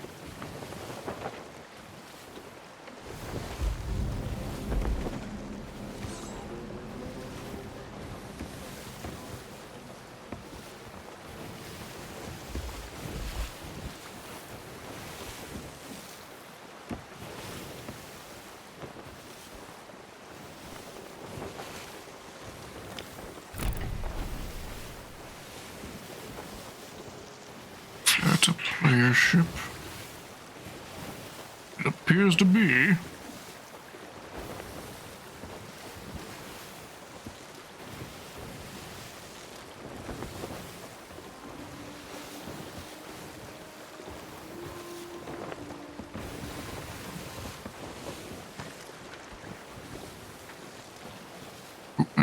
about to pass the outpost.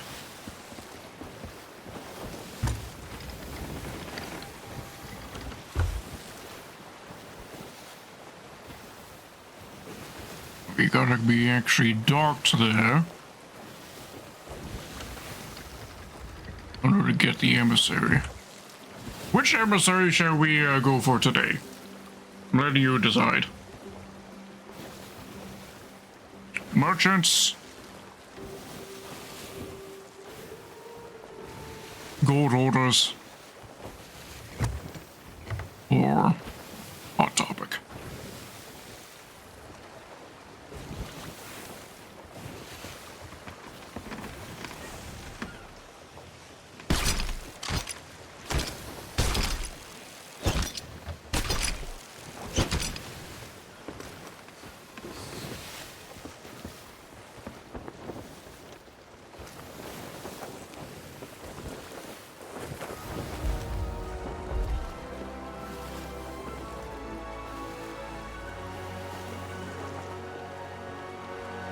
Merchants, alright. Merchants it is.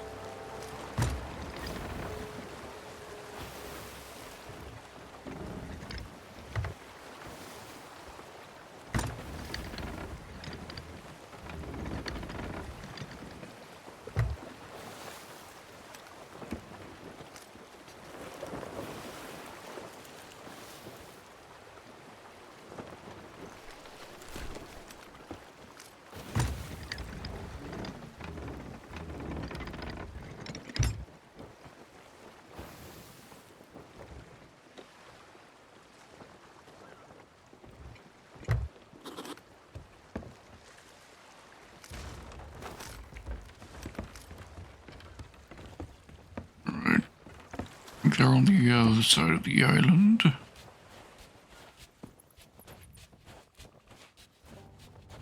Also, I don't think I've actually been an emissary for them before.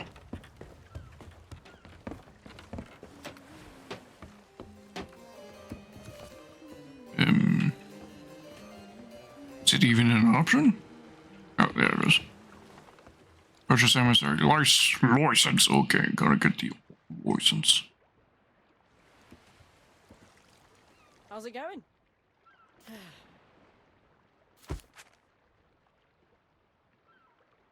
Purchase Alliance emissary license.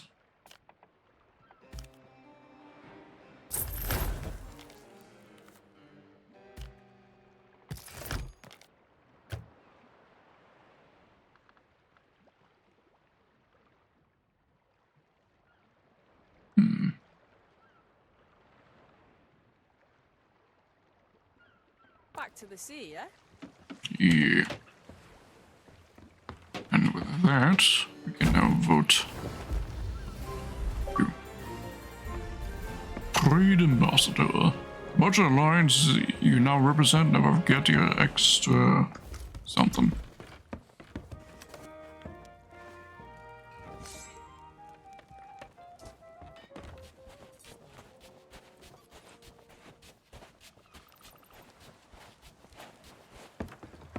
And increase rewards, but valuable targets for the crews. Keep an eye out on the horizons. Yeah.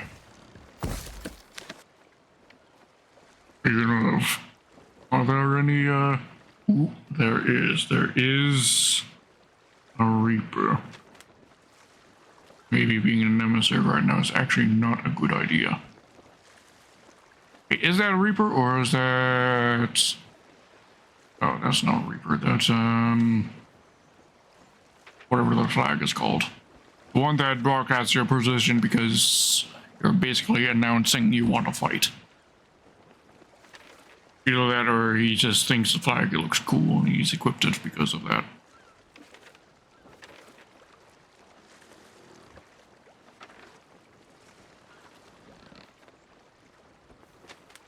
Alright. Head south from here. I'll double check that that is indeed this flag that he's equipped.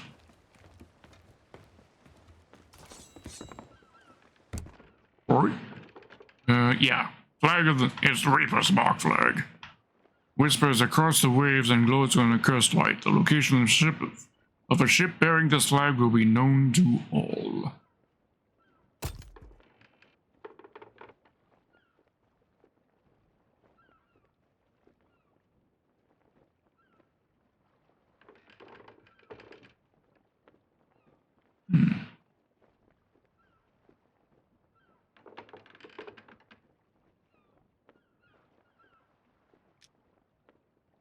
What if the line's flagging? Because it doesn't hurt to not have it flying.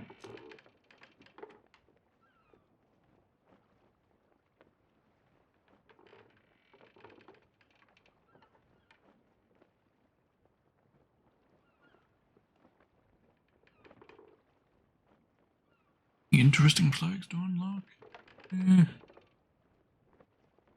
Wait.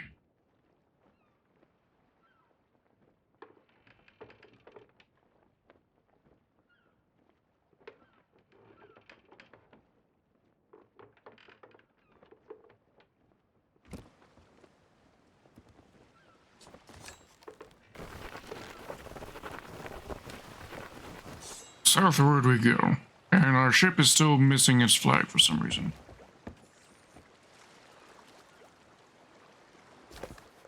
You can see right here, we are indeed on the Acadia and not just an unnamed ship. We are on the Acadia. So it must just be a bug. Printing the name being displayed. What if I put the name of the ship back here? It's also empty. I don't know.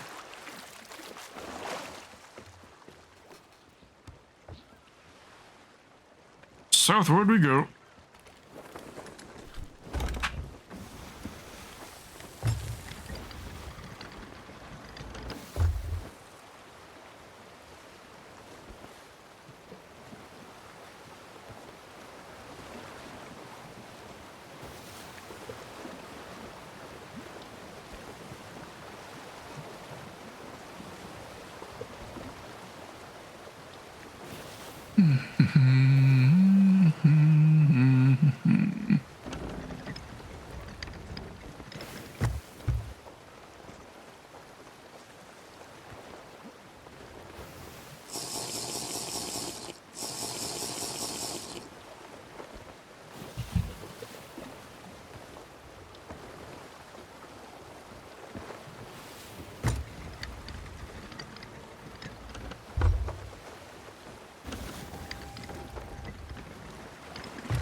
Reorientate the map. No.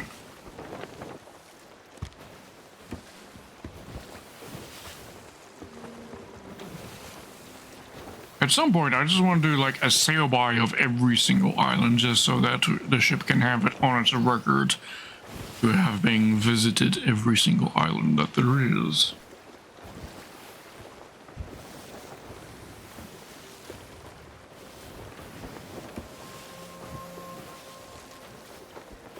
Against the window.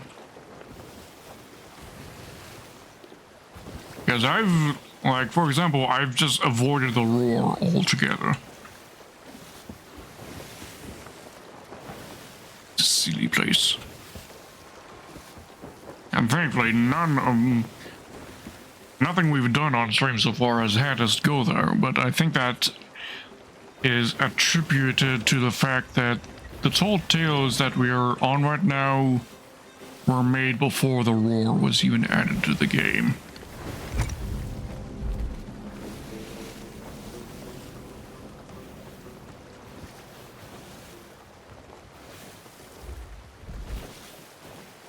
Thus, we have never had a need to go there.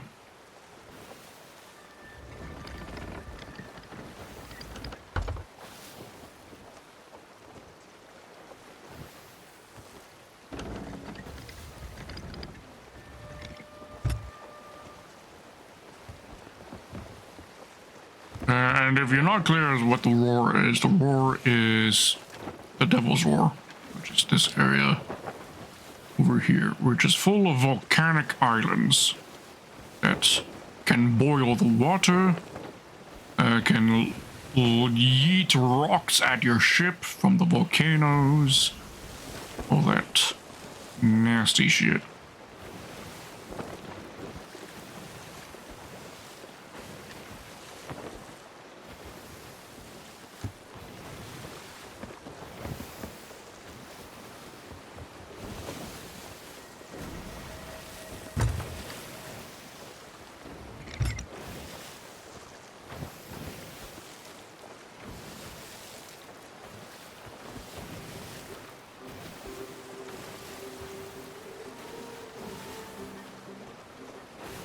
We're almost at our destination.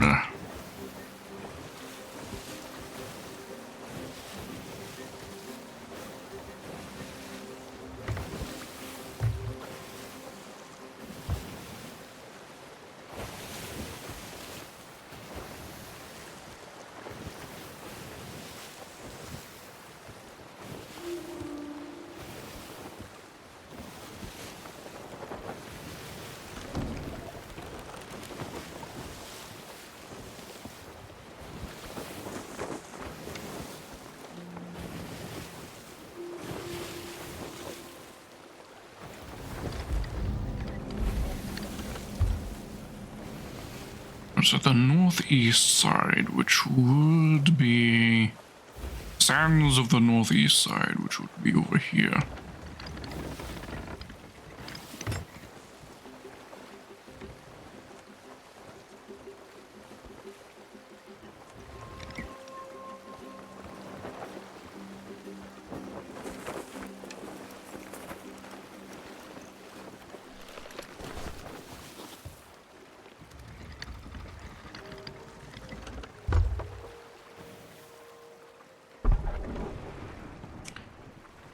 Karen?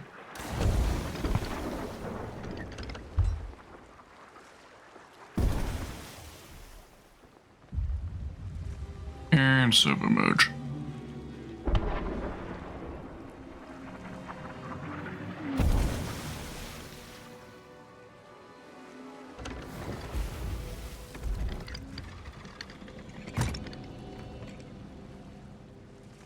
Oh, server merge has gotten rid of Karen. I release hotbars. Oh, Neopol! Thank you for the follow. I am shocked that you actually looked me up. I bloody appreciate it, and in fact, it is good timing because your hotbar cycle mod, because it wasn't out, I was in considerations to be delaying my Minecraft week stream, which was to be in celebration of 1.20. I was planning on starting that tomorrow, but if that wasn't out, I was going to be delaying. But I'm so glad that A, you've updated it, and B, the fact that you even sought me out after I made the comment on your mod page. And sent you a DM about it. Yeah. Since a fan of course came here since I'm not a fan of CurseForce messaging system. Alright. But yes, I bloody appreciate it. Yopo. The mod is amazing and honestly should be default to the game.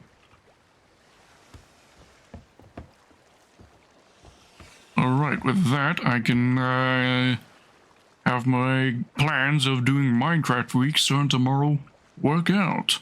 I'm still missing the other main mod I use, which is FreeCam. Still missing that, but I can operate without FreeCam, I guess. But how you doing, Nyopo? Are you interested in Sea of Thieves and all? Thank you again for the follow as well.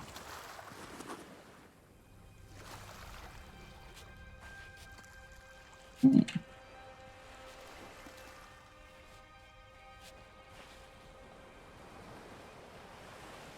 Interesting.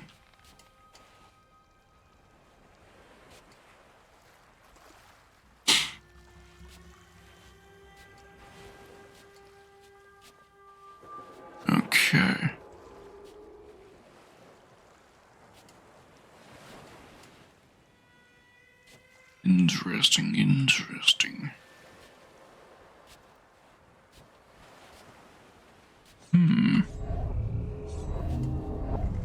And those are regular ass phantoms. Designed to be annoying and uninvited to the goddamn party. And I forgot to reload my ammo.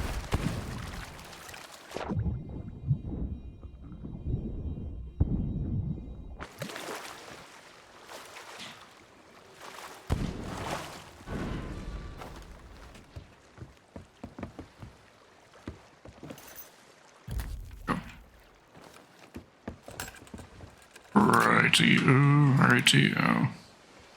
Become dead. Or more dead, I guess. You're already dead.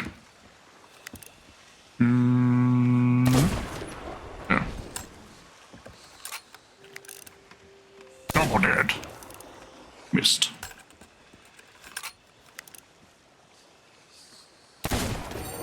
Double dead. Or not. You survived. The audacity to survive. Oh, absolute dare.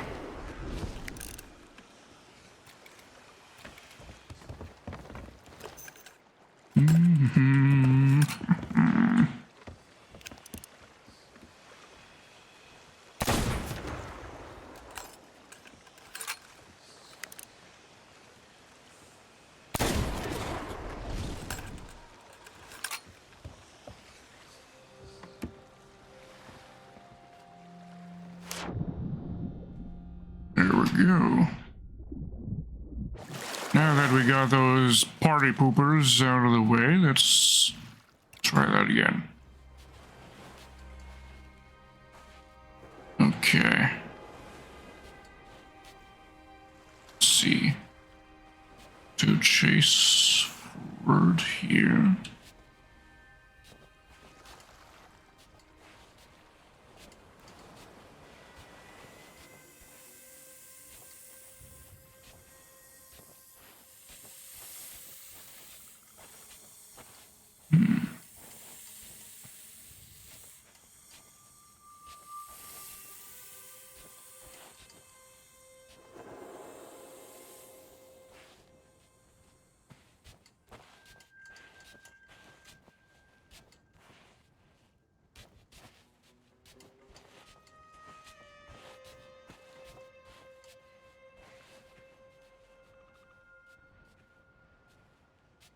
People were just attacked.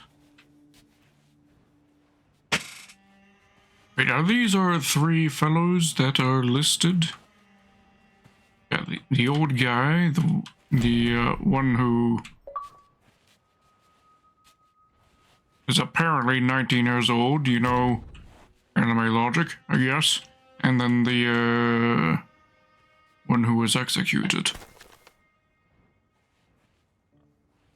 Their Voyager ship title unlocked. Nice, nice.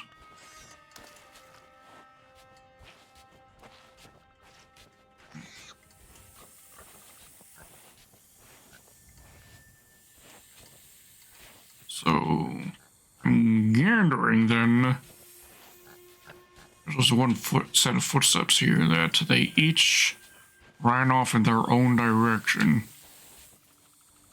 The dumb thing of splitting the party, and each died in their own spot.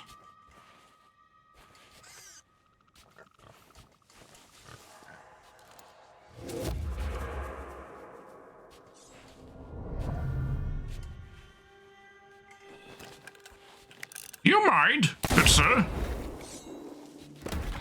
Piss off.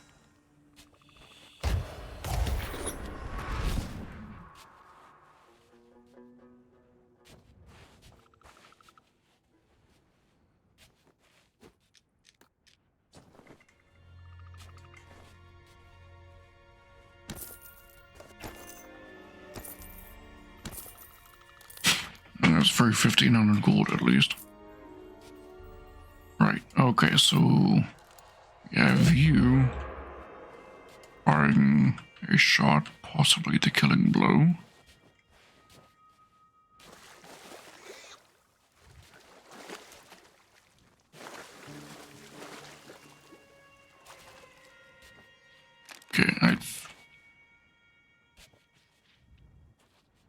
think this was the first guy, the 19-year-old. The 19-year-old who, the anime 19-year-old.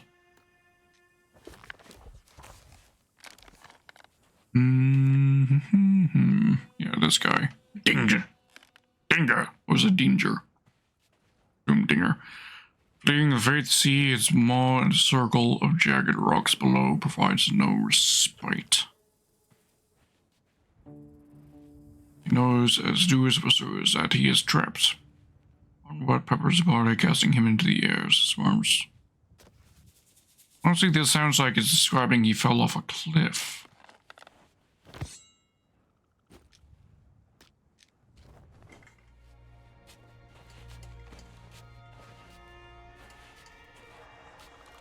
Okay.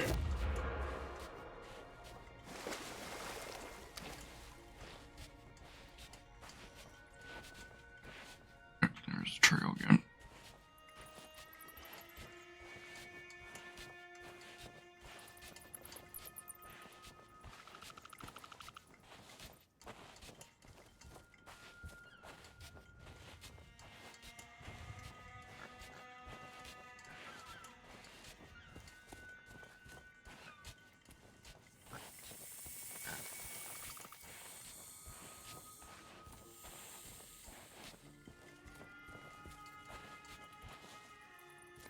There we go. Yep.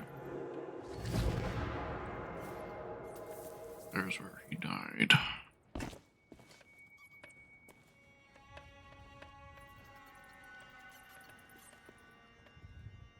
Soon I got to find his body down there.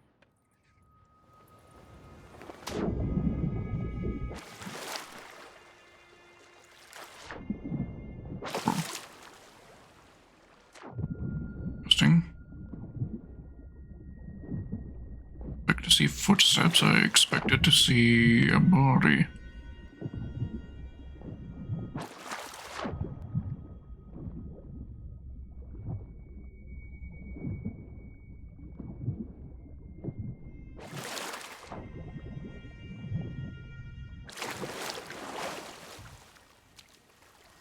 What's noteworthy is the fact that it looked like skeletal footprints. So maybe he's dragging himself across the shore?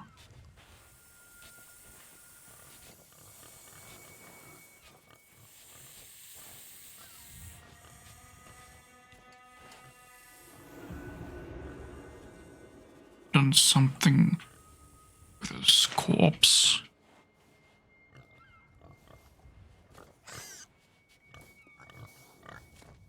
Alright.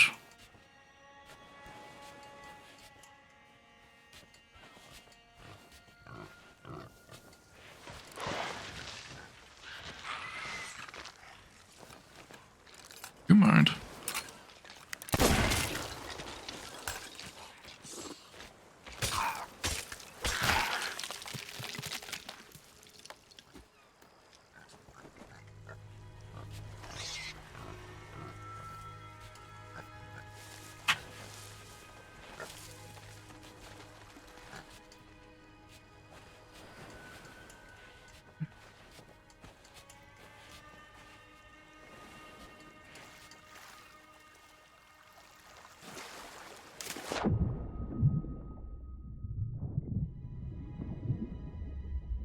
A chest here.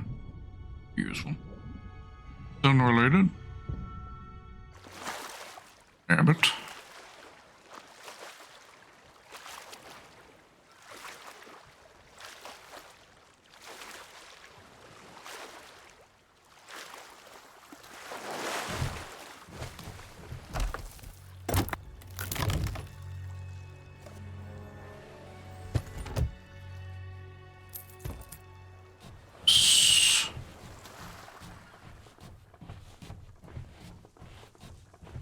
Somewhere I can easily nab it.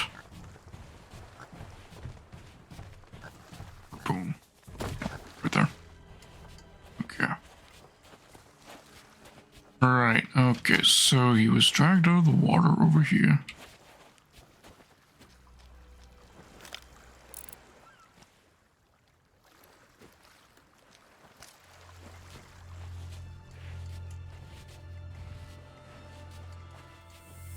This way, where they then did something with him.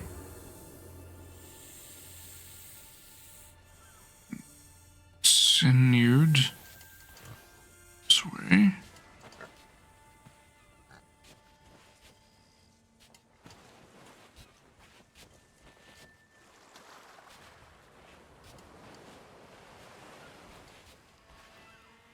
This way.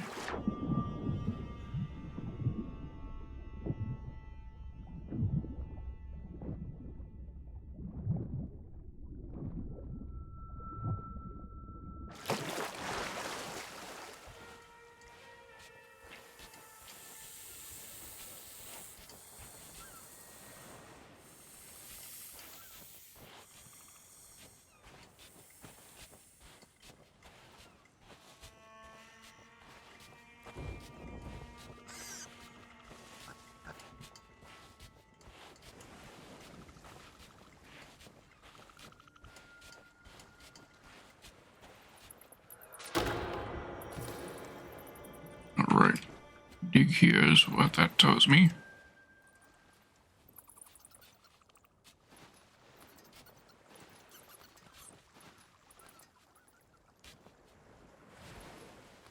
Not finding any diggable surface though.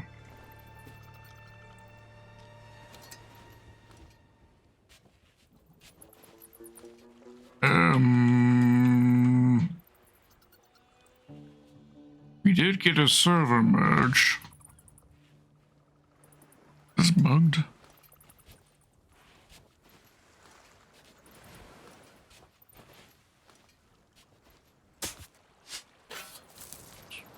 There's just an... Okay.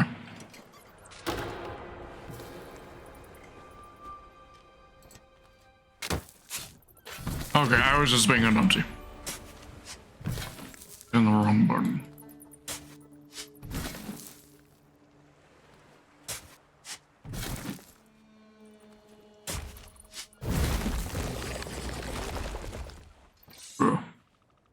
You mind, good sir?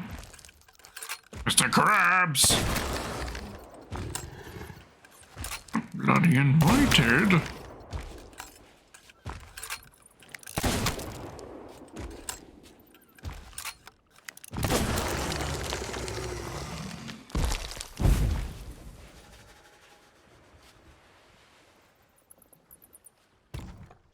Key required to unlock. Okay. Let's get this to the shore. Where I got the other. Where I put the other chest. There. Get back to the starting point, back to follow the trail of the other two gentlemen.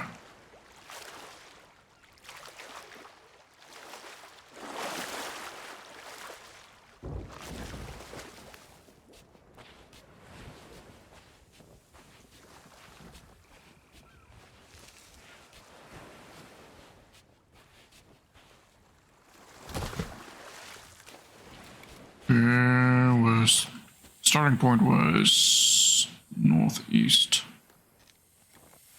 of the island. That way.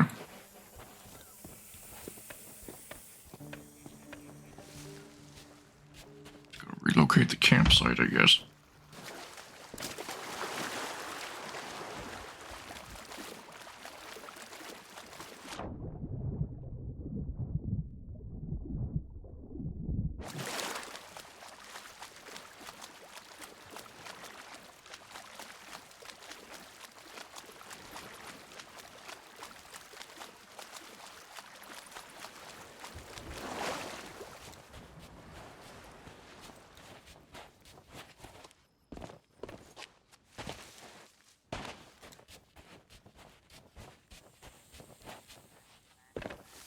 Right here.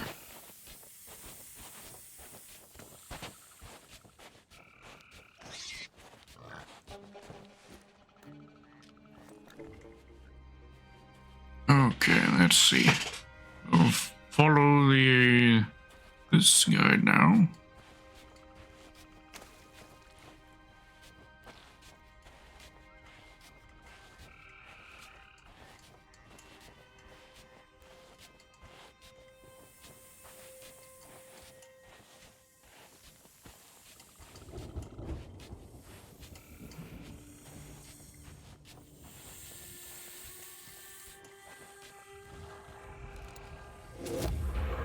Wait a second.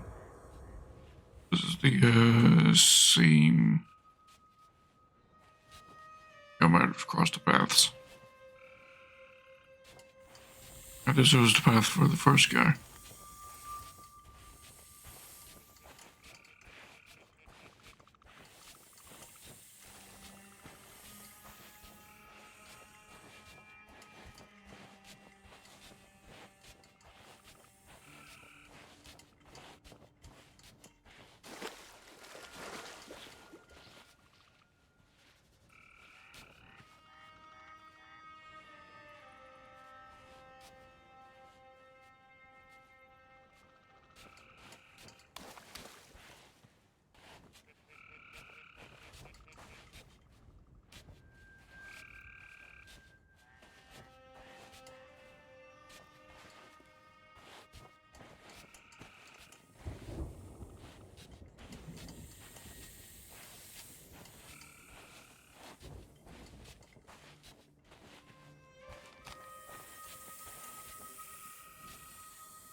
Maybe he made a turn in one of these unlit parts.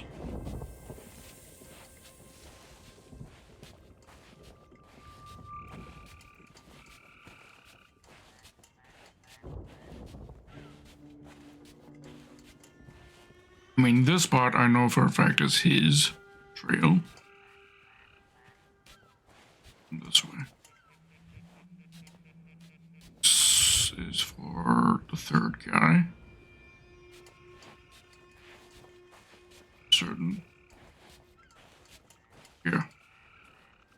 The old one.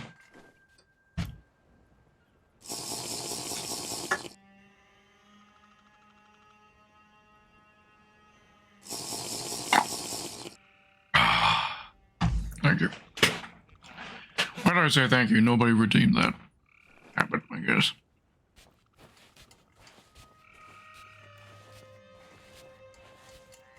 Let's follow this, and in case I'm just confusing shit, I guess.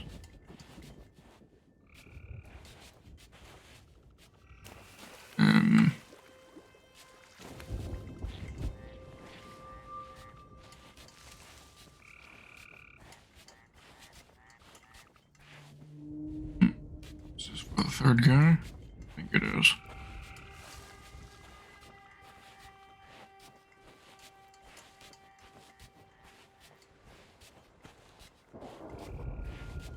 Yeah.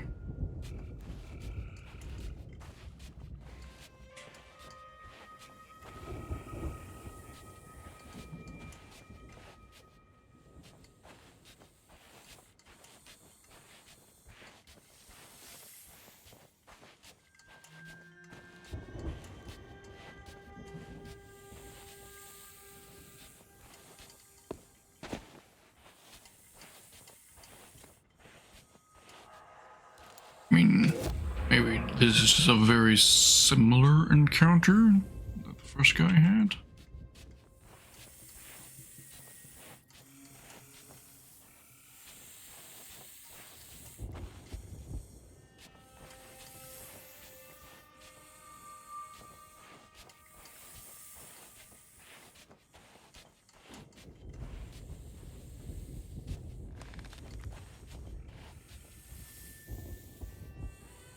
Walking backwards then.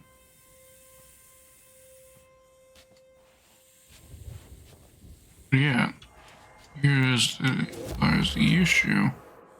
All of this, I can either go that way, or the footsteps can come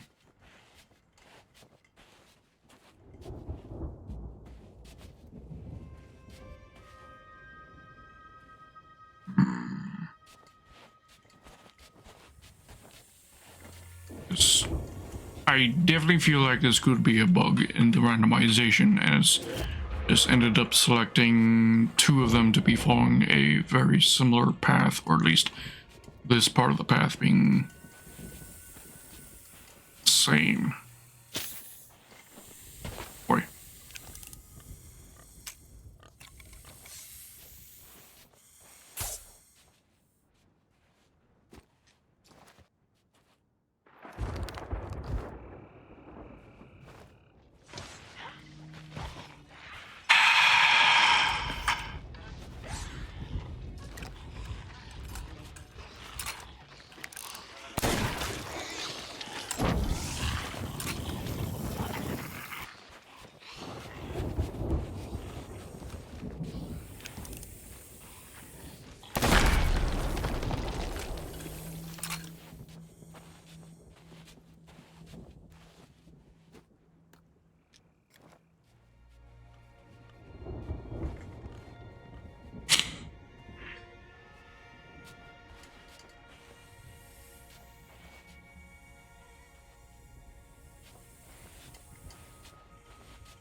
That's fallen.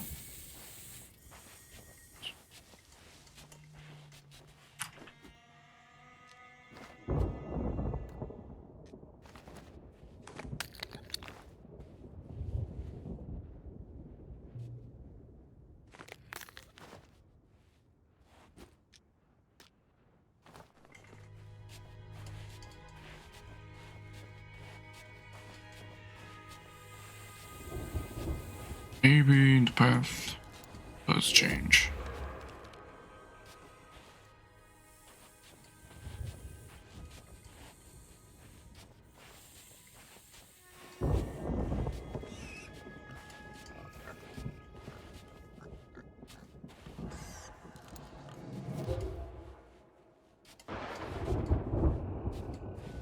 That's all about.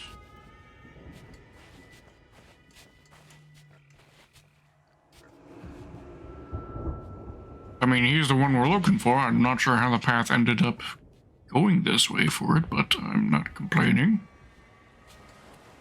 Just stumbled across it. Can't complain about that.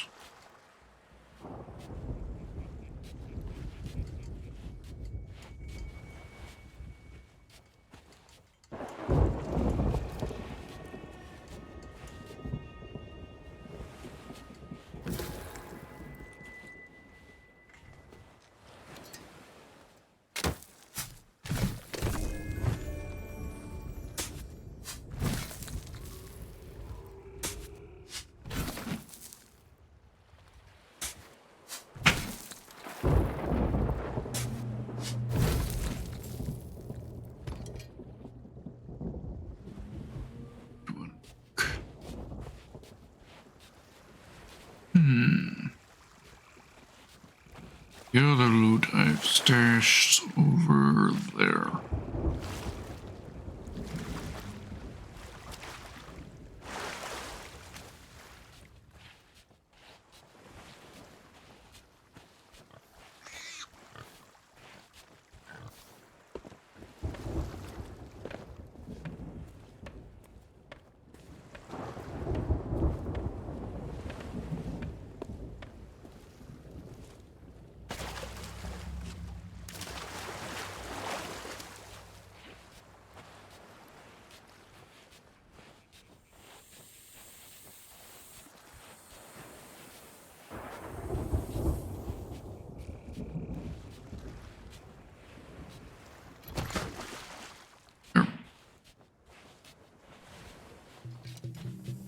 Back to the camp, and now follow the third guy's trail.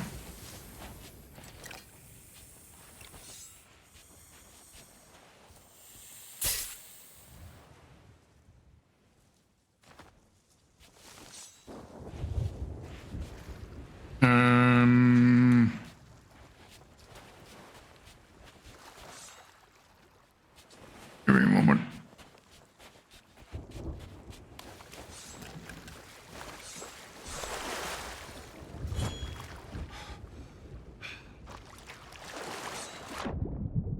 Mermaid, I need you to get me back to my ship ASAP. Mermaid.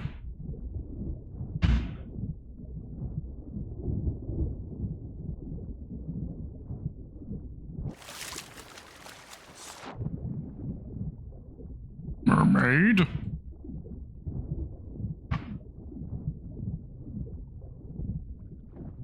Just going AFK here. Drown and return to my ship. And because I need to go to the bathroom.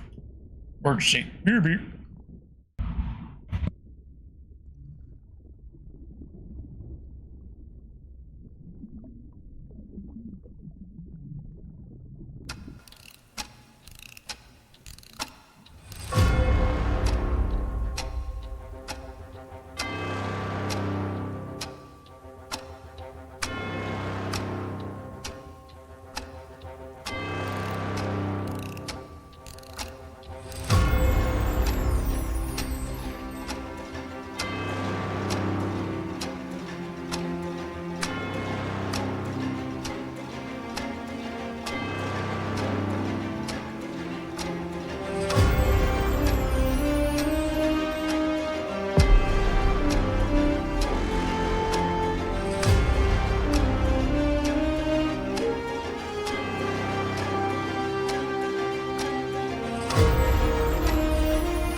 Okay.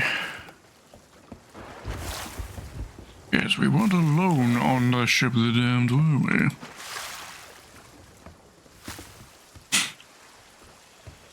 Okay, gotta be somewhat quick about this last one. I am indeed back. I hope the other people who are on the ship of the damned entertained you, I guess.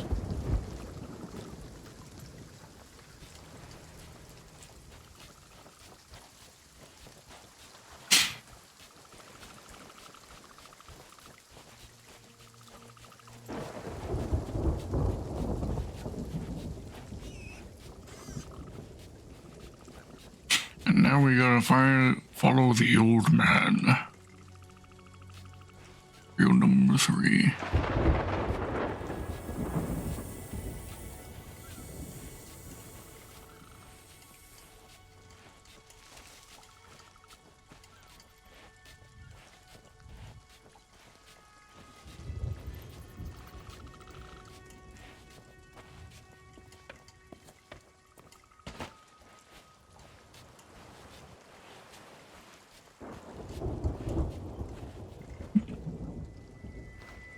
Random fruit on the beach. My favorite.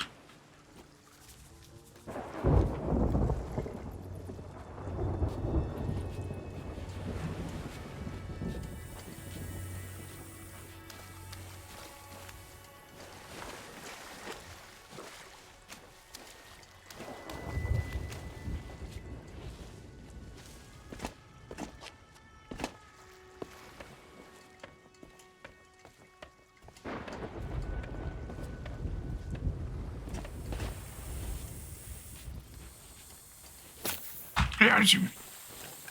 So.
Okay. I challenged the big guy. Very honorable.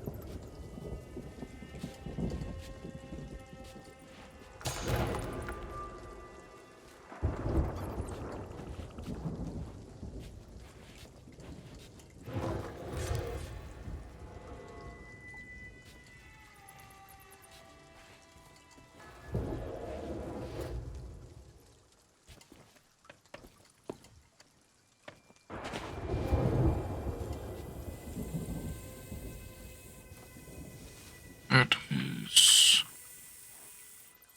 him.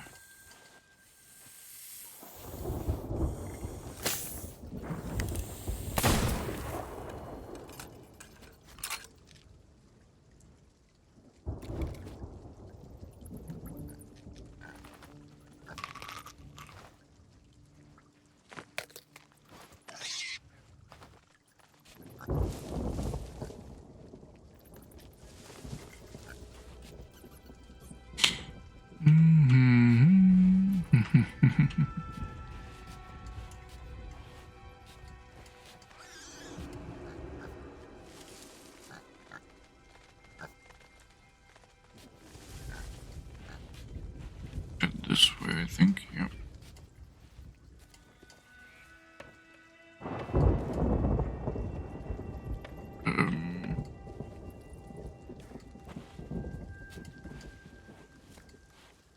So let's go down with the peg leg.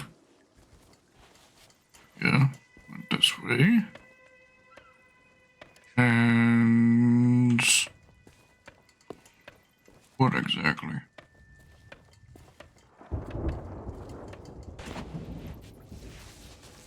You jump down.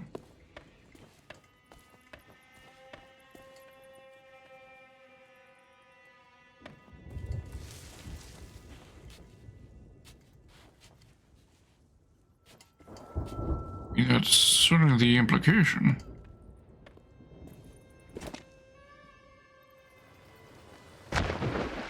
Ow.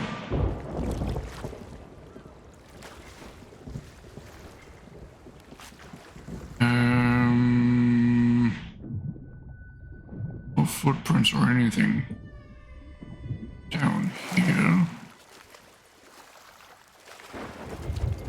I'm seeing at least.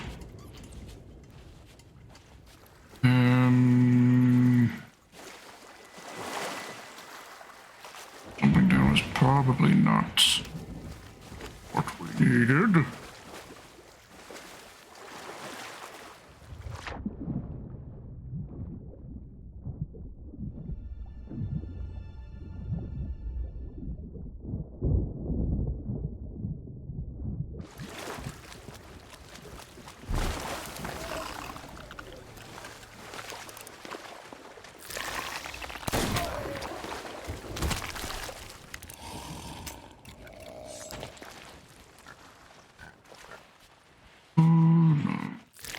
Nothing.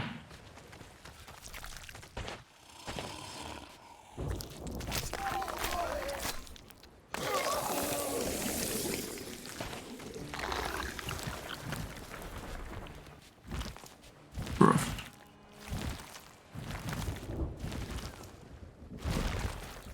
Some more, man.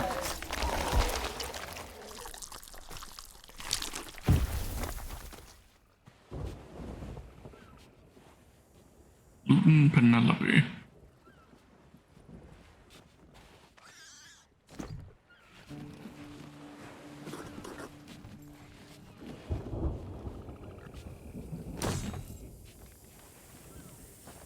Okay, right now I've got an inventory full of uncooked food. And where does I ought to be?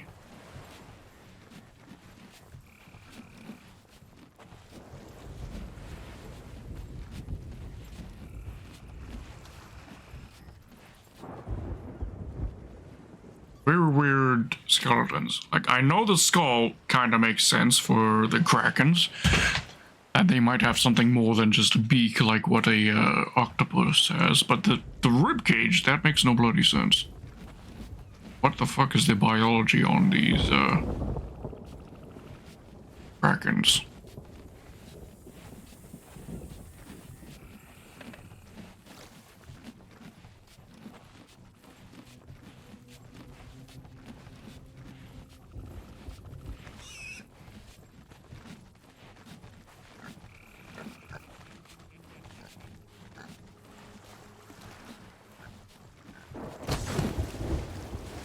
Single ship, because you look a little low in the water, Acadia.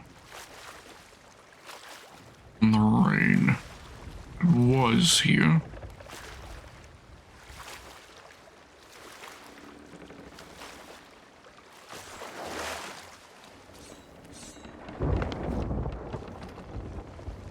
Someone grab food.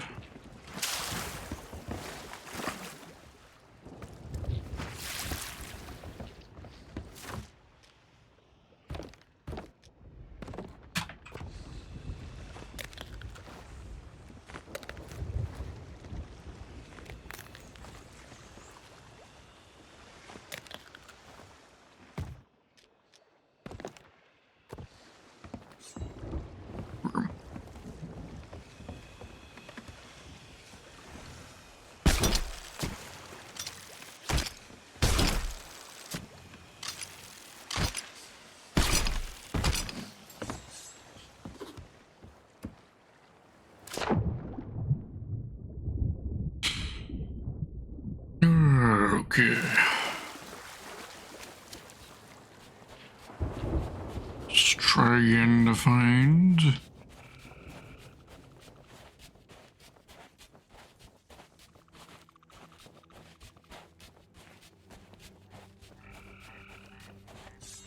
Last.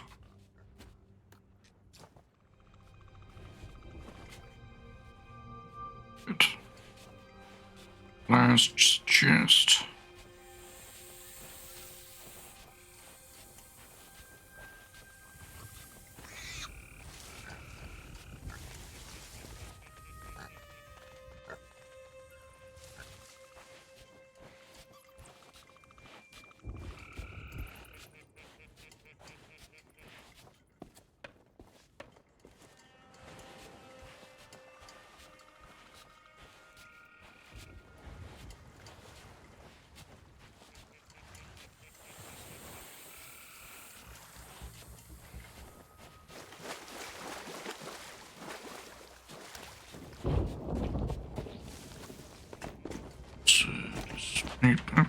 Come on.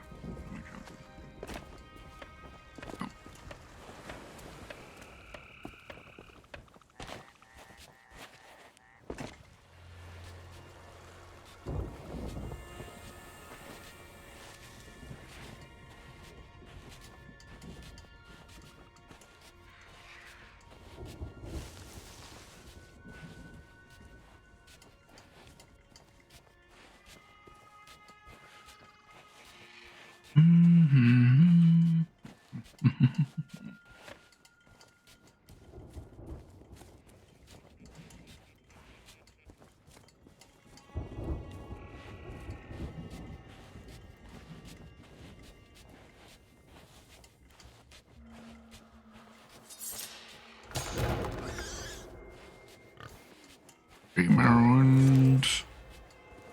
Good guy have a fight.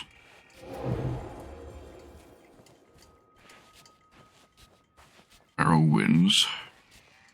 Graham Arrow then gets his soul or something. Thank you for the redeem.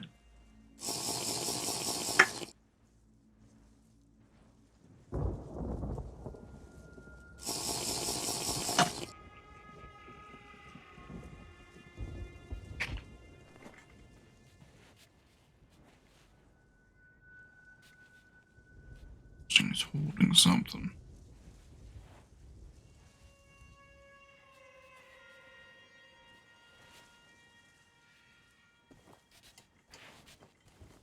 Okay.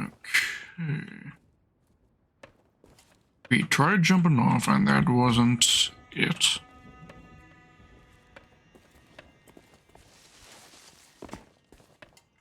Jump too far.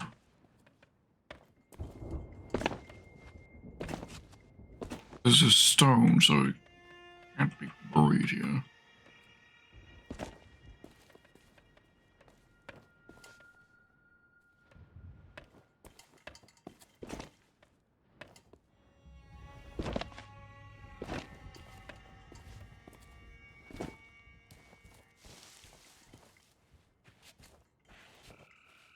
It's a previous part of the path. Yeah. Okay.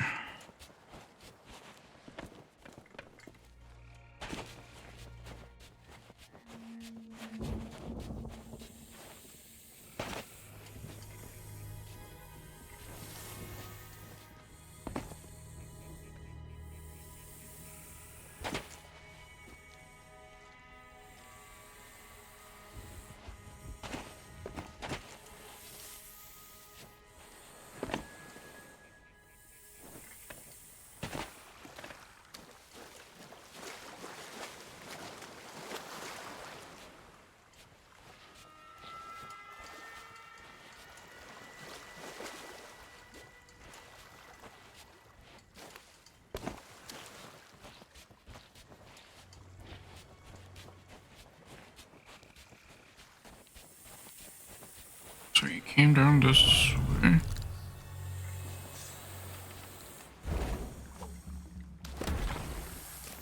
Excuse me, miss. helping.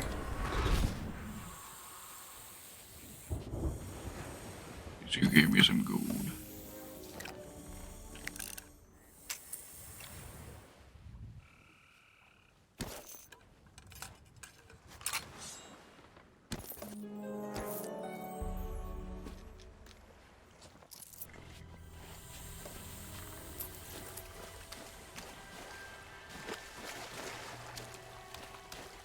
And it doesn't say anything in the book that would help us, right?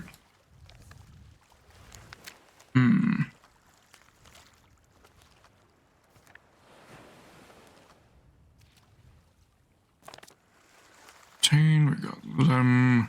Slate. That's who we're missing. Recognize he alone dares to face his nemesis, blade biting blade. Not just too slow, no, safely. Will consume his soul, he can only hope she is safe. Cold fire consumes his soul.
Okay, so... I doubt it's buried here. Give it a check. Nope.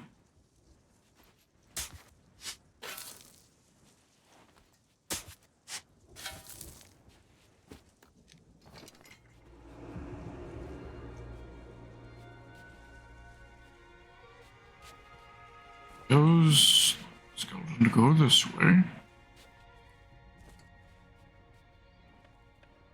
It was cold. Ooh. Oh, it doesn't. Okay. Through the key.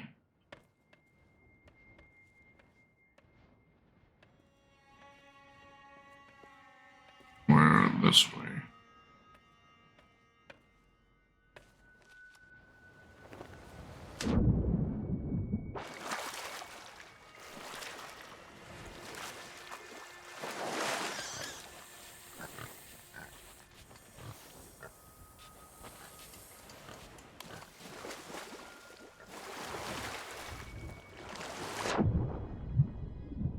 Got it there.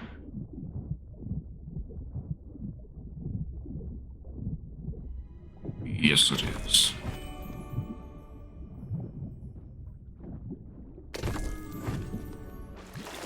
Actually, it's two of them.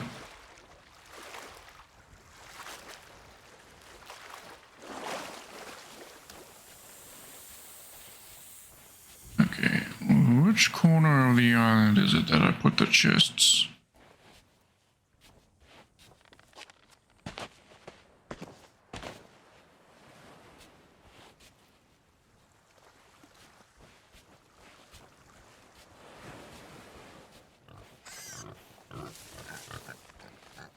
Might remember.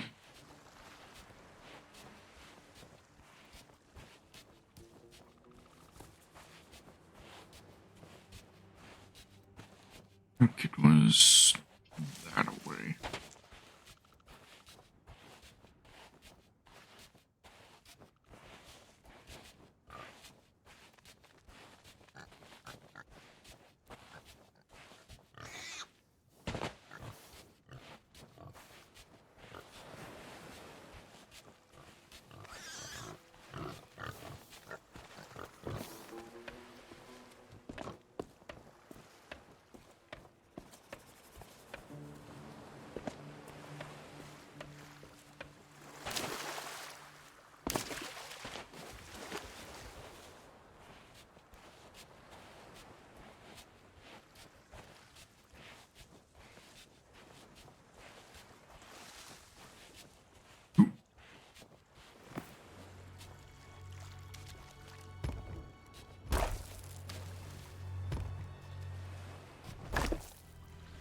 So. And. Is my nightmare finally at an end? Oh, the sweet tranquility of death beckons at last.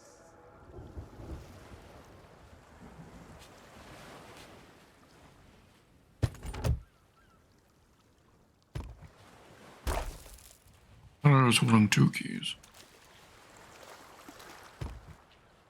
That's gave me the notification of X2 with key pickup.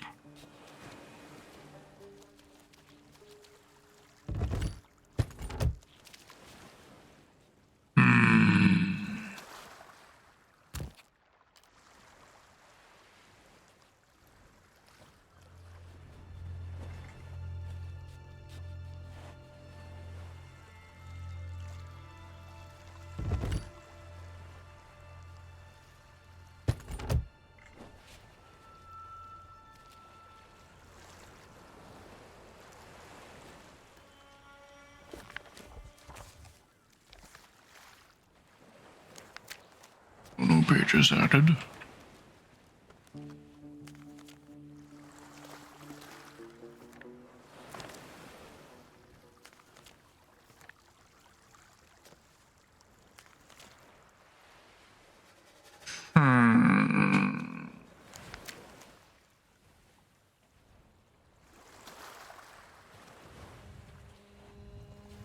So what exactly do we do next?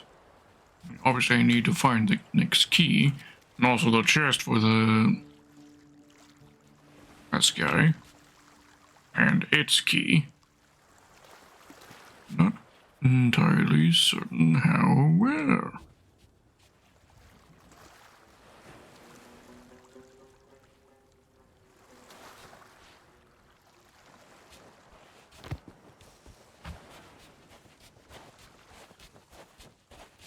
That was kind of the end of the trail. Ghost trail.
I was about to check the wiki until you guys decided to show up.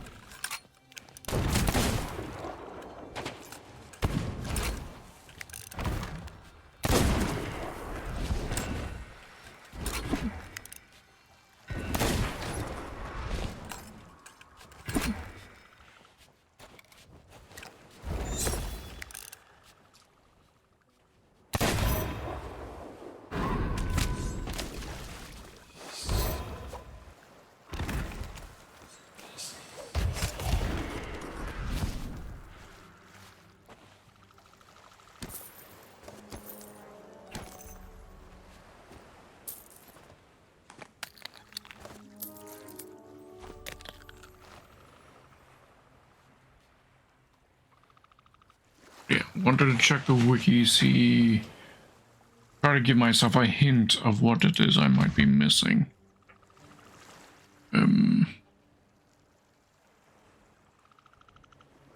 What's this a tall tale called again?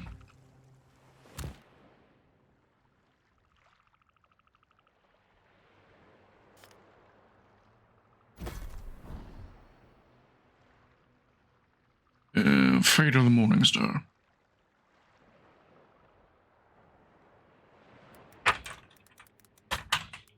Morning Star.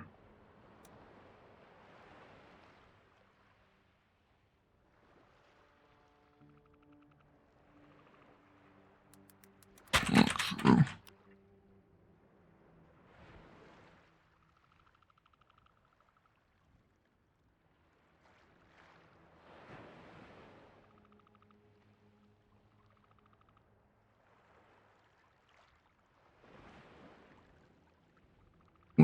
That's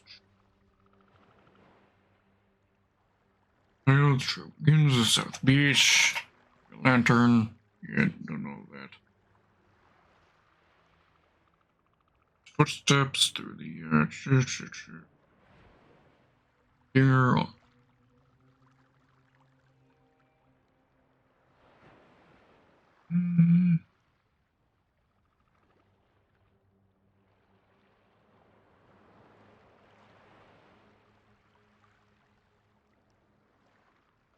That.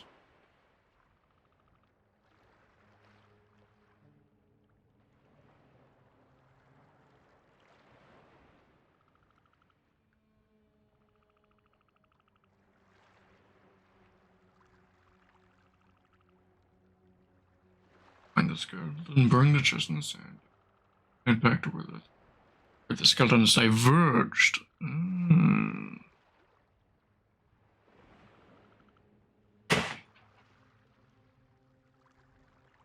Right, because that was two skeletons that were evolved into each burial.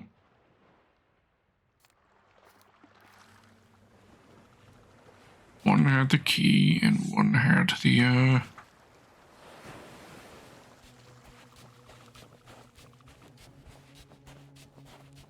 chest.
Was up, and this one goes to the guy that gets yeeted off the cliff.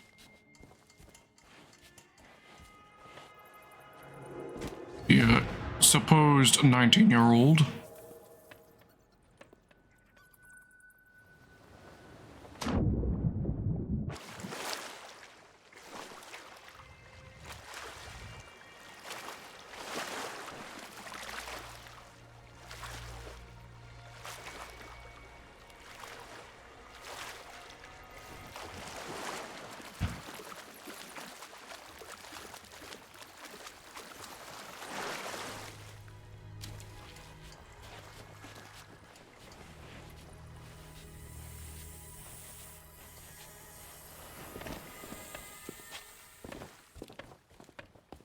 Over here, I think they ended up.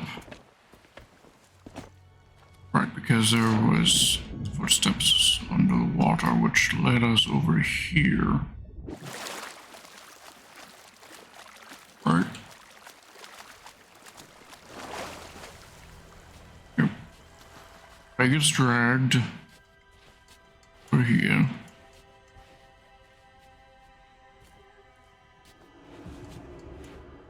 Follow that, but I didn't follow this guy here. Pig leg.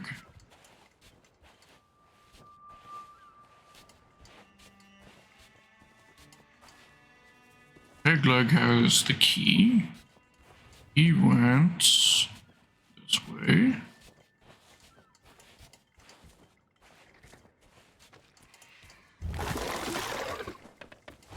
Mr. Krabs? No, not Mr. Krabs. Electro. Maybe.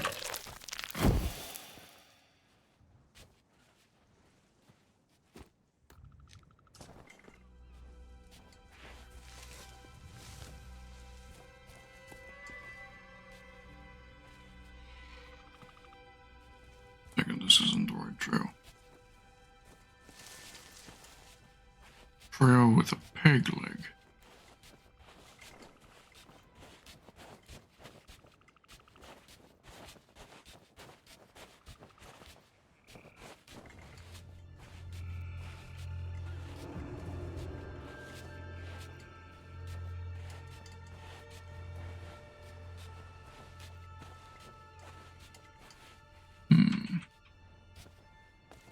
Peg leg went this way.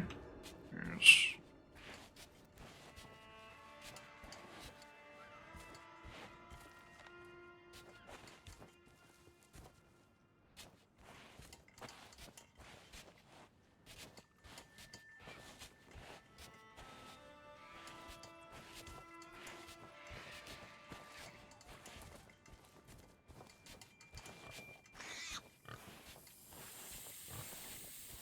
Quite a ways.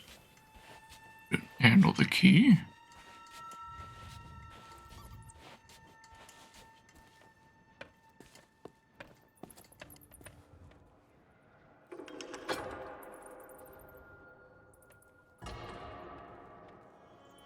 That's where the key went. Okay.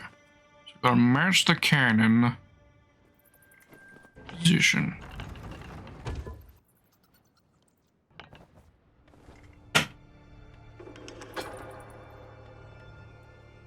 A little more left and a little more up.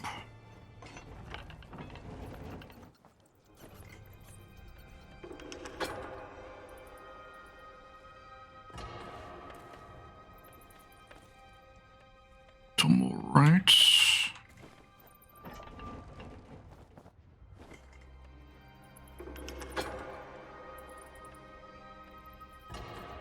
There you go. That's as perfect as it's going to get, I think.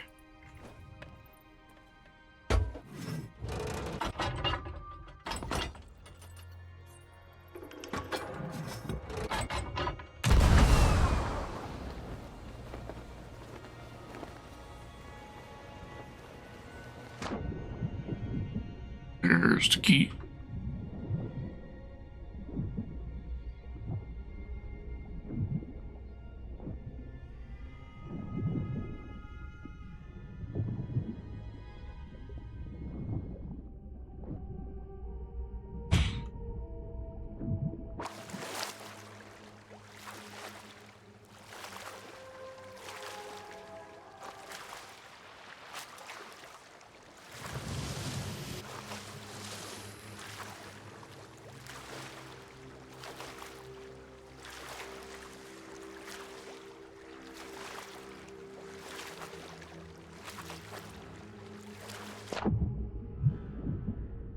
I'd like to know where that great statue is really deep under the water. I ain't dealing with that.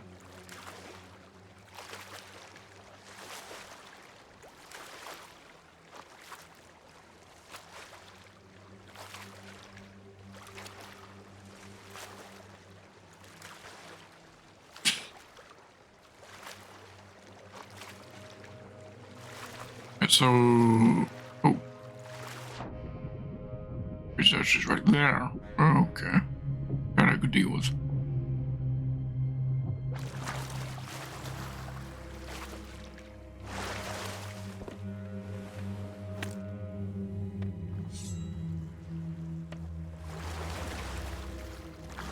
Of course, I can sell your gem to the merchants.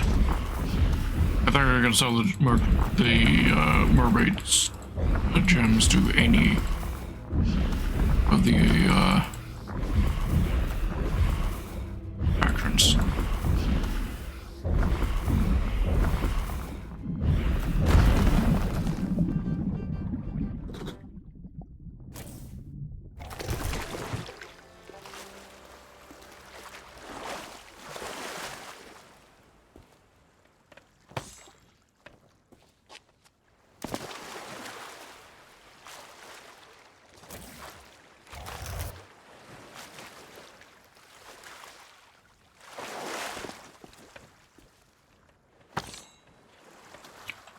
them there, and I'll grab them later.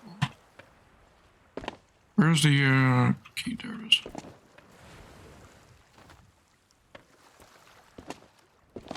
Over to the chests now. We still need to find the key from the French guy. We've already unlocked the French guy. And we need to find the chest for the old man.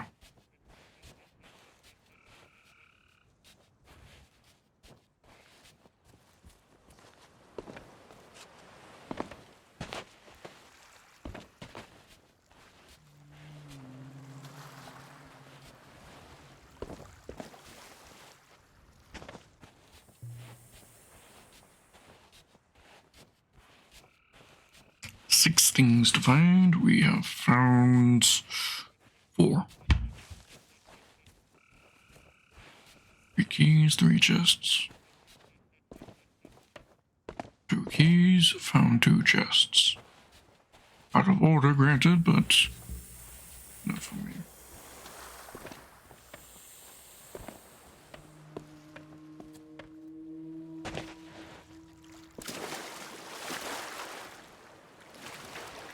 And next time I do this tale, we're definitely not putting all the chests way over yonder away from the ship.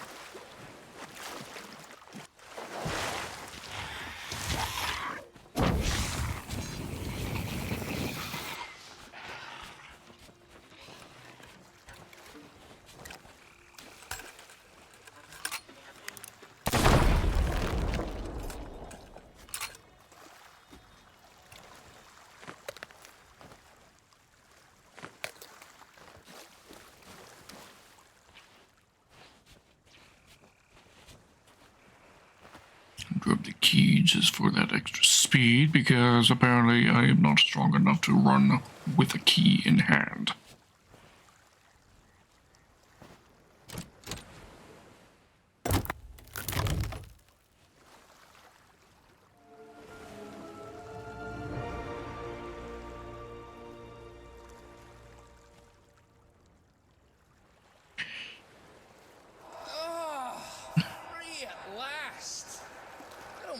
The sound of my own beautiful voice.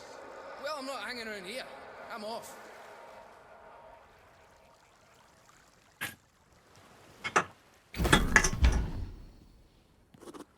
Combination unlocked. Fate of Dinger. Dinger or Dinger. Know what it is. Okay, gotta find the key from the second guy. Kind of just pure luck that I was even able to find his because of how the paths were crossing.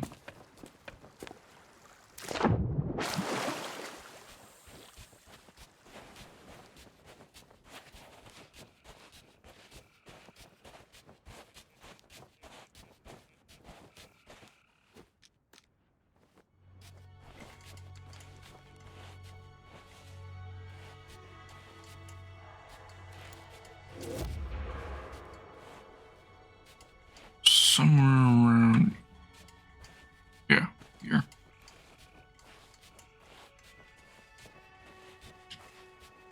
Yep. All right. Oh, found his chest that way. So again, it was probably peg leg.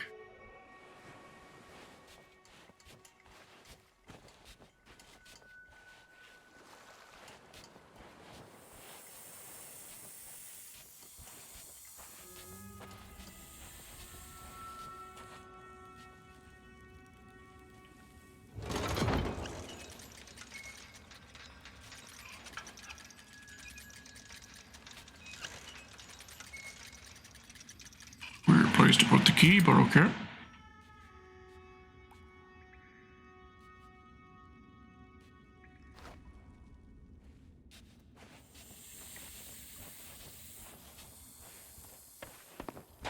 Yes, exactly.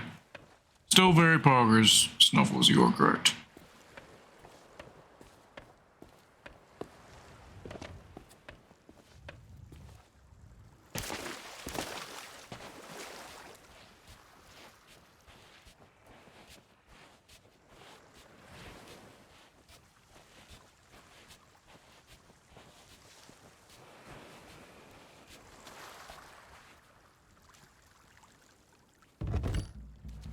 key in there. I just carry. Doesn't matter if I'm carrying a whole chest or just key. Makes no difference. So we'll carry the chest. That way we have extra storage. Pick up that thing that Mr. Krabs that dropped it. One of the crustacean people.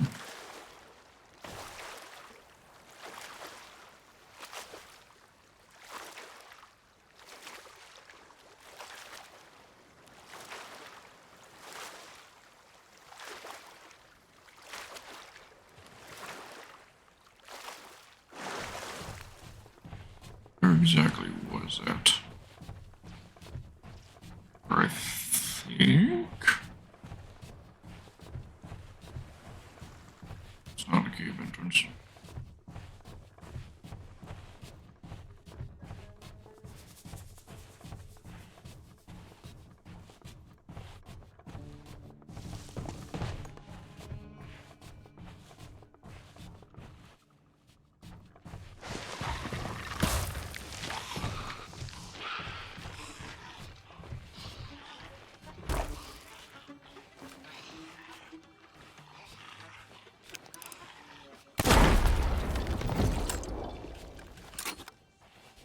Foundation.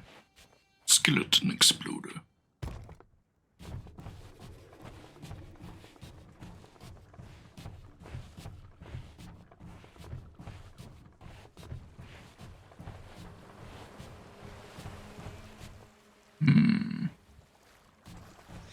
I just bring this chest. Okay. Because the chest that had holds the last guy's soul, I'm just going to abandon the chest where it is. Unless probably nothing of value inside it.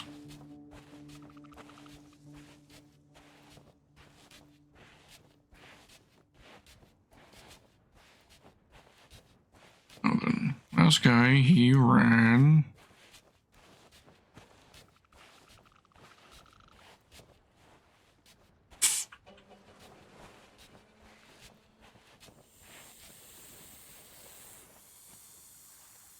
Fuck it, I'm not bringing. I need my lantern out, which means I need to drop the key. Means I need to leave the key here.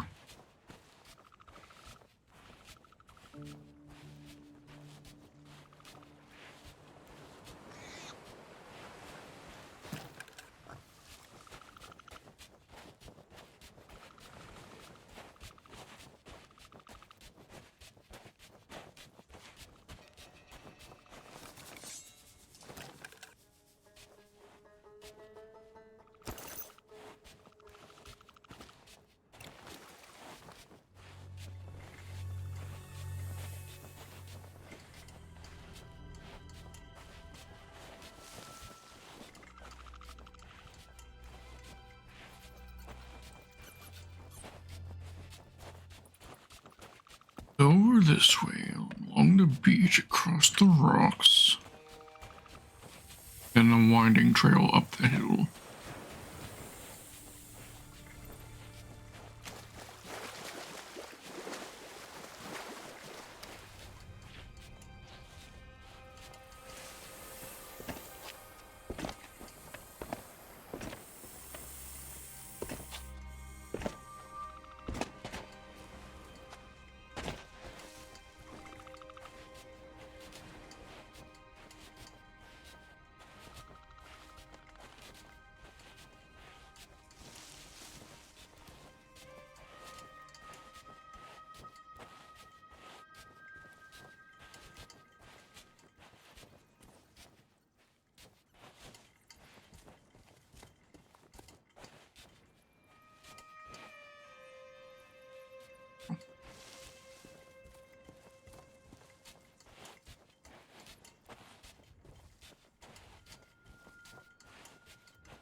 Bros be crossing paths.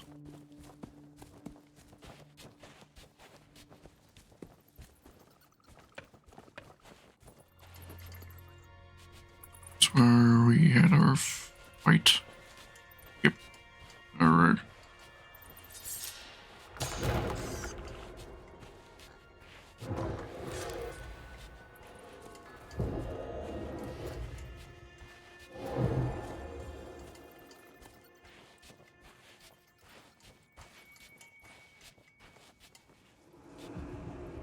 Okay, so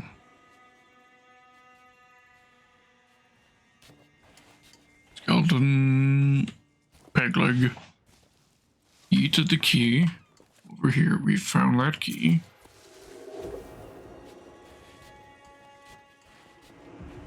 That's oh, interesting. What?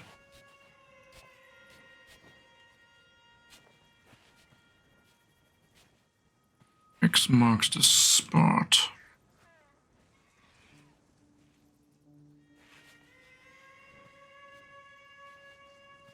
It makes things complicated, to say the least.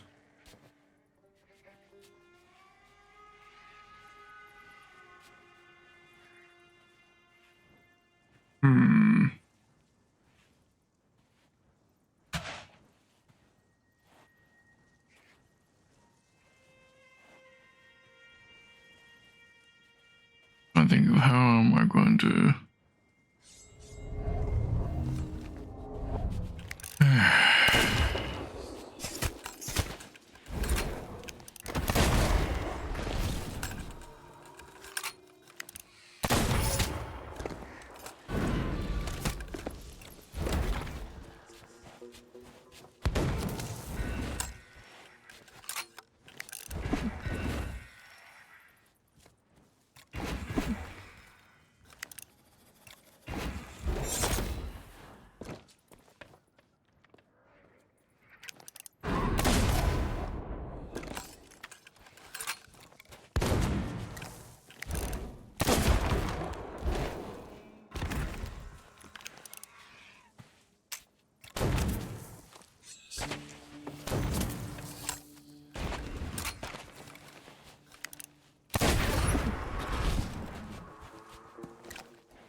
come on. What? Oh, you stupid ass. Shite. It falsely thought I got stuck in geometry. And I touched the tree there.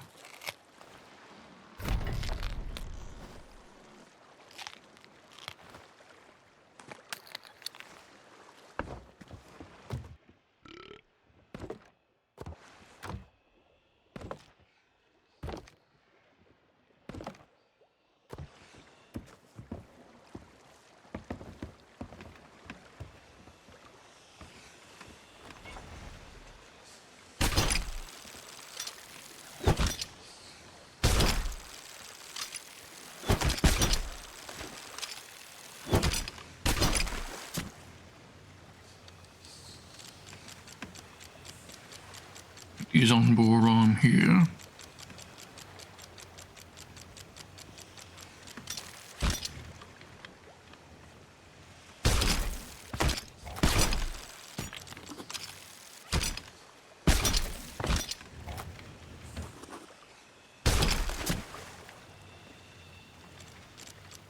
Here for the redeems.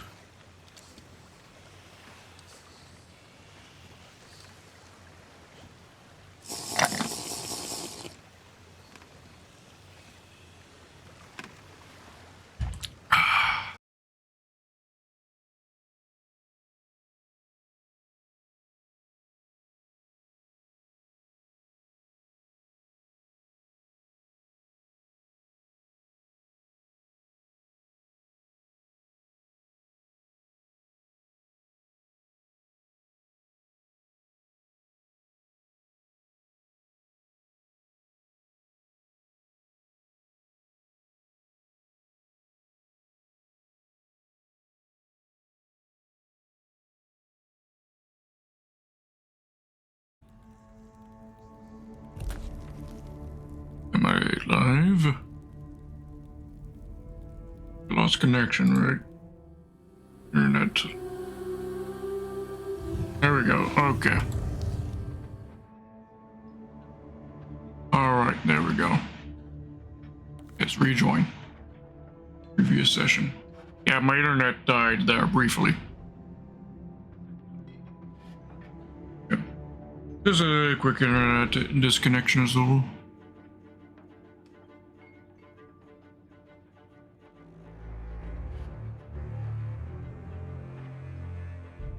But yeah, as I was saying while we were being disconnected, is I'm checking the wiki because there's no bloody way of memorizing the map, and I don't want to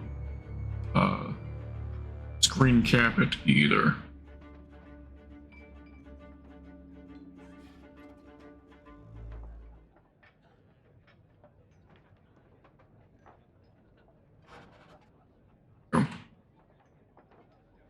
Okay.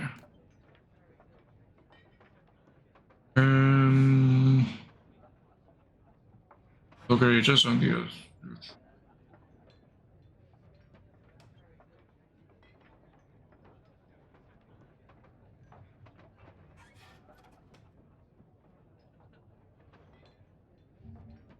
Chest location.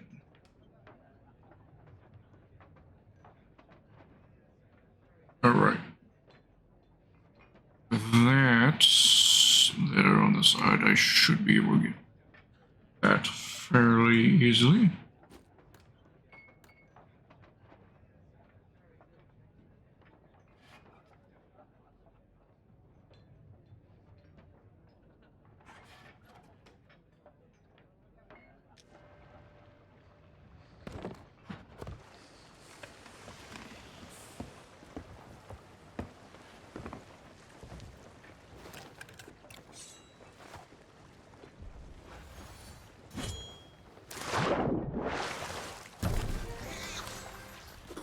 Shipmate of the Gilded Age complete. What? Awards and is okay. Shit happening that I don't quite understand why.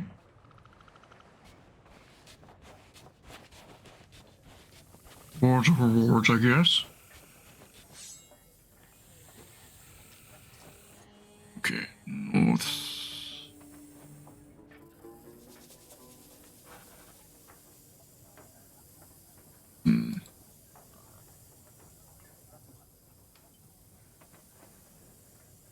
Is this at all a variable?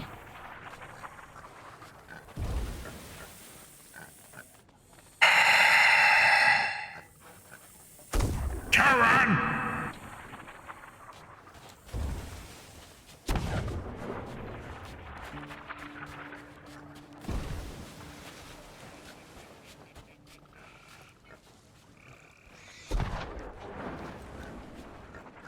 I'll move the ship now.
Trying to navigate the ship over to the spot where we had the other stuff.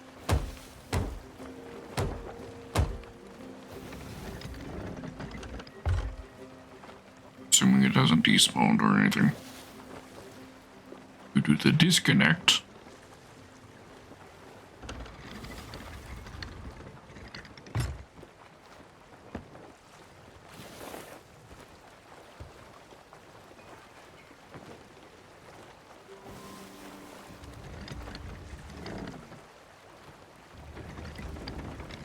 I think it was this beach right here.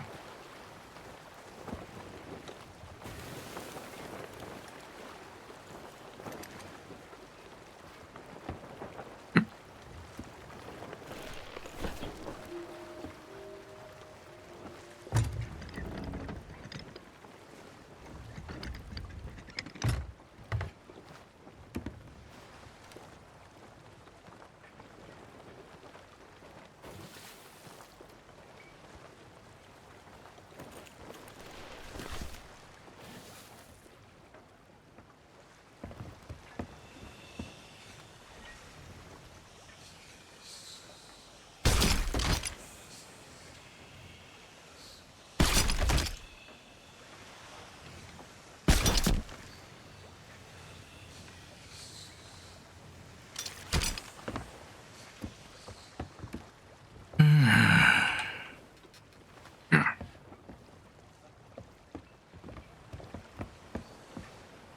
Let's go and find that goddamn chest.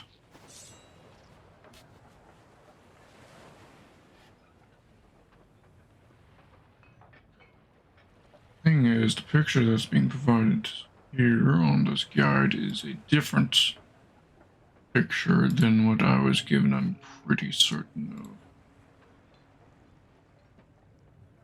Heck.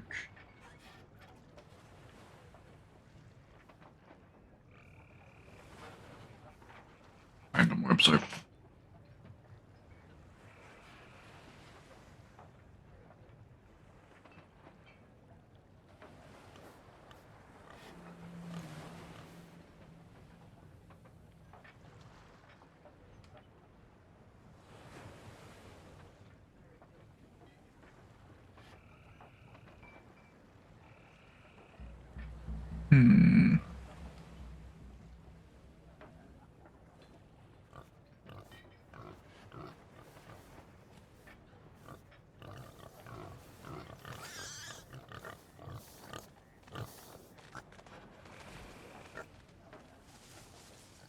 Maybe I'm just misremembering it, because I thought the map showed somewhere bottom right. But both of the wikis tutorials are showing somewhere north side. The island. And they're making no allusions or mentions of this being at all variable. So I guess I'll check the location that's listed here. And do that, I guess.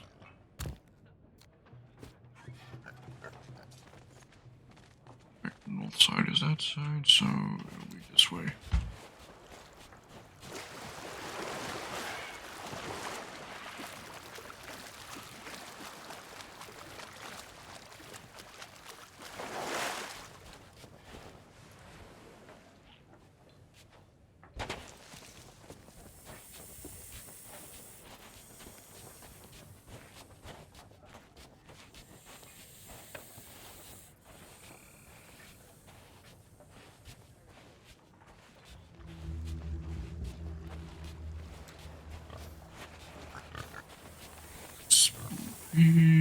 Sound effects. Oh, hello.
The only reason I'm bothering doing this is because I need.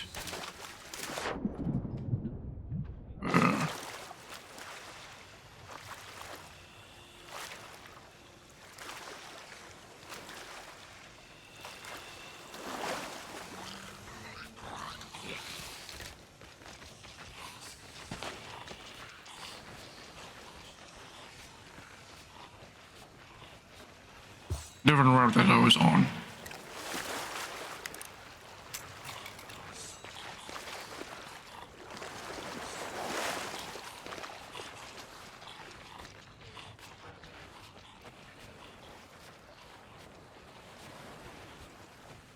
I think I need to be up there.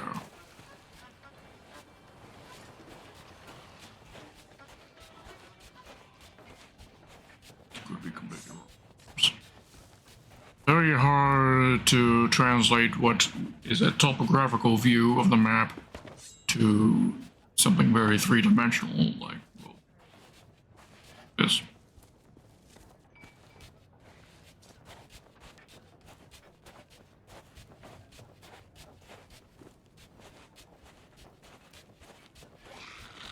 There's Karen that was in my bloody ship. Make a quick run. Okay.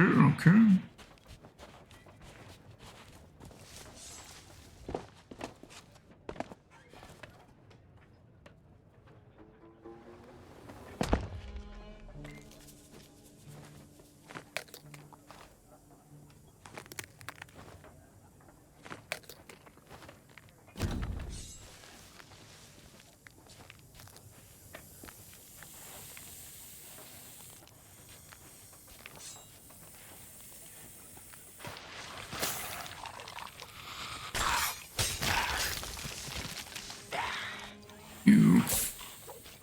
Yes.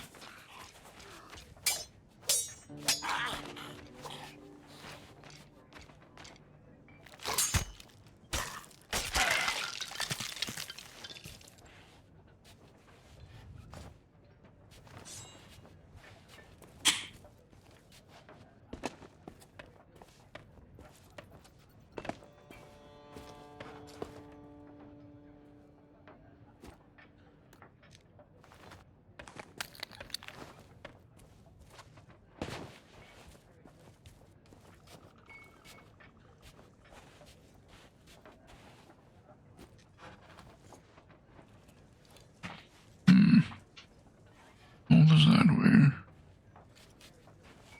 Thinking this way.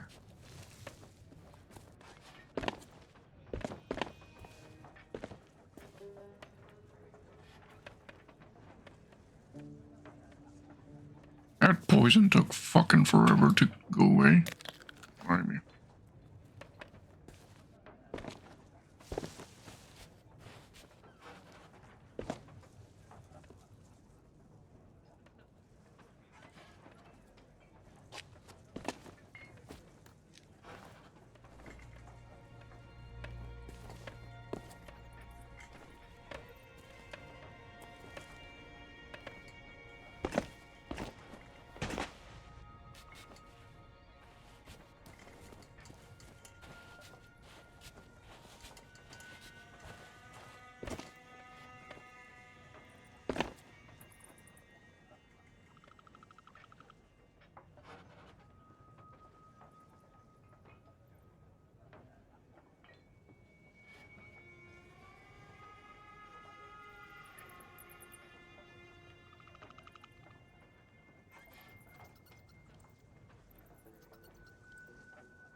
16 slate.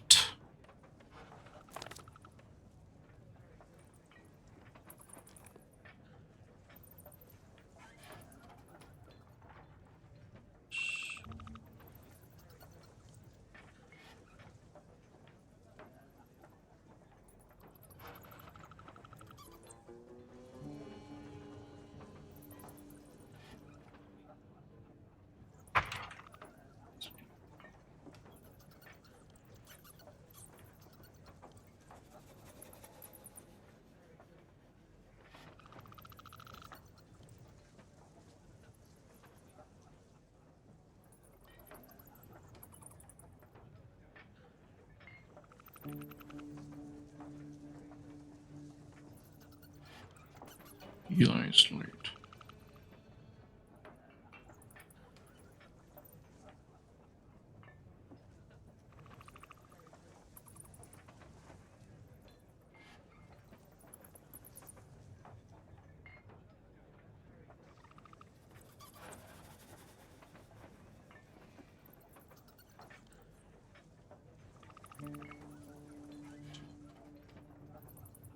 Okay. What I was doing wrong. Right, because on this tutorial, okay. Realize where I fucked up a little bit.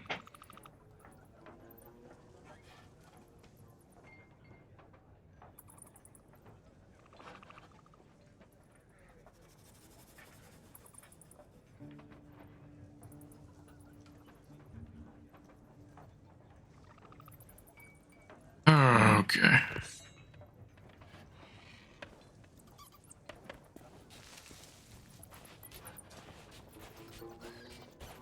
Okay, my memory of what was there is in fact accurate. It's me fucking up on reading the wiki.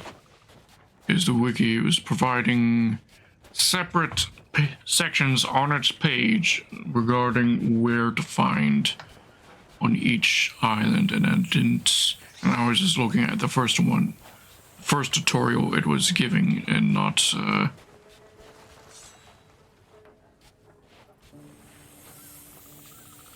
one that is the variant of the tutorial for Kraken's Fall.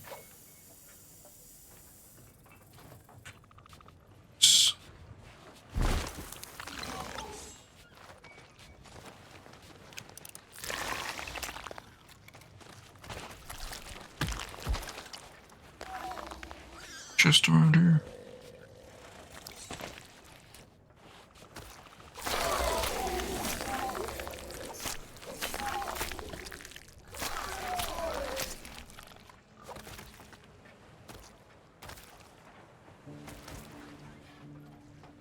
Yep. You didn't drop anything. Okay. Right. Anyways, it's around here.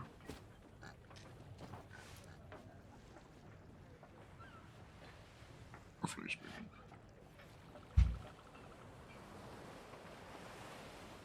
So let's break in the rocks right here.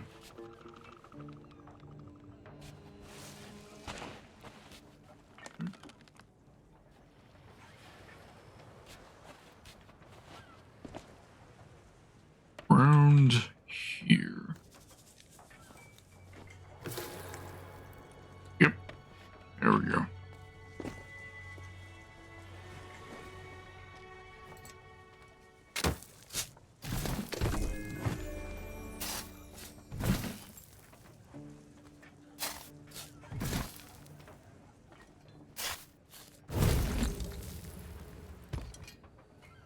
Alright, that's the sixth and final thing to find.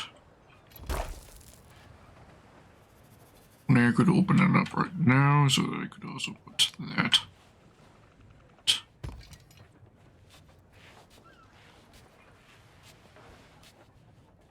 Which side am I parked at? I have no idea now.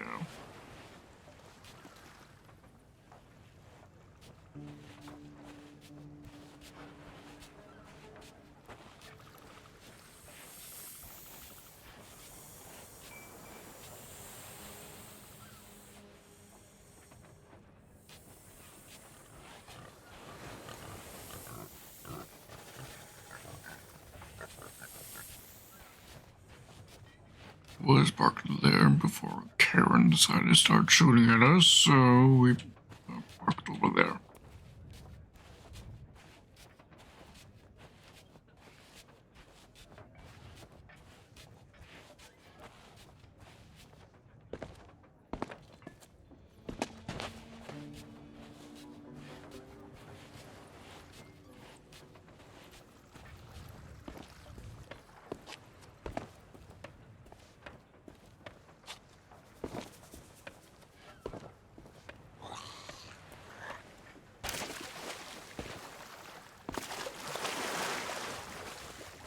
We're still here, bro.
And that's the locked one, so the key. Yeah.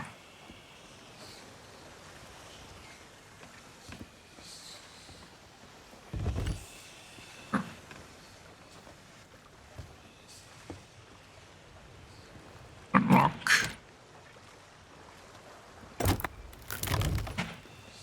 There we go. Captain Slate is now free.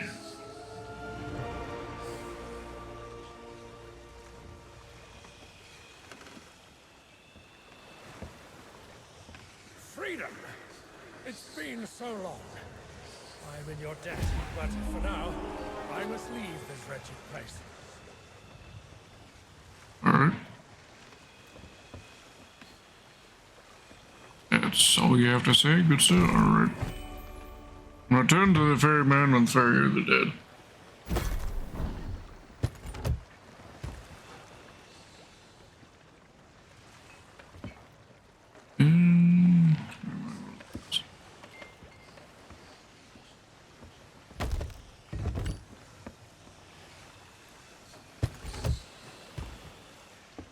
Move here. Side. This one.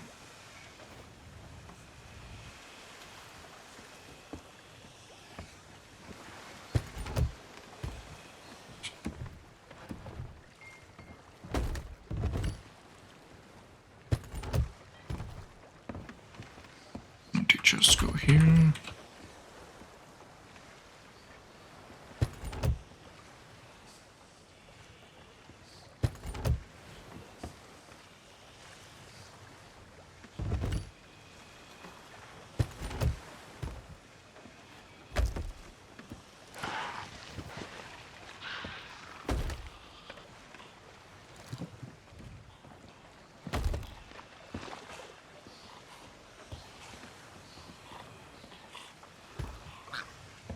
Take this one side.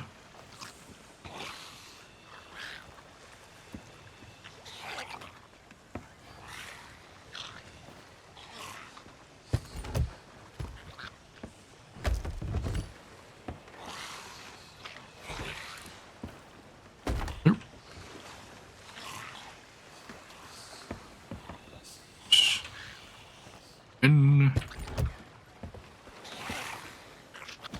first chest. There. Bounty.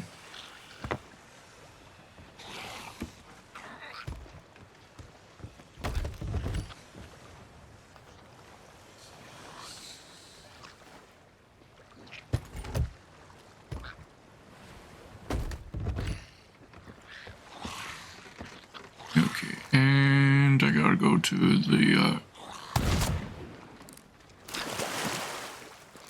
bury the dam. So, if you don't mind, good sir.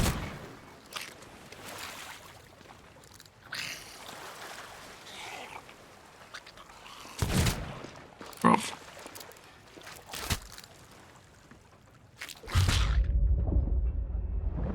There we go.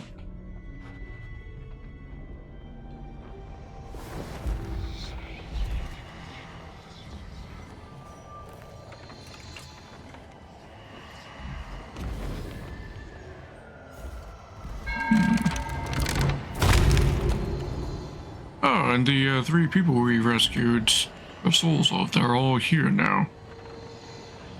That's a nice addition. You want to know what I think?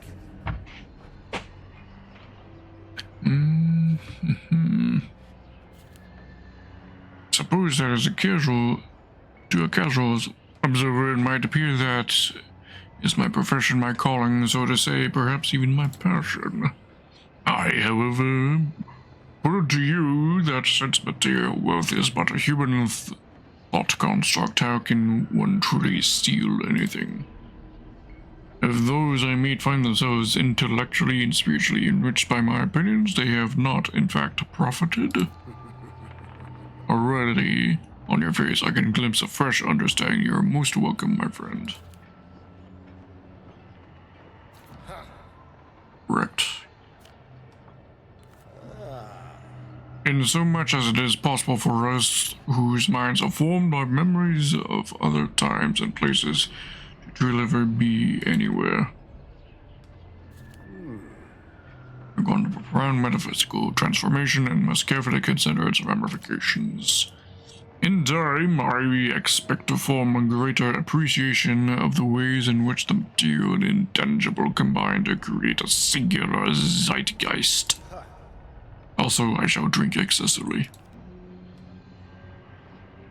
I shall return to my thoughts.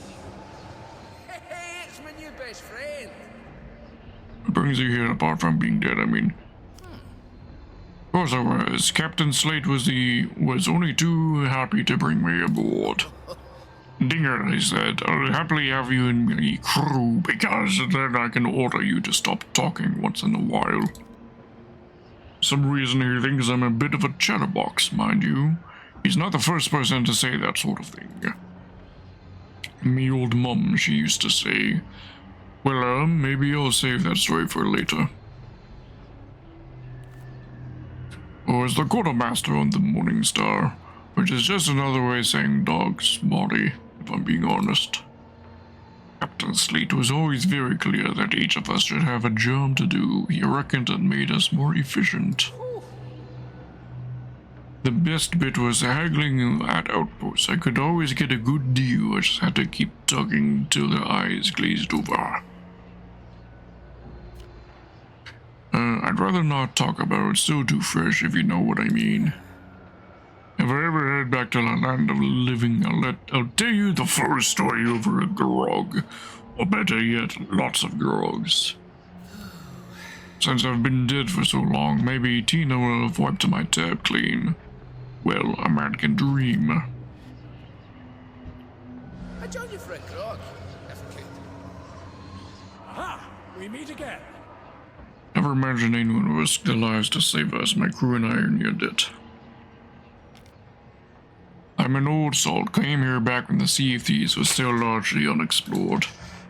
I've sailed with a few different crews over the years, but always the captain of the Morning Star. We had a few scrapes in our time, of course. She was nearly scuttled to that time at a crack and attacked Golden Sands. It broke me heart to scuttle her, but I believe we had no other choice. Only at the end, young Joe jumped overboard shortly before our pursuer caught up to us. I was furious with her, of course, but soon came to realize that her fate probably saved her life. I'm sure that she had to go to ground to keep herself safe. I hope she's safe out there somewhere. The world's moved on while we've been marooned. I'm not sure it has place for me anymore. have a favors to call in, perhaps old Ramsay can find me a stool at this table. After all this time, I'd say I'm probably overdue for a grog or two. After that, we'll see what happens next. A new light beckons me onward. Right. Now for you, good sir. You've returned my lantern and proven your mettle by freeing the spirits. But your fate is still tied to the Morning Star. Not only her crew, but to the vessel herself. The evil behind these binding curses is a powerful skeleton lord named Grey Narrow, who seeks to claim the shores of gold for himself. He binds those who oppose him so that they may never return aboard my ferry and avenge themselves upon him. To find this Grey Marrow, speak with the shipwright at Daggertooth. She knows the whereabouts of the Morning Star. The secrets of Separate at Daggertooth. Alright. That's where our next tale begins at. That's tale complete. There we go.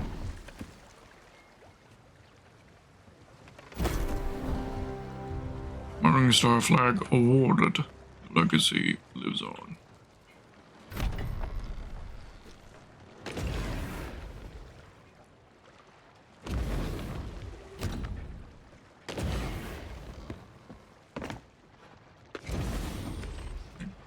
Right.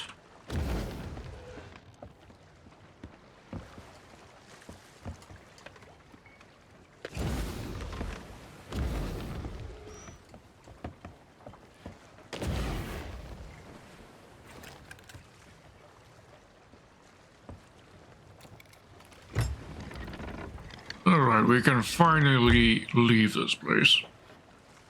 God damn.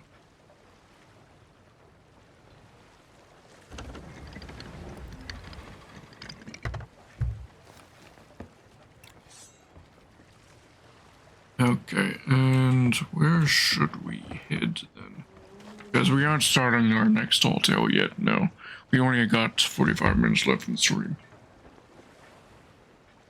In fact, I'm not really convinced we really have time to do anything of particular interest.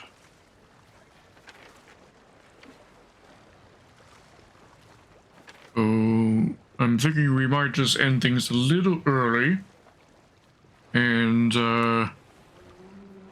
sell our stuff, then end things a little bit early.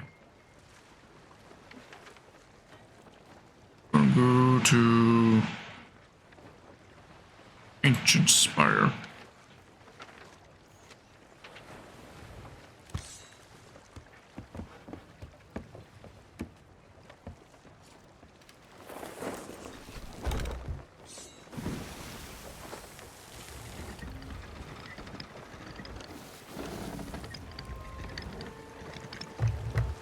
I mean, if we find a shipwreck on the way, we'll dive it, but other than that, I don't think we even have time to do a fort.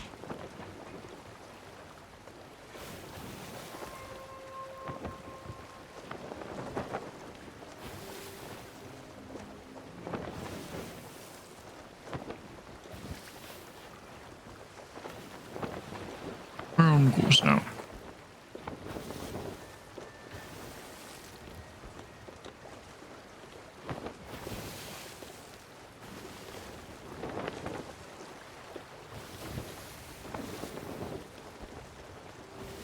But this also concludes our experiment of longer streams that start at 5. And to be honest, I don't think it quite worked. Because, well, in at least both of these instances, there was absolutely no one here for the first hour. Both streams.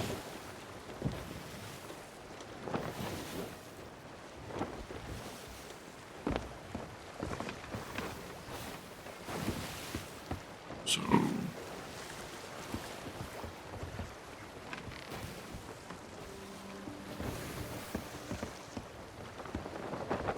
we're going to go back, starting at 6. Sorry, starting at 7.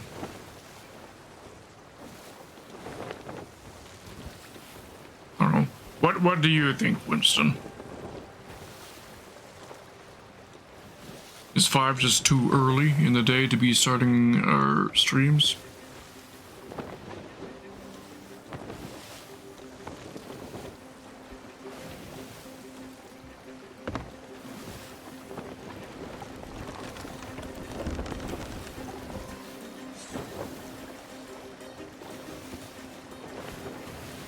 For you, yeah. Okay.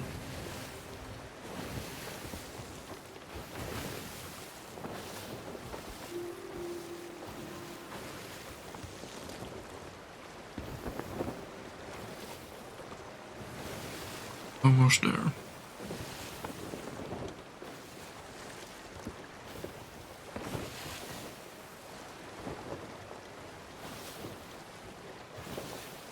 Okay. What if I were to be starting my streams at 6? Would that still be too early for you to be able to get here regularly? Or would you prefer I stick to starting at 7? And instead try to have our streams run longer into the night. So past midnight, so like making it actually a scheduled thing to be running until 1 or 2 a.m.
Well, that way we can sell all the empty chests to the merchants. At least slightly maximize our profits with them. To Madame Horseface, alright, like there.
one and only chest that we found in this entire stream.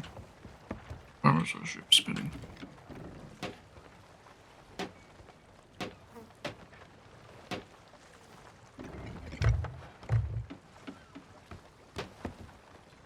Yeah, we only found this one single actual chest. Good.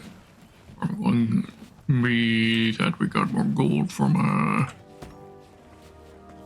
killing phantoms in that year.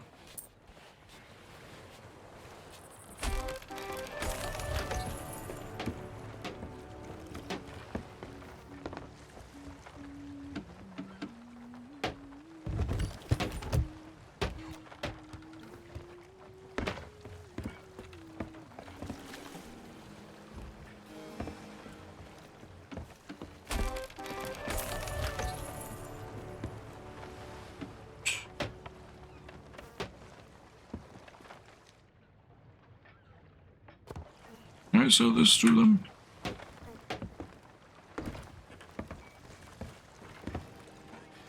No. Leave it there. Somebody to discover and use.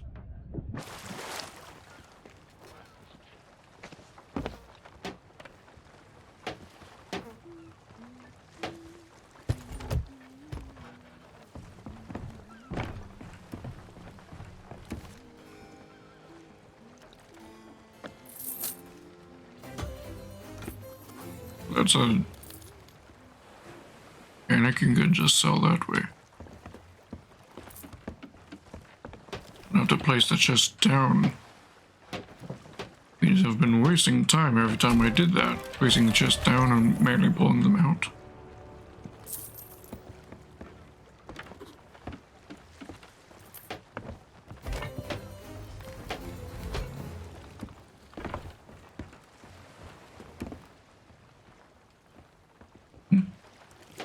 This is another bag of holding.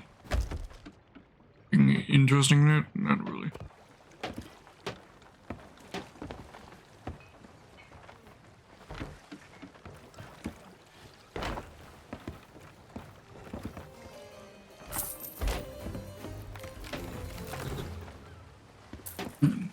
Remembered, I also have that the meat we have acquired and didn't cook any of it. I'll be honest, I think I'll just do that off stream. Because that would be boring because all this is just sitting around waiting for the shit to cook.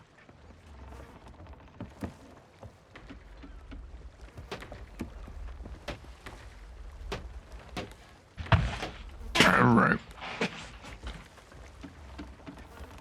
Let's see about doing ourselves a raid on somebody.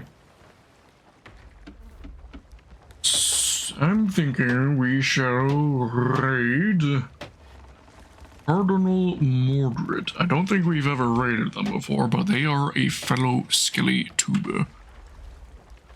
They are playing Minecraft right now. So let's get the raid set up. If you could get the raid message, Winston. Raid. Cardinal Mordred.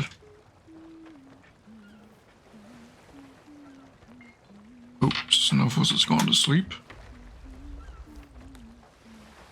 Let me get that message in the chat then, myself. We are raiding to share the delicious calcium. There we go. Here be the message, manually typed in, copy, paste it, and yeah, I'll see you tomorrow then, because it seems like Minecraft Week is a go.